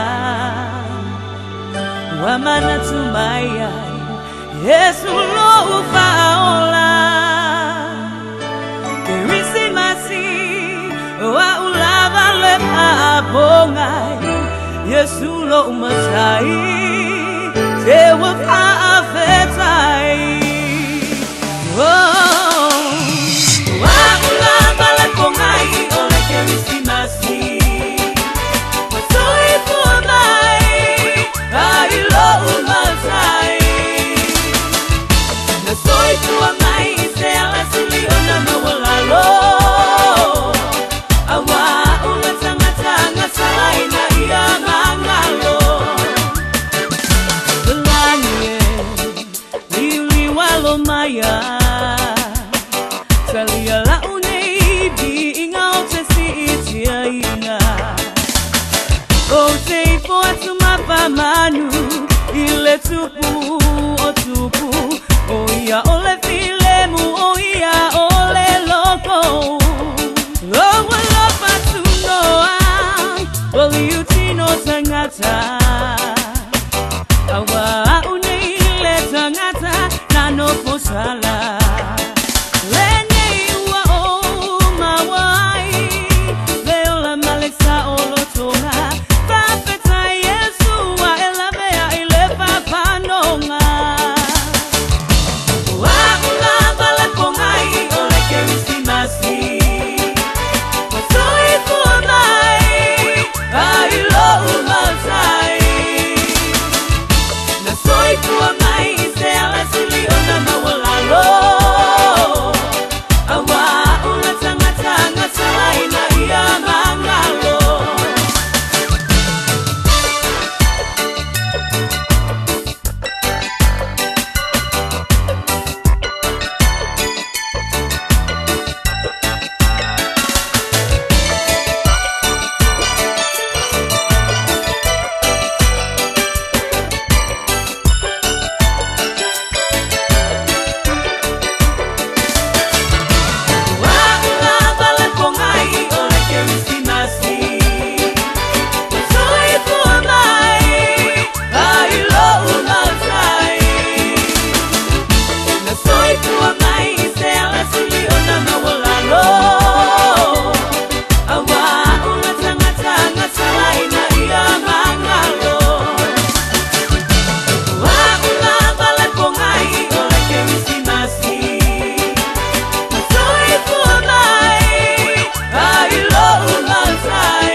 Tulai merta so taimi loa so tasi mirutu e wate aile tulai spolo tau tuare Radio Samoa so lima e watoro a mor programa le pipi mai show ta to maputa te pa e po ile tulai spolo mane loa toi patano patu tau tuare Radio Samoa le atoro tato to no pe lamo maputa mai ai mesela pengaronga to tofia le tua ya mano le pane por fola le tala le ia wan ia nganga mo ia malon malo patana patu ia fo ia ta penanga ia masie o proclame le aso Kirisimasi au e manume uma ile lofa mai o tato tua to patana lofa tua ile nganga pa analo ia tunu o mamalo le tunu ia tato mo patasi le anga le leo le le Kirisimasi stau sang polo o lo lima ile maoni mane lofa le atua le toso fua mo tato bola to pata lofa tuai le pangarina whātautolia maro le atunu ui. So sa mautanga sa ngasi, mauta malawa, ia, ui labo o no fuanga o lo pena o na sa ili matangi ai, ia wase maa lo si ai, pa moi me umai le atua, o ia labo le fo ma ia mana tua pe o tori tatano, o ia labo lo whātautolia, ta mam tina, o uso matua whāpinsa, o lama nei pana witi, i so se mautanga sa ngasi, mauta malawa, alofa te le hataito ia tō moa, se kirisi masi pi le mōr pa iatu o a au wha mano lolo tātou tua. Ina i toi whapoi sia lo tō manosi tātou au ngā lea whai alon pina ngāno alofa te le atu. Nisi o ainga whāno no ni se pele i maputanga o mot sia le malanga le maleu wha mai se le nganga o le ni i ate o tau i oe o le rano langi le tātou te iai e mabai. Au o tātou tā pena lama, whai mau tala atu o le tōnga mau, o lo iai le oli ma le fia pe ama bai le sau i fuam le o lo tātou whai ar whina ngano lo tātou tua rono minga, tātou te fia, tā pena, so se taimi, ia wā lo so i fua le i e puli lo tō so i fuam le tātou wola, ai tātou te whai ar whina ngano le tua, au ai ai tātou. Manuia ke se masi, tautanga pō le a tōro tātou tuno, au ki nani, wanu tūtu a oio atu no e mamau, thea lava o lo nopia i ai poi o tātou tangata anu, ia wale ngata poi se ngana i se ese, tusa i tātou le lofa o le li. Pa paolo na au a lofa, ia mua au le tātou sāmalinga, ina ia tātou maua lo nanga le lei maua se kere se masi manuia le mamanu le atano, au whengana venga tutofi, e o lava ina i alam whanau, ia maise o tua asina sina a lofa tere atu, ma lor ta wibi, ma lor pale, ma lor folau. Tau fiapi so i fua tari tono. Ma lofa le li inta wasa ma yananga suwa tai au. I lo to so i fua tau tua. Ma le ola tau tua mo le li imron pina ngaro. Whamnianga le li ia ilunga ia tau tau. I lo to so i fua tuloi. I le tino wha asili sili le anganga. Tau moa se kere se masi. Pile mumara manuia mai le atua. Tu asin sina ma manu le atano. Alofa te lea teito mo tō whamanuia le rei, i o lama na ialam whanau. Loa spul whamara pinute wa te aile tūna spolo, whaaptai, na iana nau, tau a sā, pepe turi whaaptai mo whamnianga, ma watu whaaptai whapena po ia ore tina, ia, ma le ai ngani, whaaptai manatu mai fuarosa, ai ianga la bea whaaptai, ma no lama manuia por kisimasi, ati na sila i oe, e iai le tātou, e te tāna tātou, e le o ieni por kalame pe ona masani e aso au noa, mō tai au. Ia, a matipo e tātou whainga anotu le tai au a tai au pe au lia leanga lere le aso Christmas.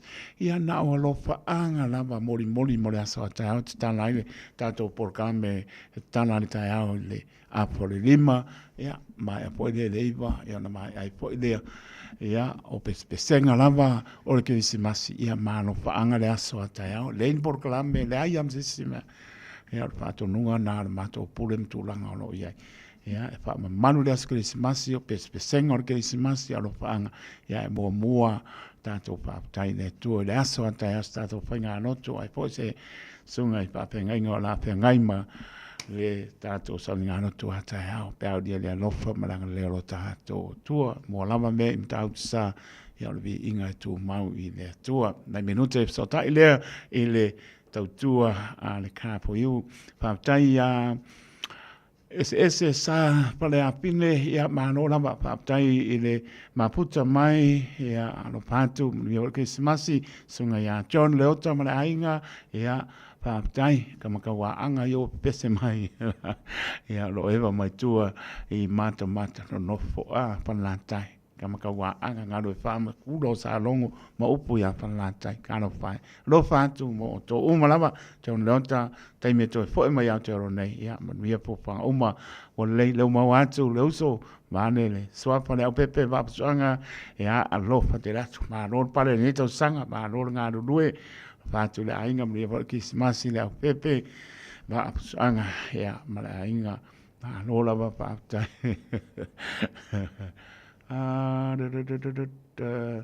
Ya, ma rola ma whaptai, ia, mai la tau, ma rieta pi, whaptai tēne lama, rieta, Uma lama tau sanga tātou maputa lofa tene atu marieta mana ainga ya mos Christmas manuia tailang lang mai tai mo pamjanga mai e sauni ya lofa atu ma lo lama le maputa mai e ya te o tofa pena po ya Jean Marie Williams ya mana ainga alofa tene atu io ma e tātou peselea ya se sa ili atu ya Rick the man po film meu ge vo vile kule morgam ya la pissia Rick the man il capo io na silpia uma volta tua ale ne uso foi mai ne capo io pe ona silpia marotato no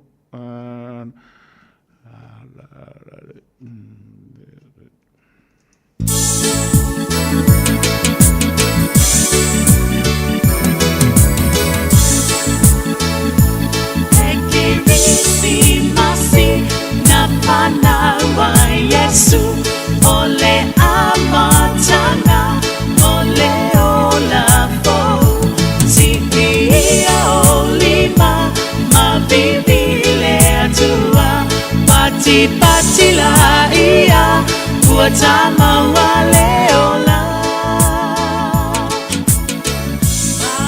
ole boy betele ema ile pale omanu apio mai ile atua mo e mau mori mau ina ile awangelu mapetu ole langi wa oya ole tupu o isara elu mamale la langi sakaria ile malu malu male angelu sili tuina tuilolua aina ole tamai titi Yohane fala ulele yale ala ole faula tanga o mea uma boina te faya e fata tau kile tamole pola polanga lekirisi masi na fana wa Yesu ole amatanga ole olafo si ia olima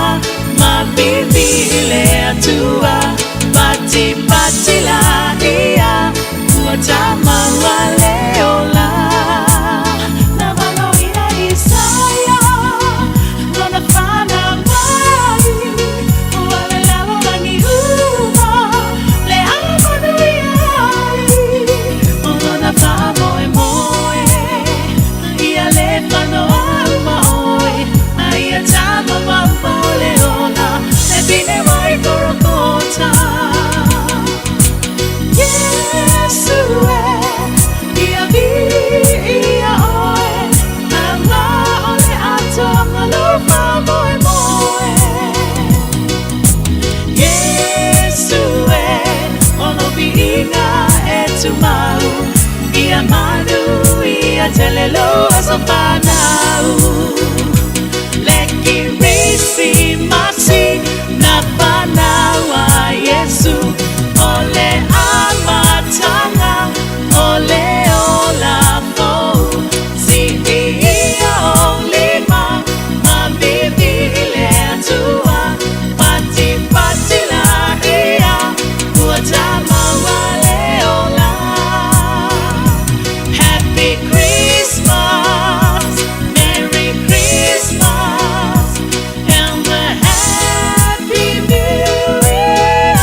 alofa e whaatusaina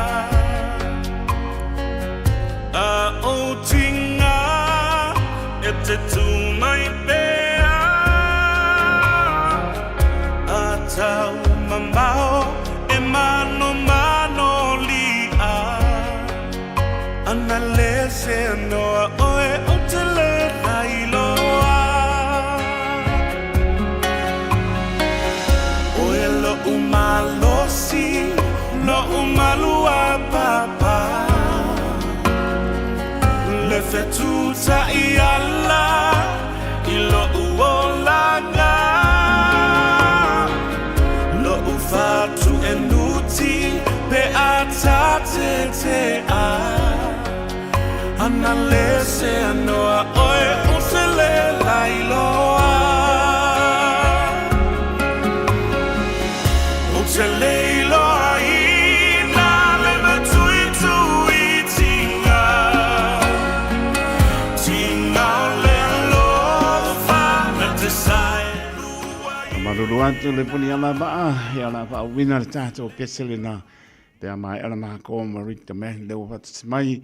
Ia se pa pon manu le atunu tau tuana ka for you. Silvia umana manu le atunu tau selau 300 Great South Road I manu le ua na o man tua telefoni e mana o ia Rick the man oro tasi iwa mar tasi lua fitu. Good morning, Rick. Welcome to the program. Merry Christmas, you and your family and all the stuff of the car for you. Welcome to the program, Rick. Hello, my friend. Taito, how are you today on the Christmas Eve day, Yes, my I'm friend? very, very well. Thank you indeed. What about you, my man?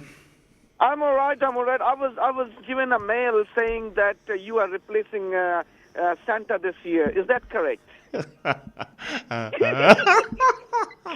Come on, Rick.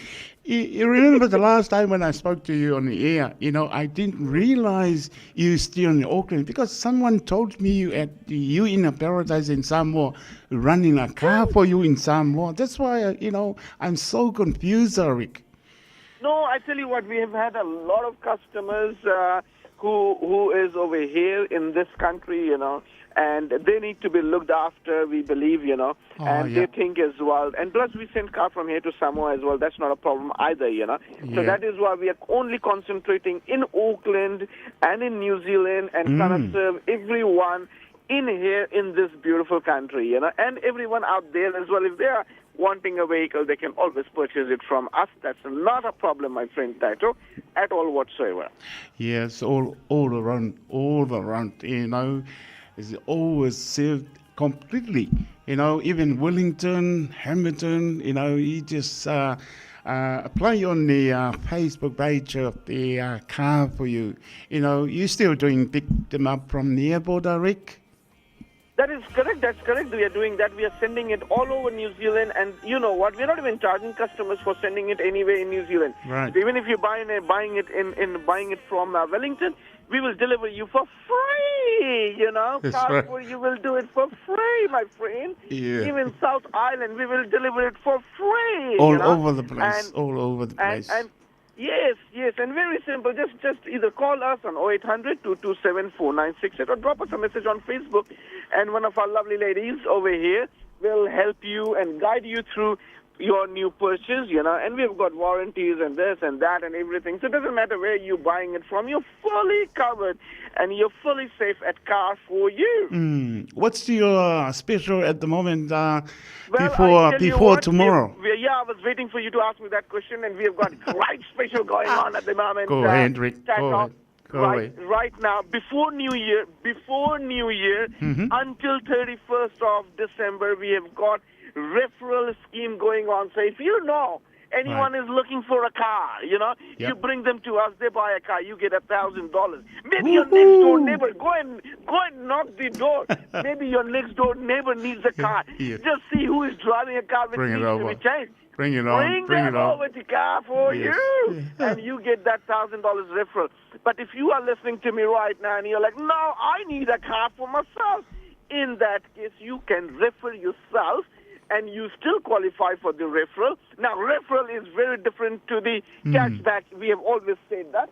So we have got cashback available as well. Cashback goes always on top of the price of the vehicle, and we are very fair, very open about that. So you can ask for whatever is required, and we will arrange that for you. But referral is something which is part. We are giving it away for our lovely customers over here.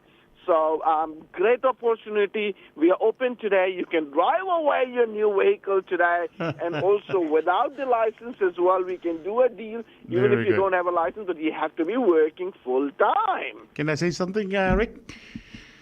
Yeah, papungan mano le tunu o le nau o tala no ma o le pule lava le na o le CEO o le ka po yusunga ya Rick the man e le lo tala no pe e le o ro tasi iba maru tasi lo fitu tala no iai ya pai po i o e manatu ane lo next door na pia pa tau santa wale e pe o ne papunga mo le afe tala cashback mtulanga pa pe na po le po i o se laisene con si Rick the man e so soni ai tato malama e se tulanga lo mo mia le tato watano back to you Rick. Hang on. Taito, I've got our lovely Anne over here would like to say a few words. Yes, Here sure. you go. Thanks, Rick. Tala falava la fionga taito, tala falava sa mo fa fonga mai le nei taimi. Ana o mai. Ia manuia lava fa tai, manuia me o le lo fa le ali le nei tai au. Merry Christmas. Ia sa no ia na tulanga o ia le ka po you ia ma sunga ya Rick. Ia o nanga ma sani lava ka for you, it's out tua mo sa mo ma so se pa anga lava ma so se tasio alala I nei New Zealand. Fa yo mana o mia se ta vale ia lea fa ngo fie mea umai lau apalai nei le mato fa ta vale le ka for you yo fa lava si pisi le nei vai tau ta so yai ia telefone ia mato customers mai South Island Wellington ia maso se tu lava nei au kilani nei Mana ia. Ia ale ngata lea o la maso fala wiloa lea ua whaia le nei vai tau wha ngata lea sa tolis fu mai tasi maua lau cashback a whai o iai se tasi a inga po se tasi o pa anga o loo fia mau se ta vale ma whai ona au mai ai nei la maso fal ta vale ai maua lau afe ta la la maso fala wiloa le na le whai ile mai aso le nei, whaangata la sa tolu sumaltasio te sema, ia a whaingo fie, mawalau cashback a nga I lunga le tolu wafe, ta la le mawalunga, e mawhai la mauna e su mai ma e request, mai so se tase lau whainga luenga, e te mana o se tolu wafe ta la, ia mawhai ona matou au watu I lo au. Tai. Ia, wa... Na o paule na o sina whalawiloa o mato lea mato te whaia le nei vai tau asa fia o tato iai. Ana le ale tulanga e papea po o le I lantou e pale tonu tongi ai tāla po na epso sani le ka po you le sao leo. Ia o lea lava sa o le saunuanga lea fionga ma whai a tu sa lava po le ale tu inga le anga na e whale tonu ai lau credit. Ia ma whai ona mato sosoani mo oe. Whaingo fie mātou, o na whaia lau apalai ma whaswani, so se tūlanga la whaingo lau apalai. E o atu la e mai sao e peo I Rick. Ia, a whapea, e o mai sao lava, a su mai whapili mo Anne, ia.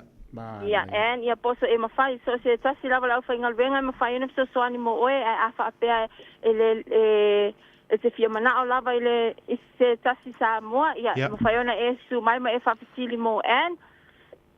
O le tūlanga pēr na saunoa I Rick I tūlanga po nile o lanto e panai mai lanto talusanga I ngor Facebook page ale ka po you mai nu tutua oi pe o le lo I me tone o kato e mwhaimso sani e o tau le au ina mai pe transport po e o tau ta amane pe ale fia ngai mai customer.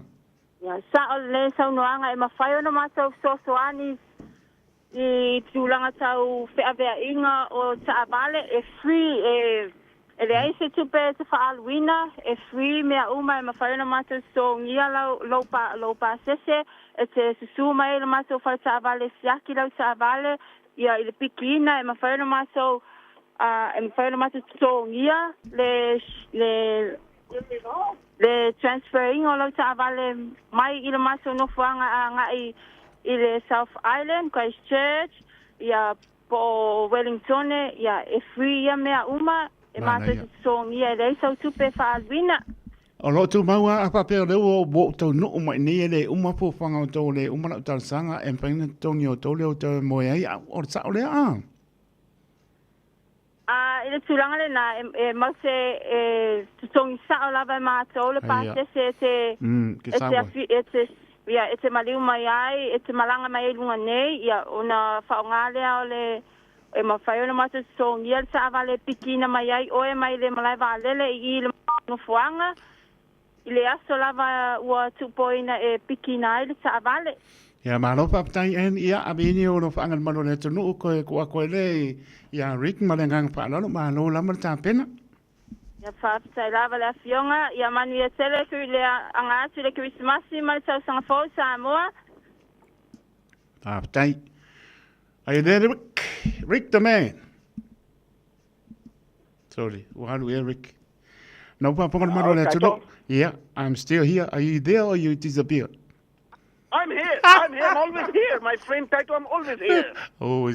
Always there. Yeah, I think Anne did well.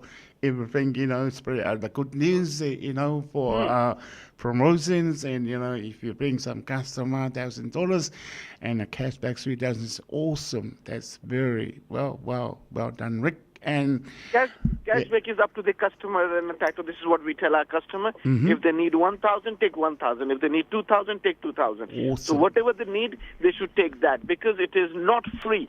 Because this is what people has been telling over the years. Thanks, the Rick. Cashback is free. It is not free, and we want to make it very, very, because it only increases the size of the loan.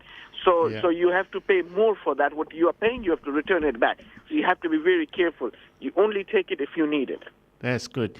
Okay. Very good when you clarify that sort of things, because some people they confuse, but it's clear for our customer. Very good, well done, Rick. And give you a final words before you go, Rick. Well, don't forget, come today at Car For You. Give us a call right now, 0800-227-4968. Or simply come and see us at number 298 Great South Road in Manurewa. Beautiful voice, Rick. I never forget your beautiful voice. The old days. Remember the old days, Rick? Of course, man. Of course. Okay. Always appreciate it, Rick. I never forget the old days when we worked together there. Say hi to your family and all the best. Well, Merry Christmas and a Happy New Year and all your customer and safe holidays, Rick. Thank you so much. All right. Thank you very much. We will talk again later today. Thank you, Taito. You're welcome. Thank you. God bless. Thank you. God bless you too. Bye, Rick. So now, Rick, the man, lelo tano na olu tasi, iwa maritasi tasi lua fitu. Sorry po sao e ke. Ia ngasa wa sa olele. Olu tasi, iwa maritasi tasi lua fitu. Ol mesirim ta ona e fa manino mai ngo fa Rick e ta ulfa maone tulanga. E me yo promotion fo yo panga solo la jo cashback me tulanga fo yo tupe to mai to tongi. E koe an umai lungo lau application fo lele mo si firmaro te ato no pe o taimi o uiai fa tau ta amale e fa amanu laman maro te ato no o ne to e fesili mai te muri po le ale si extra de ko mai ai ya le o mana yo sa no Eric tulanga umalama ele tupele fa pe o ene matu e matu lau customer fo le fa tau lunta mole mo la wa ta la to va pe na fo le cashback e tolu wa ia e le lava manino mai yo fia la to fia tato ana ngala te o ko e apakangi ua too much for me si do maku a le lo anga le lo ba Great South Road in Manurewa po le to sana Great South Road in Manurewa mo le lava ta tua Rick the man le Car For You te puni la to anta yao ia ai mana tu telefoni le na ole o Barcelau lulu fitu five on the balu o Barcelau lulu fitu five on the balu pole o tasi va tasi lu fitu tot Barcelau Great South Road in Manurewa ia pole lu va balu Great South Road in Manurewa e mole leia la to taimi tu le mai lewa spulpa minute ona tale su tasi tala i vai pano ngana peretania.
le tamara tole mai fitu minuto na tale o spultasi au na tanto tale vai panua le ngana peritania panga solo tuai tanto por clame tono a mosa no mata ia le lua e le la pa pong po tala to mai sa mo e mes po ni si mai ngol la langi mo si fin manu tanto no a panga solo tuai le sai le po pe mo ia per ia pauki ia star po mai si tanto tu na silvia umalama le tau lo e sa mo matango pia tau lo fa malu ia ai pa tai le lo fo le ni lo mo si o tato tunu po i man via anga et po ta penanga o le Christmasi pero man fa manatu il malu tato tunu io e te tanga i mo mua e au por klame pero mo e le fa tunu ina io le o ia la po ata mpenga o te mi lava nei sa se fa ta o le si tina sa se por pato le sistema tu logo to pa ia mo to mal ia e pela von pa manatu pea ia e pule la mo e male pa auto tanga o au por clame panga solo ia pa mo le nga pa ia pa mo me ton mo ta to tonu uma la ma i lo soi fo mo ta to e mo le tu i me uma la ma ia na pa popo ile o nisi me o soi fo mo le o nana le nga pa ia o le so ni mai lo tato le ato to panga solo a over fia o mena e mo wa son hanu lo ai ngano me ton mo e to e tapa mai tu langa e tau o na anga in le por kame wa fais tu wa non pa manatu pea a lo wa pa itali et sa lo toi na me le tu et soi po mo la itai to tu lo pa pongon balo le tu ya le la le soi fu fia na ita maiti let's do langa ta wa na tonu ainga na yalum pa nau na wa malo lo mai la pos tu langa no yai ia ta penanga lo pine lo tri au te pa mai vai ai e lo le ungal nei o le la it's not the end of the world ya le la ma to e tala noa mo wale me le mo wale fia o le pine mo wale fia o le tri ya pangane angi lo matangi e fiwa ko ka pasang kong ko mikiki yo o tato fai pana u manama tu lo le manu le tu mana pa mai ya le la male mo pe le on sai mal pa pale u mara so mo le fia o le tama mo le fia tina ya pa to ai foi mo te ngia ma tu langa pa tu yo e pa pena la ma le so i fu mo le ola e o ne i sai la ngona wa feo mai le atali feo mai le apile le tosang ele o le unga le nei o le laro lang se mea le upa Samoa ko ki maka le upenga o wasta ya mo halon pana Samoa le tunu pele o le na ya mo le file mo le li fia na yalon pana o le altu langa na mai ya le fai unga o onga le nei tosang fia i le li mo ai to manga le lei o aso fia fa manatu le aso i fore mesia fia mo le tau sang po le lofo le o lo fia ya no to tau pai le ma to fa manatu i alon pa na se men pa le ton e la ngona fo to mai titi pe pa pe abe e se leo ma lua e talia e to amana ia e alu la to mai titi fa pe kalo fai se o tama talo fai se o tina sa tu mai a te alu whātu tuanga le ne tau sangato. Hea ono wo te whawale, wo le whalongo, wo le vale. Hea o mix the wrong friends. O nana lost mai ai. Hea le lau o mana tuane, le wa papetai. E leise ita o lo tama, leise ita o lo tina. O na le mai o le vai malu. O ta lia mo la ngona i lo wha maulalo. Tamam teine o tol whanau. Yeah. Na o umana tu atu le tala le tama tu atu le tala le tina ya ma batu fo ya o onga le e ala ya piong pa ia lo batu ya te o to muli ai ala le ni pe ona ta fai me fo yo to ma tu ma ola e te pa le ala man vi ai o to te maiti tamam teine ya lofa le ri ta ma mauni nganga le anga pa la bela so vino to tino le toto ke riso tau mauni anga le anga pa na me mo to taimi o mano longa pe ngai po e ta mama tina nga benga no po leo to pa tau tu spa yo mo le am no pa tau tu spa ye so so ni la ngana lofa te le mo tō mio tō rumna i le lofa le ni. O le whiwhiringa e mai le atua. Le lofa le atua. Tōnu o nisi e whiwhiria e le atua e whai matoa le tara le ni aso luma. I lo tō tupu a e maona e. Ia whamnuia le atua. Mnuia po ina i o tō mātua. Tai mātua le on sai. Pare ne tau sangara umana i hana whanau whamnuia le li. Whatara batu ia taro sanga setu maanora whapatai mnuia ke se masi ati na sila o le nā. Whapena po i le sungare ia o ia ane Lucy Miller malparetua ma le no whaalo mai i manureua alo whatoi e sungare to ina ia talia te pale au malparetua pero inga manu le kalisi e manosi e whakasai manureua alo whatu o tau ia pena po ia ta mara e lena leota ia nia po ki se masale le ia yo e drive safe and Merry Christmas o le nā mō tau Maria le sina tamae lo whātu Amelia Whamoana ma le laumua ma le vaenga whapatai ngai po sāwa vali i lunga le maunga e wai leo mata o le makua seki a Maria ma le vaenga ia nai pai mai leo mako sky leo awe mako pai paipa ia o le ngā ka kia le fisi drink la kou te i eise kaimi ai ave vai paipa kama nga se ki eruse po la wai kama nga patal vat po le sunga ya so le pionga tia kono so Bilpeti man patu Maria man no poala pa tai ma patu mai a lofa te le atu. Leo ta tonu lama le tu la. Sumatas me la va ponga sa mo ta tu tanga i mai panua au natu le ngana Peretania.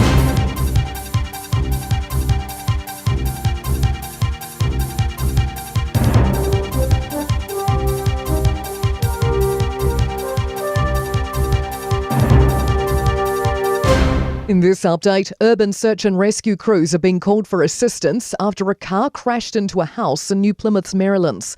Jordan Dunn has more. Fire and Emergency New Zealand says it received reports of the crash on Riversdale Drive about 9:15. A spokesperson says responders are having difficulty accessing the occupants because the car is buried in the house. St John says it's responding with 3 ambulances, a rapid response vehicle and an operations manager. Police say there are reports of injuries. Police are urging the public not to approach a prisoner who escaped custody while at Waikato Hospital yesterday. Authorities continue to search for 48-year-old Damon Anderson, who escaped from corrections staff while wearing handcuffs and a GPS monitor.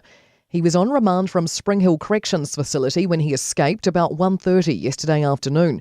Police say Anderson isn't considered an immediate risk to the public, but urge people to report any sightings of him. A long recovery ahead for the teenager who was found in remote Upper Hutt bush yesterday after being missing for 2 nights.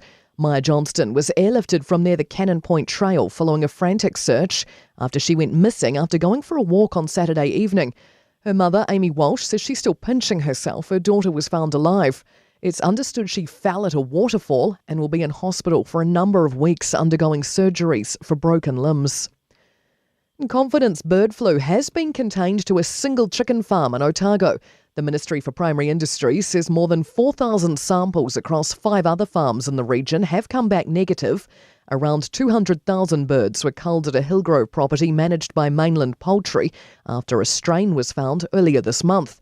It remains under a strict biosecurity lockdown as it undergoes cleaning and decontamination.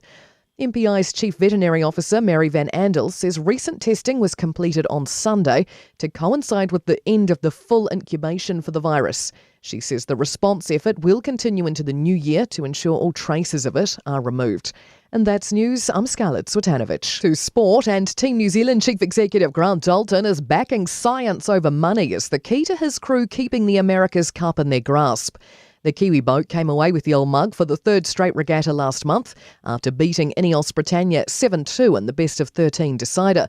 Dalton says the science behind the boat will keep Team New Zealand afloat, despite some of their rivals getting huge financial backings. 3 was difficult to win. 4 is probably damn near impossible. And I think that the science has to play even a bigger part in Team New Zealand's future to help create the edge. So I'm absolutely fascinated by the science. Former Black Cap Ross Taylor has revealed he came close to joining the current Australian Big Bash League during his career. Taylor, who spent time with Victoria under the competition's previous format, says New Zealand cricket pulled the brakes on him heading across the ditch during international cricket breaks. And that's sport. Jalo falava roa wa tatala na nile wa unanga e veni mo fa tangwa au kilani ni sila. Numero tasi John Coulter Drive ile Auckland Airport Shopping Centre. Jalo fatapatonu lava le warehouse ma countdown. Lau fale ufula wiloa le e veni Auckland Airport Shopping Centre. Tala falava Samoa o foineo eni ma le tatou fale tā vale la wiloa o le car for you. A whailava ta sa ilisa tā vale, le aise laisene pe maua le laisene a o e whaingaluenga tū mau, ma le leilo suafa. Whaingo fia lava le ka fo iona fisoswani mo oe, maua tato cashback pe a mana mia le fisoswani. Ta lofa lava Samoa o a whaile nei o lofa, awa nei ngalo le tato Facebook page le ka for you, pe te su mai le mato tuatu si tolu se lao Craysel Frodman Rewa, pe fraso tai mai le mato telefoni, over te lau lolo a fitu whaiva na walu pa Fasilimo and po alofa. So whase fua. O e fufu e whaatau ese lofale. E te manao sta ngate whaanongo ia oe, tau tua mo oe, ma malama i laungangana. Vala au mai loa le malu mawhatau Bob le malu. I le olua lua, tolu ono o, lima lua iwa fitu. Olua lua, tolu ono o, lima lua iwa fitu. O e mo mia singaluenga le customer service, hospitality, po le avea fo ima leo leo. E te leo mautinoa, po fe amatai. I le MSL training, mātou te whesoa soani atu. Mātou te malama o le amataina po le toi fo i atu i aonga. E mawhai ona whaawhaina tā. Ai olo o iai le mātou au whesosoani wha maoni. E taita ia malangolango ina oe i lau malanga. O le MSL training, o se ainga. O se nofuanga i langolango ina oe, e wha malo si au, ma wha manatu atu lau sini wha atu. Asi i le msltraining.co.nz. Pevala au loa, le o valu se lau, lua, fa, tolu valu. O lolu manai, e a mata atu, I inei. Radio Samoa, tasilima I watolu, amo. Radio Samoa, tasilima I watolu, amo. It's the memory of an old Christmas card. There's an old Christmas card in an old dusty trunk, and it brings back sweet memories dear to me. Though it's faded and worn, it's as precious as the morn when I found it 'neath our first Christmas tree. I thrill with every word, every line.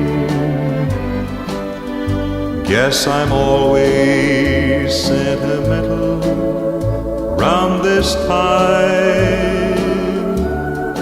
Pardon me if a tear falls among my Christmas cheer. It's the memory of an old Christmas card.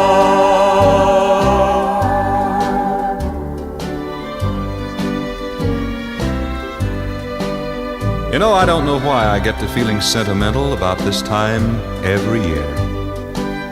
But every time I see a Christmas card, I somehow can't help reminiscing about the very first Christmas that you and I spent together. What a beautiful Christmas card you gave me that year. Why, I know you must have looked through thousands of cards to find that wonderful poem that still brings a tear to my eye. I thrill with every word, every line. Guess I'm always sentimental round this time. Pardon me if a tear falls among my Christmas cheer. It's the memory of an old Christmas card.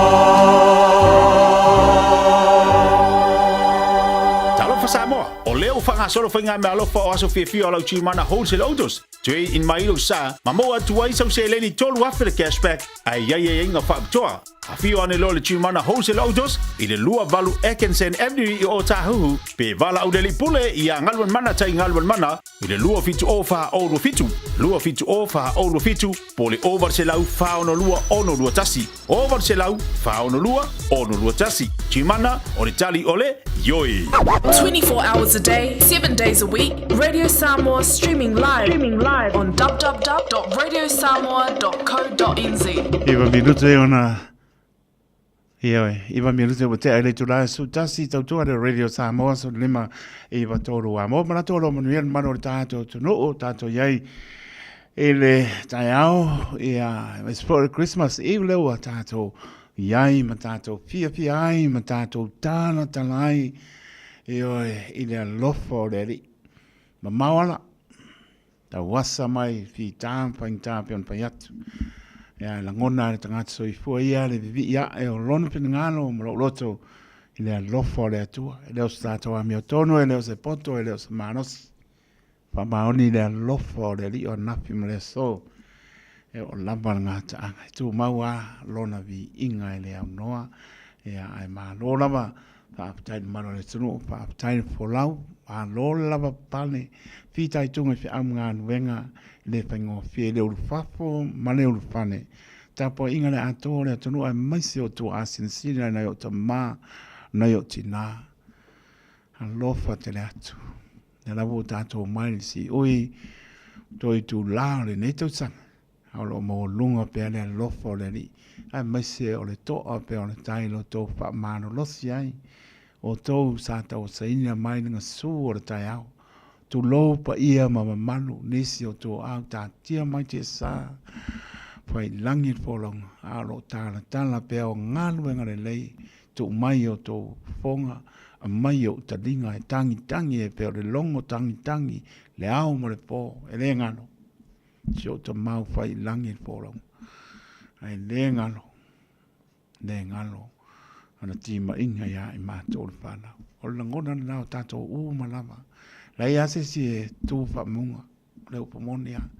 Pe lava tātou te iai. Ia tātou la ngona whamau lalo I lumo le ni. Ona e maua leo le mawhana whana. Ma e alofa I lo uso atu aoi. Ona e le whamasino le matusi lo lima. Nā lo alofa. Ma e maua le nganga o le whamangano whangano. O le whamangano ai. No nofo ferpan. E ana usi la pia. Pina ngaro na tātou ri ele ia pia le lang. Ia pangalo ia. Lungo le social media mtu langa o apia po linga ma petaua inga. E te tanoa. Ma o te tuu atua I le atua. Ma o te tanoa I le atua e lofa ngia. Tauru I auru le nganga pa ia I pina ngalo o e o lo patau te. Petu ia I faa po le sami. Na maliu loa ke riso. A me se le papa I loto le anga kasi ma le lua I tato. Wale se pa. Sa o loto tato. Wale al mene ia. Tu maual.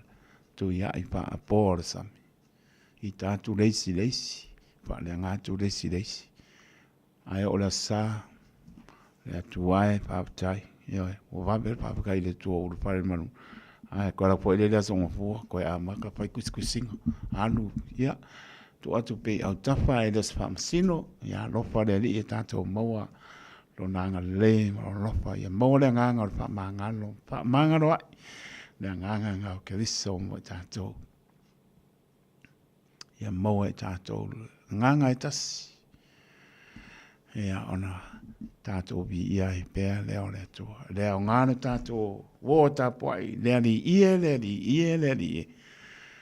E ai se lo mai le infeto la mai le io to te o mai to tapo mai le ie ai mamao to roto pa o kana ia mamao to roto la I ormento a fio ai papa au ai sa o roto ai ia pai tu langa le fie ai lo finanga ai vale manga io o ngane le va pe va ko ai wa to no one is perfect. Le ia se si a toto. Na tanto te oi le ia lofa mai. Niko le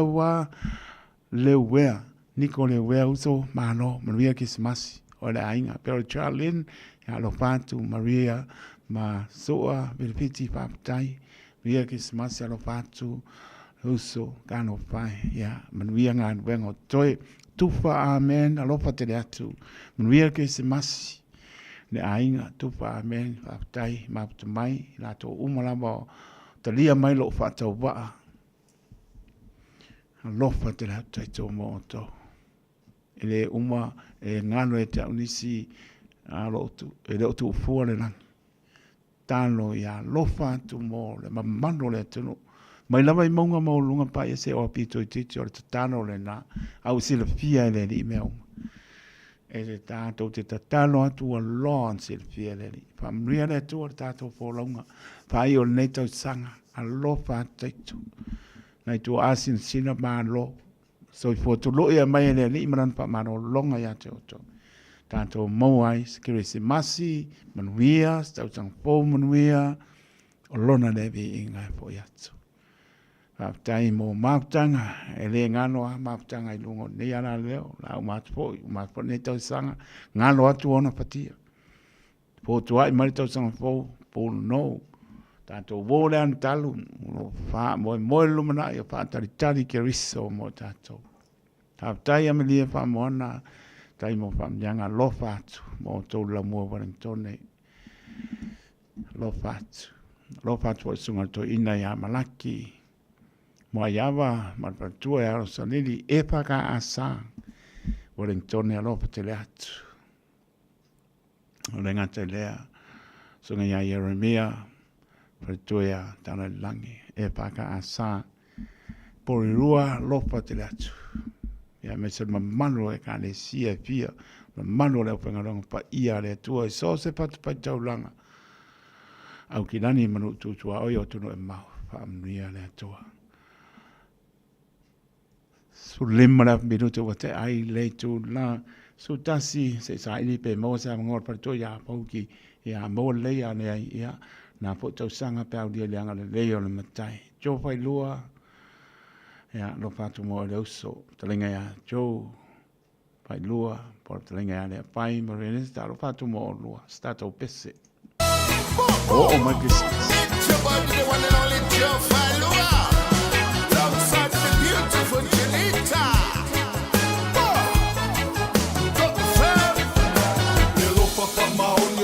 Lana whanau Awalo ta wola ina nei mamau Kei se hosana, aleluia Wa whanau mai o le tama Tama mai na Yesau pati O mai le Christmas O mai le Christmas sa tata Atali tali E uina ese langona O tangata uma o le lalo langi Ai o te pi iama I le tala o le wha o le tanga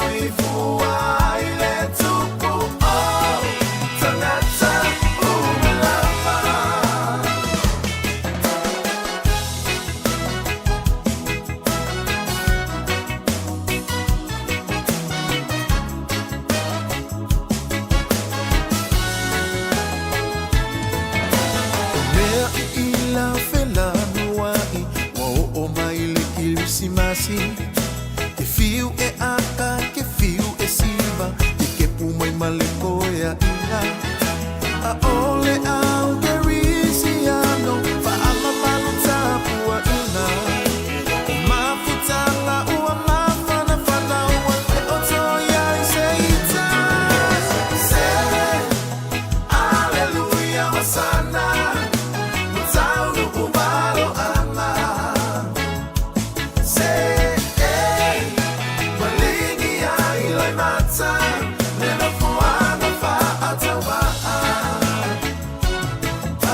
Sorry for why let's go oh Tanata Umalama Janita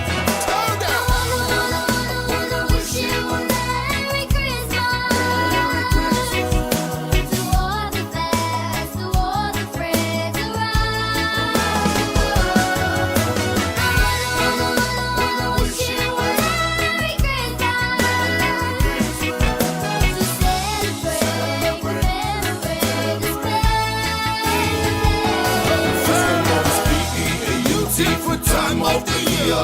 Island Christmas, lots of good cheer. All of the children opening their presents. Mama and Papa sharing a kiss. A photo of a Ima will never be a miss.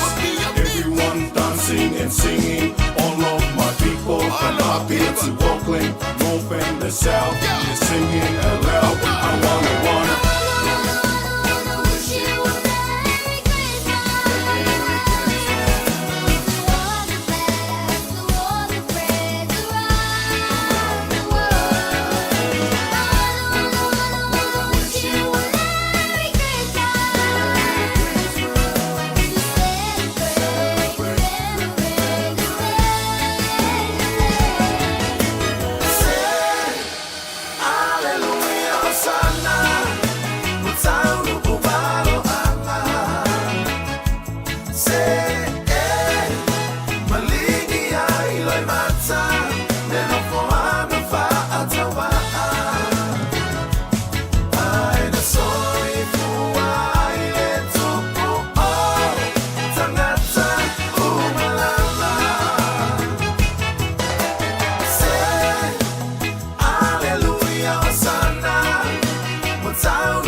Talenga le pai jo pa loa wo mai Krismasi. Ina wa tola marta to taimi loa sutasi minute. Wa te ale tula sutasi to Radio Samoa su lima iba tolo amo programa el Pipi My Show ya sutulang poi. Talenga ya tia pa lautusi tia ya stai poi ya pena pon fa o vina lana tua. Ai te tono lo mniel malo tato tuno.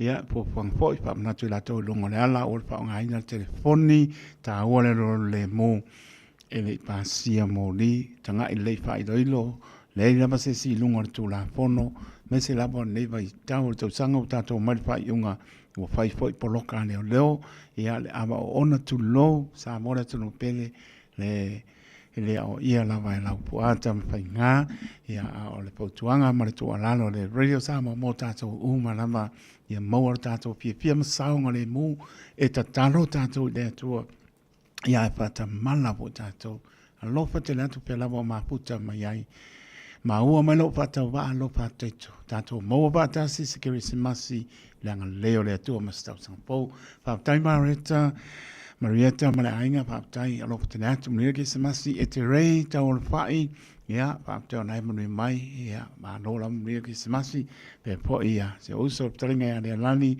po taringa ia utanga vai a naua tala le vā mana tau sia sapa tāman no whāno ia manu ia Krismasi tau sangpoa o le uso manu ia au tu ngāra kako loko le apole iwa leo le apole sukasi ia ne manu le kani sia e paka a sai wuri ia le apole iwa le tātou sauninga pe ona pora ina le tātou tamā Mane nganga sunga to ina ma tanga pa le nga pa tu ana ia manuia tele o lua ta to nga venga ne to sanga ma role lua sai e ta to nga venga me se le malum ta pole o mala mai o ni si o ta to ai ngono tu e a to ma no si ia pe o le venga ja kone a mara te kai duaiva lo fa te atu fa tai lo tali mai levan pe ngai mati nga o tino ia o si le fia le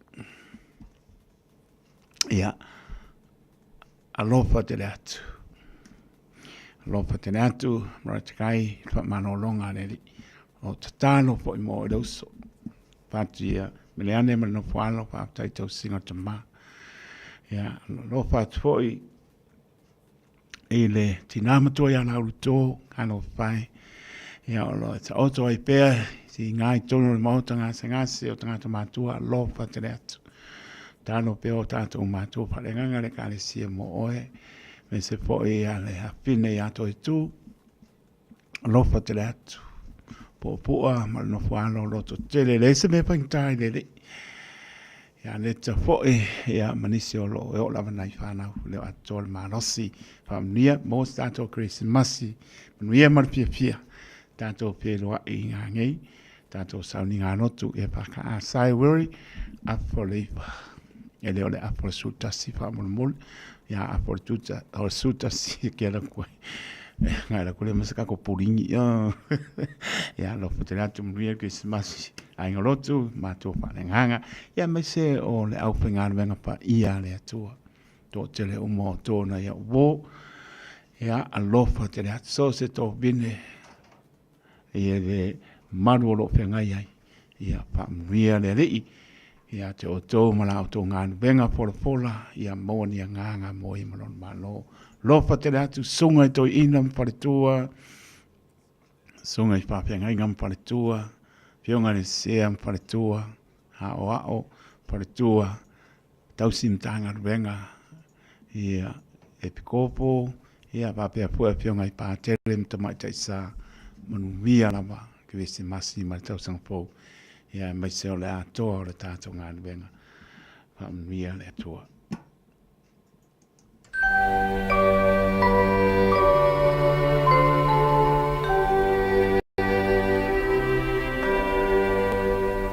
Silent night, holy night, all is calm, all is bright, round young virgin mother and child, holy infant so tender and mild, sleep in heavenly peace, sleep in heavenly peace. Silent night, holy night, shepherds quake at the sight.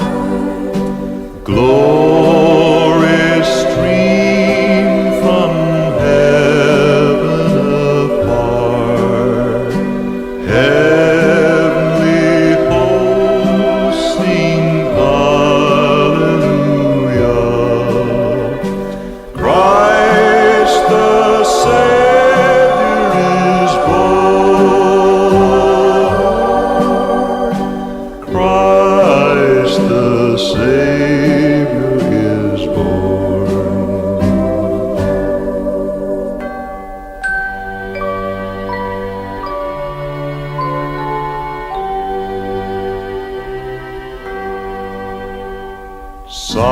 Silent night, holy night, Son of God, love's pure light, radiant beams from thy holy face, with the dawn of redeeming grace. Jesus, Lord, at thy birth.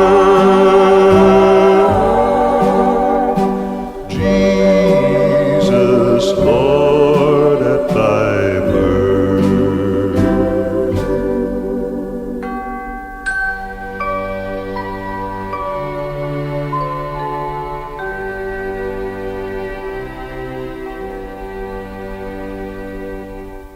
Talofa, we're the Katinas, and you're listening to Radio Samoa on 1593 AM. Ua mawhai o le aura tula polo kalame le leimo o ia so taitasi ona o le langolango malosi le fale maliu a se alo le atunuu o ese tatupu Funeral Directors i Manukau City.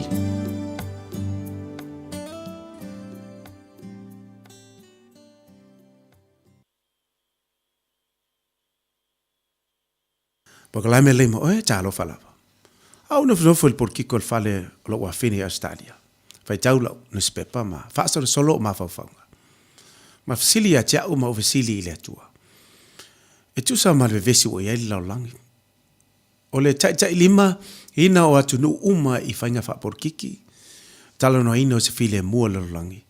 Fo tanga ma lo te tele ma le fa le leia o le tau la langi. O le toi fia fa le leia o le tamau ainga la langi. Au tātou wawa ai fufuanga ale malo e ai New Zealand ma Australia. O lo ia te tonu ngā luenga e whai momo e le isi lima tau sanga le whausia o whale pui fau. Wha a wawe wha masinonga I whale wha masino ona o le tele o wha masinonga o tangata solitu la fono. Toi wha popo le leo ona o le tele o tangata solitu la fono o kola lanu moana ma kola papae. Tangata whai pisinisi I le pe whaatau a ingo fuala au ona whaasaina. Sa wa ino tina ma whanau e tamara loa o le pule le ola, o le pule le uma. Na o mailo manatu, a o matamata I manu where lei o loo ai fungola au luma o le whale le sengi le tai au. E wha manatu mo iei, o loo matua maa losi ngā lue ngā sātani. O loo ngā lue maa losi sātani, o ia lea nate, tule ina nei whaale tonu ua tula mai le lalangi atoa.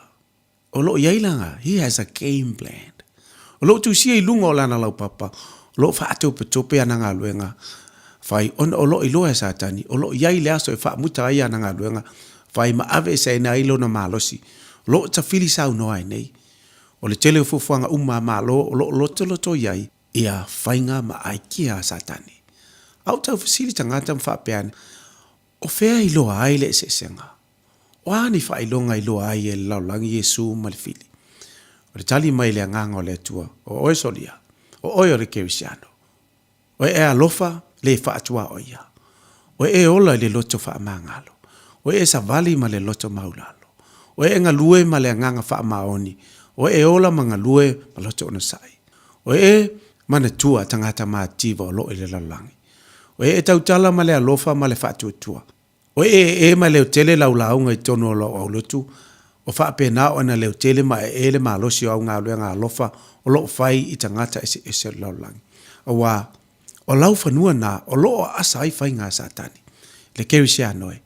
Ia fia tangata pe a feso tai ma oe. E maa whana tangata pe a etana noa ma oe. E te whaatupuina le fia inu o tangata mo le atua pe a tala noa I ate oe. O iei se a fianga lei mo tangata I feso tai ai. O fia whaatai tangata I launga ngana ma tūmanga. O ilo atu tangata au ngā rurenga lei, ma lātou e vi I ai I le atua. E ese le mana ia pe a whaapea mai se tangata. E ese lava oe, ma lau wola whaakeusiano, whaafetai lava ma vi ia le atua. Le au whaafongai, o tūmanga le lei nei, e whaato I lalo ina ai ngā ruenga whai a satani. Awa o tātou tū le lei nei, e li liwai le lalolangi, matalia Yesu, e a vea mo lātou tupu. Ia, a vea le mawhawhau keriso, e tai lima ina ailo tangata atoa, ma a vea o ia mau tupu e whaavau lava, ma manatua, e le lei mo e. O le ese tatupu Funeral Directors o se fale maliu Samoa o le tali foilea o taimi whaingata ona o le malanga al maliu maleoti e mawhaifoi ona latu awina atu ma awina mai tino maliu o e pele mai so o se atu nuo lalolangi mala auno le ese tatupu Funeral Directors i le lua ono lua toru fitu o pea fiu ane ele se fulu malebalu Norman Spencer Drive in Manukau City. Whai mea alofa I a inga mawo I Samoa, e ala ili whaatawina o se hotel ta alofa voucher. E mawhai ona whaongaina mo aso tā ua whailongaina. E pei o aso whanau, whaipoiponga, pe whai malolonga mo tawhawhawai whaiungo vai aso. Whaatau e oi New Zealand nei, ai piki e lau ainga i Samoa. Tanga i ane ile pacific40.com/hotel. Ma whaatau nei loa. Pe wala au ile o lua tasi, o valu tolu tolu, lua lua lua tolu. O lua tasi, o valu tolu tolu, lua lua lua tolu. Tala falava Samoa o foi nei o eni ma le tatou whale tā wale lauiloa o le Car for You.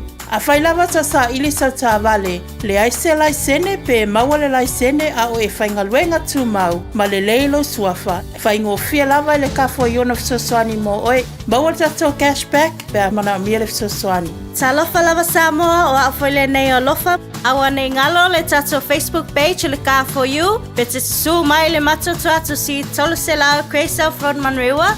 Pe faso tai mai le mato telefoni. Ova te lao lolo a fitu whaiva na walu. Whawhisili mo en po alofa. So fasa i fua.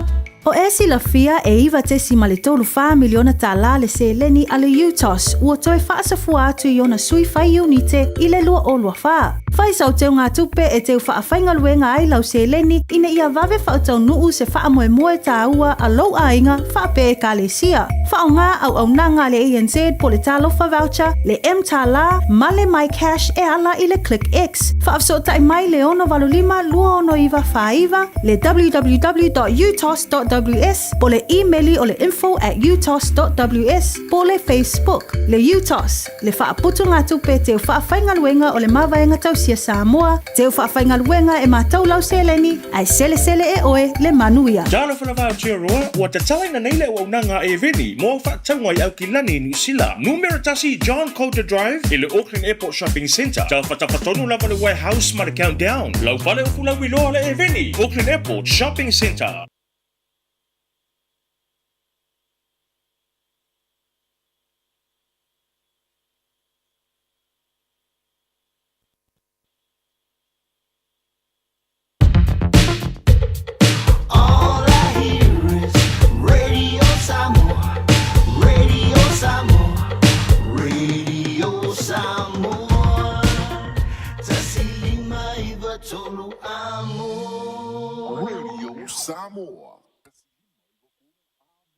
O le tami leo te le mai lua so lima me te ona tana por ma le lua ia mo lo so ta inga mana pionga le partua ia poki mai si o tato tunu i Samoa ia ma no la male so i fo muia ma no fo le ta wasa mai e ne fo baengo o le fo ia so Christmas even le tato mo fia mai i langa le leo lo tato matai fa ta no fa to le nganga fa no ia fa talo fa tu lava de e sunga lo tu mai le foi le tula de aso ia e mai se le lo tabu ma pa anga se tatu po kala mal fitia mai pa talu pa te o malava ai mai se le lo sa mo la papa au so se tapa ne ke lo pe ma lo lava se tua ma no pa tai ma tango fia fo ia le la e ia mai se fo ia ma na tu fo no tano sanga fo vai aso le e sen mai so sei na ia peka sei ia le ngo fa kan ia ia le wa sei oe ia ai le fa inga fa ia so le ni ma no le so fo mria ia mai so le na wa ta pena fo le Christmas Eve ia nga e tu le Christmas i to ni nai tula ia fa tai le to le uta ma puta i lungo pe amu ngalo le ea o le ase tala mai le tau o watu nai au o mai na e le pa u se timu ia tu atu e la fionga para tua pauki se tala mai si o tato tunu ia va taima va fasili ia o le tulanga pe ona ye le tau nei se tatu wa tunu ia o lo fa au li te mine ia e moni lava malingi lava ia te munga i e ko fa ka ta fo ia sabili ia o le fa kwa ko e mau mai se maseli ia o le fo la wa fa au li mai pe fo dinga ati munga ia o wanga fa manu yanga ai le se mea fo e fa pole vale ele malu se tatu wa tunu ia ma o vai ta pe nei e au on tatu no fo sa miuni ai fo ia ele ngatai lolonga ti munga ia wala bata pena tatu au wa mau ta malawa ia ai mai se tatu ia ma fana pe tala tu le tu sai ma tau se tatu wa tunu ma lo fa tai ole E mana tua o tu no I whapo le mātou te no pia iai manu no ai. O na taimi nei, ia pe iai, e ke risi masi asa uma, o le tūlanga le iai mātou e tu sa asa uma, mane o le ese a o le o le asa, pa wana le asa o pe e ma malu po le o e tāpua I le atua, ia o isi le lo loku, e umara le ono aso, ia wapo I o le whaitalia na me te soifua, maula I teitu. Le alae e pulea oe, wai leo maingi leo leo ave oe, pea le loku, ia a le pautuanga na tau tātou o umare lotu. A o le iaru tāpor kalame mtoe la foto, o se tala fia iau, ia mata le noa martou ainga, pa mai leo toi whaata sia le lua ainga, o se tala fia lea tau, pa mai taito o talia lau pautuanga, ia koe fo ia pauki e whaile ma ainga. Pe o le, pe sa kiri se masi manuia le na, mare fia ia o le paratua, e le papel paksisi ku, I wanga pai mai ase o ainga, o aula uaru ke le koe fo iatu ia te oe, ai se pas ka kalaka oi. Tūlanga ngai e pe e saunoa e le iso paimi. Oh, e le lava la paimi koe ngā mianga te whamei alu kirisi masi koe fo I mai ai. Ia. E le la se kai poki tūlanga lea, Kano au whai. wako ai, ia. O le akaranga, Kano whai. I le aisi poki pepe anga whai, Ma lia na- Vai o tatu mātua. Ma whape nā o kako whikanisi ai, Ia. o kako koe makanga o ina ia toe ula mai na I o tatu tua Moni lava. Ioi, au kai o kako paanga ma kai ko bume waka. Oi le ai. Au kako ke kau mia le loto ma le ma na o le ista. Manaia. Au whai mai au fia alu ia. Lara si mea. Ia, anu. Anu po kalame fo le askari o le kera we. Awoi. Le koe kia I ele kengi. Oi makau kia. Le sa kai mikele ia I ngā pūlanga ngā pau le mea o le tausi o tātou whanau. Ia. O tātou pāinga. Lumana I le na. Iyo, Manaia. mana e se ka ko me koe mau ai pe afre whainga lea. Alo whai. Ia anei tuka e po mori e toina o whaktai tere si o mātou nu o vaiala.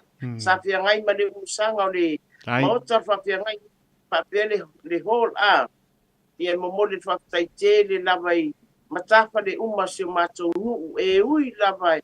Ia e pe au le upu e le o whaatasi tia ma le umele. Oni lava. Tele I lātou e mau mea mai lātou e lima vai. Enga ngā kasia uma launga tasia uma tangata uma. Ia. I le asu ngafi I le lofo le li. Sa tau wasa mai le tele o tau sanga tau Oni lava. whainga ngarwe. Oni lava. I ia le li ia o tino mai. Pa maalua toi vai ala. Ia e mai se po ia le o le matua whareanganga ia iese masia e awele. Tau ina lufa le li ia whapenan whafualolo sui kua warwhia ngai maranga benga utoki ai. Ia kapu kalami. O le kerisimasi e peio e ka ua. Kerisimasi aso uma e peifo I nei Samoa. Ia nama. Ngā ngaka I aso la ia kia ua ia ka ilo iai. Ia ke oe a ngā ua au lava ia. Ngā ngaka I aso la le. Le kele o mea whaafia ka ke ilo ai o le kerisimasi. Ia A nama. nei baita. Moi le ai. Kerisimasi aso uma. Ia nama. Manaia. E la ai fia uma. O le pau o le mea, o le whakatai le li. Awa anga le se ngone no fore li. E le mawhainga mingoi mai ka koutu lou whafunga mai ma. Ka koe au dio ne yasu. Moni lava. Moni lava. E wa e le ka ua fo I le. Le o mai ro malanga me o tonga mai whafu. Ia. Ngau. Prenso ma menga e o ka whaonga I. Ia.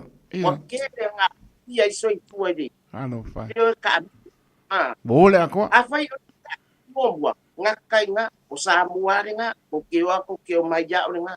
Ia tau ona o le sea o mai pe whaakasi alua le tausanga. Ia ngā rei, ia au le kele o mea, watu tupu pai whaalawe lawe. Ona o le nau e o e ka amilo ma ke ki e so. Ai rea whai ngā lo usau ke ngofo le lei, alo leilo wili. Ma whai keke o lea lava e. E alu pa ma. Kani dingi. Kani dingi ngā ia. Ia na. Ia ona whai te ana tua fuala au ma whangi vai e au mai nei e. Ngā kongu. A kau whanungu I ka singa mea wā. Ia. Wano lolo kele sais tu kulou whafunga mai. Ia ngai fuala au I kapa iai. Ngai. E pe o tūlanga na e pe o na iai ia. Paftai e fo I nuu mawhio anga. i moli emo e loa ai te nganga o ke risimasi ia o le fila lo atu le o nisi o ekalesia ia o ngā ngei o le awhaisauni ngā lotu ia e whai e po kalama o ke risimasi ia ma le mau mea whaafia ia o le tūlanga na ia ia ke au ia ke risimasi aso e paule o tatu walu ma whanau e ia ka koui o mo mātua o lo pai ka koke koe kilo i le siasu ma le siasu tau singa o ka ko whanau ma ma ai pe o karakunga e tu sai ma le whawhesiri Malo pa tai a pauki o lea ua manino lama lau tana mai a mese o le tu o lalo ma le pautuanga i mātou ia e anga i atu wai e o atu loa ia ua ngalo ia nisi o mele le aun patonu ina a ua owa le anu le atoa ona o le tūlanga po le i le sila mai o tounga e tali mau mai lau e elen soifua e ai mātou wola e ia a le waku la leo aku ai o le mānaia, o le māngaia, o le whaingo vali, o le whaingo kaukalinga, o ko iki pe o ngi ulo e kau a māne le whaponga na tunu. Ia ai se e tia ai lawa le malu o le taitai au, ia ai ngano ai mele le ia un whatanu ina whaapatai, o le mātango fia, o le tūlanga lo ia iba ai pēa i le mānaia o a fio anga ina umawai at whotipon tele le uto e fo i tua ia o lo tu mau, wau ngā mo a fio anga, mātango fia, ai meise o le mamalu o le atunu o le ngatai leo tātou tū lisi o le asi ati a tātou i Samoa a o matango fie mamā le anga i atu i awana o le ngatai le iu polu i o savai matango fie mea uma i o le inga po i le atua o le nau o PC tan o le anse sauta ngai le maketi a tātou le teimi nei fua whae le lenga ma nei a le talo ma ngai a le ka amu o le ufi o tūlanga na pe o na iesa mo o teimi nei a mako i kele lava ia ua pala se tulou whafunga mai se pueto ia te ua pala o mea sao lava ua pala le mea ai o le talo o le whai ia o ke mi foi nei ua a makanga pula le misiru pula le whai pala ia o le wata ai meisa ia o ka sao lava ia meise mātou o li kele le whai ma misiru ki mtula ia ngai isi a inga e tua lava i maketi ia o tulanga na pe o na ye matou ia o le ka mai lava kau e kulou lava fa fana ia o le sikai mai falawa le e mga amia se paka ia alu ai me yasa fai pula mai falawa uma ia a tono maketi e pe o na e sauno ia o lo fa atu mulia le kele ma le ano le mea mata o le fuala au aina mo o fo ke me avoka ia ioi o nei malanga mai fafo ia e mo i lava e sele taste le avoka i ngā taunga e se i avoka i ngi Samoa le ai e pa fa mai nga fa pe kasi le ki por avoka fa mai le la ko avoka so ia ma ke ale ko malo alo le i fa pe o se ki ale la wa maka nga uso nga wo so nga tau sami ia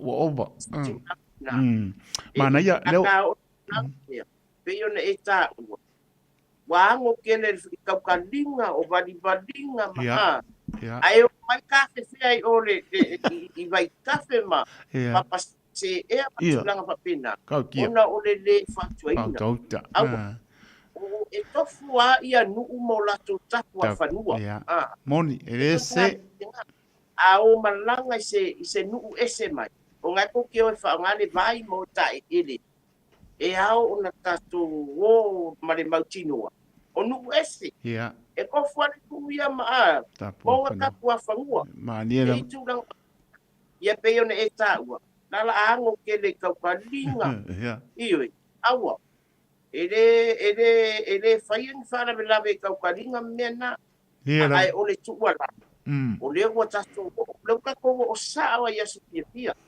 o nisi o la tau nai loma le o ta ele i vai o fea lapa mataanga e o iai tautua ngā saunga le mu ia e mai se paeke ia tato whaai tete e mai se tato tala noa lau tū malawanga e peia na whaia e iai tapu a whanua moni lama so se api anga e a on tato whaai tete i e tūlanga ia ai mai se wa so pia nei moni na e a foi e le leila ako ke le nga au se ia mai la tu leanga te ini ke ia fa mai anti wa mai la usa salu la kala ngua ala mo so male kau kia au lava ni fa se ina tatu tanga tapa pena awa ia fa ke ka ko malanga mai fa fo na ole lo fa tu ia te o to tau sa i lia o mea tō tino o mea o ngā maua le mawhatia o no tūlanga leo le katamala.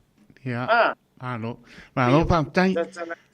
Ai lama pauki o lewa e tano. Ai maise lewa e tā ua mai ma e ponga ina mea o tāpua whanua i whio anga. I o e ese whio anga. A le la tātou tō i tātou. Ia lewa nga i tua. Le alunga i le atua nei panta o lo i ai i a tāpu ina. Ia pe fo i o na... lua tolu tau sanga talu ai si skama wada ngala kule aminge e o mar kaminge le mowa ono tu langa lai o mane ale wa to e mai tu langa le mo i ma to ia malanga tu ye fa itete ye fia i tono lo fio anga we ma sani tapu i tapu te tono lo to afia a era nga ia tu lo te alu te batu e va mar fa itete ke o ko kalinga e koe mau fo ia isi kau kalinga e koe ko fo ia e mau mari la tu lo tau tana mar fa lo ia a kupu fa la ve ia me ka e sai ko nga ia fa yo fa kau lo ai ma nga yo wa nga le fa kau ko vinga lo lua poki wa ma sanga o i le fa pa ku lunga fo le fa kinge pa nang ia o le ko ma nga ia a o to la ta to ia fa kau i la no me o fo le no lo lu bani fa pa sorry e ai ia no unau o tali tonu lanto tapunga ele ula vale e se si mole mane tele lauto e mainga mo mato ia mananga to ai mai se le tu pa o to le tu pa o to e fa te le anga tu le alu e o fo ia alu ngai tu i ainga le tai tu langa pa pena ia manino na fo tala no atu ia mato e tu langa uma ia ai tanu wai la fo atu mai se au te lenga fo i ole nei tau sanga mai nai si o tātou rano para vo se me te pia sau no iai e ama moli e tāna whaang whapte tele lava ma lo fo i lo tau tua tunu leo tātou maua mai le Christmas Eve ia nai mo lo soi fo lau le whapte tau tua mai isi o tātou rano a la fo atu pauki malangang whalolo ia whaptai lava ia na ona toi tu malano tu lava long tua nei pa ia mai malu se tātou wā tunu ai e le ngata ia ia te o tō malanga mai atunu e mamau, ia fōu e malanga mai mo niwia, ia po se aso le vai aspo, tau tua nara o tō saonga le mu, ai mai se peo na ma tualalo atu ia, e tō fuale a fio anga mo na tapu a whanua, e whapena na tato matala, ia i la tō o makuale anga whai, ia le vai tau nei o tau whase, ia ai ia te au, ia le se mea tele o na wana ole bibi ia e loto whaftai le tua. O le tatu tau wasa ma sa walinga umi le amatanga le nei tau sanga. Le o tato wo o mai. I le si ui fo le nei tau sanga. Ia, ai mai sa le kibisi masi. Ia e lilo i manatu ko ina ilu mo talu tato te toe au dia mai le whai unga le nei tau sanga. Moni lama. Ia e whaafu i ngai le o le malusi malapa. Ia ai mai lo nei tangata mo moli atu la whaftai te le lava i nei tama, tina, matua, wopa, anga mai masani, ia maneloa loa sa mo lango ina tatu po kalama nei tausanga. I lea tausanga, ma lea tausanga, e o mai fo nei tausanga. Pa manuia lea tua ia te o tau so se ngaruenga, ai mai se o fea lava o tau walalam papa au iai, iai lea ngani leo lea tua ia te o tau. Pa pia fo ilau suma tu le foi le nei tu la lea so, ma fuoloa pele di lo soifua walo wolanga lue malu tau tua le atunu ai mai salta to tamano le radio Samoa alo fatele atu poki mo o to malava ai mai se le lo Samoa o ainga ya tunu e mamau ia kafia ku asparkipe ia lo fatele atu mo o to malava manu ia tele lava le kibisimasi mari tau sanga po ia tato maua kibisimasi pia male manuia olofana olofane so foi ma lo fa tai a sa noa pauki o le fa fonga to le maro tato tunu ia me se olofa anga moli mai ina yo to a inga wo mai ma sani lo tato tunu ia tunu e ma le o ma lo si fonga ma tango fie aba to fo le fa ma no ma fa tai a velo fa tau va e fa ma fonga tau moli to le tato purenga le radio i au ki nei ia fa ma lo fa va o sanga venga mai Ia mai se o la o tō tua mai sui umane Radio Samoa mai Samoa. Mo mori atu o lo whaanga mo o ngā lofa mo Krisimasi. Ia tō maua le anga le leo le li maronu pile mo. Ia maua whaamnianga sa mai lo tātou tua e launga ta sia ai tātou. Ia maua lo sau ipo toloi. Mori atu le nā po i tau sanga se taimi o iluma la tātou e whēno iai. I le alofa malanga leo lo tātou tua. Mo tu ia alofa anga. I le aore mālo man masiofo. Ia mese po i le pāre mia. Ia maraka peneta sui tō fia o le tua ngai. I le atoa Samoa ma le au whangaruanga pa ia le atoa. Lo tari ma mau mai lau ele na mātou soifua e ai ma mātou wola e ai. E su e alfa ma lama le Israel moni ma wawa ai atu siona atu nuu po pe mai. Tātou pia loa i pe tāna sanga monia i luma lo tātou tua. Ai manuia tele le Krisimasi ma le tau sanga pau pauki. Ia alofa tele sio a inga makana ngofa mai. O ia fase lau pasenge lo ngā nofa ia oe ai wha lawe le a wākua la se kupe ia o ngā e kuria no o ia mole taimi nei a lofa te lea ai wha soifua ia a lofa te lea Ai lava mania Christmasi. Tai soifua ia soifua ano pai silo mo ole taimi leo te ole mai ono minute ona tāre o le sepulu mane lua sa mora tunu pene ia o tau lunga si tau tua ale au ona pāta wā. Pea lawa mā puta mai lau whangaruanga ta tōwhia le atua sa o stau vine a lofa te le atu manu mia ke se masi mani tau sanga fōu le atoro tātua tunu au kilani manu tūtua oi o tunu e mau sa mona lua le atu Pacific. A lofa atu taito manu mia tele le kirisi masi mani tau sanga fōu le lofa le atua lofa te le atu eti ta ta silimu whapena poe a Marietta, whaapitai lato umalama, Maria Alves e a manisipo o malu le tunu e a alofa atu manuia lava le Krisimasi, ma le tau sanga pōle malu le tātou tunu. La se tau whai atu o so poutu se la ngona o taitu, whātou ese atu taitu ma malu le tātou tunu, wha maa ngalo mai lo whātou wa. Pusia i tātou le no nofo whiara pani o le whina ngalo le nāro tātou tua, ai a manuia tele, Krisimasi ma le tau sanga po lo patu o tina ya to mafa ta loto te leni mam lofa te atu ta moske Krisimasi manuia to pa pine a stoe patria pe po ya ni ta puai ya mena yo ta to ainga pil menga ma ainga o mlamba womba ma sanso no sa tu mo lofi sa mo ma tu no ma a lofa te atu mo to lo pa po is also te lenga ya ta loto ta longa ma ainga ia pe pole tau si a sepulu ma ainga lofa te le atu ia alofa atu sunga to ina ya nofo inga moi ma parto ya pa ula mai le epa ka asan siero ya Amerika pa taimo pa mianga lofa te atu la sunga to inga tato pe do ia Januari ile lofa malanga leo tato tua taito taloto le ona soifua ma ia manuia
Someday will we meet again?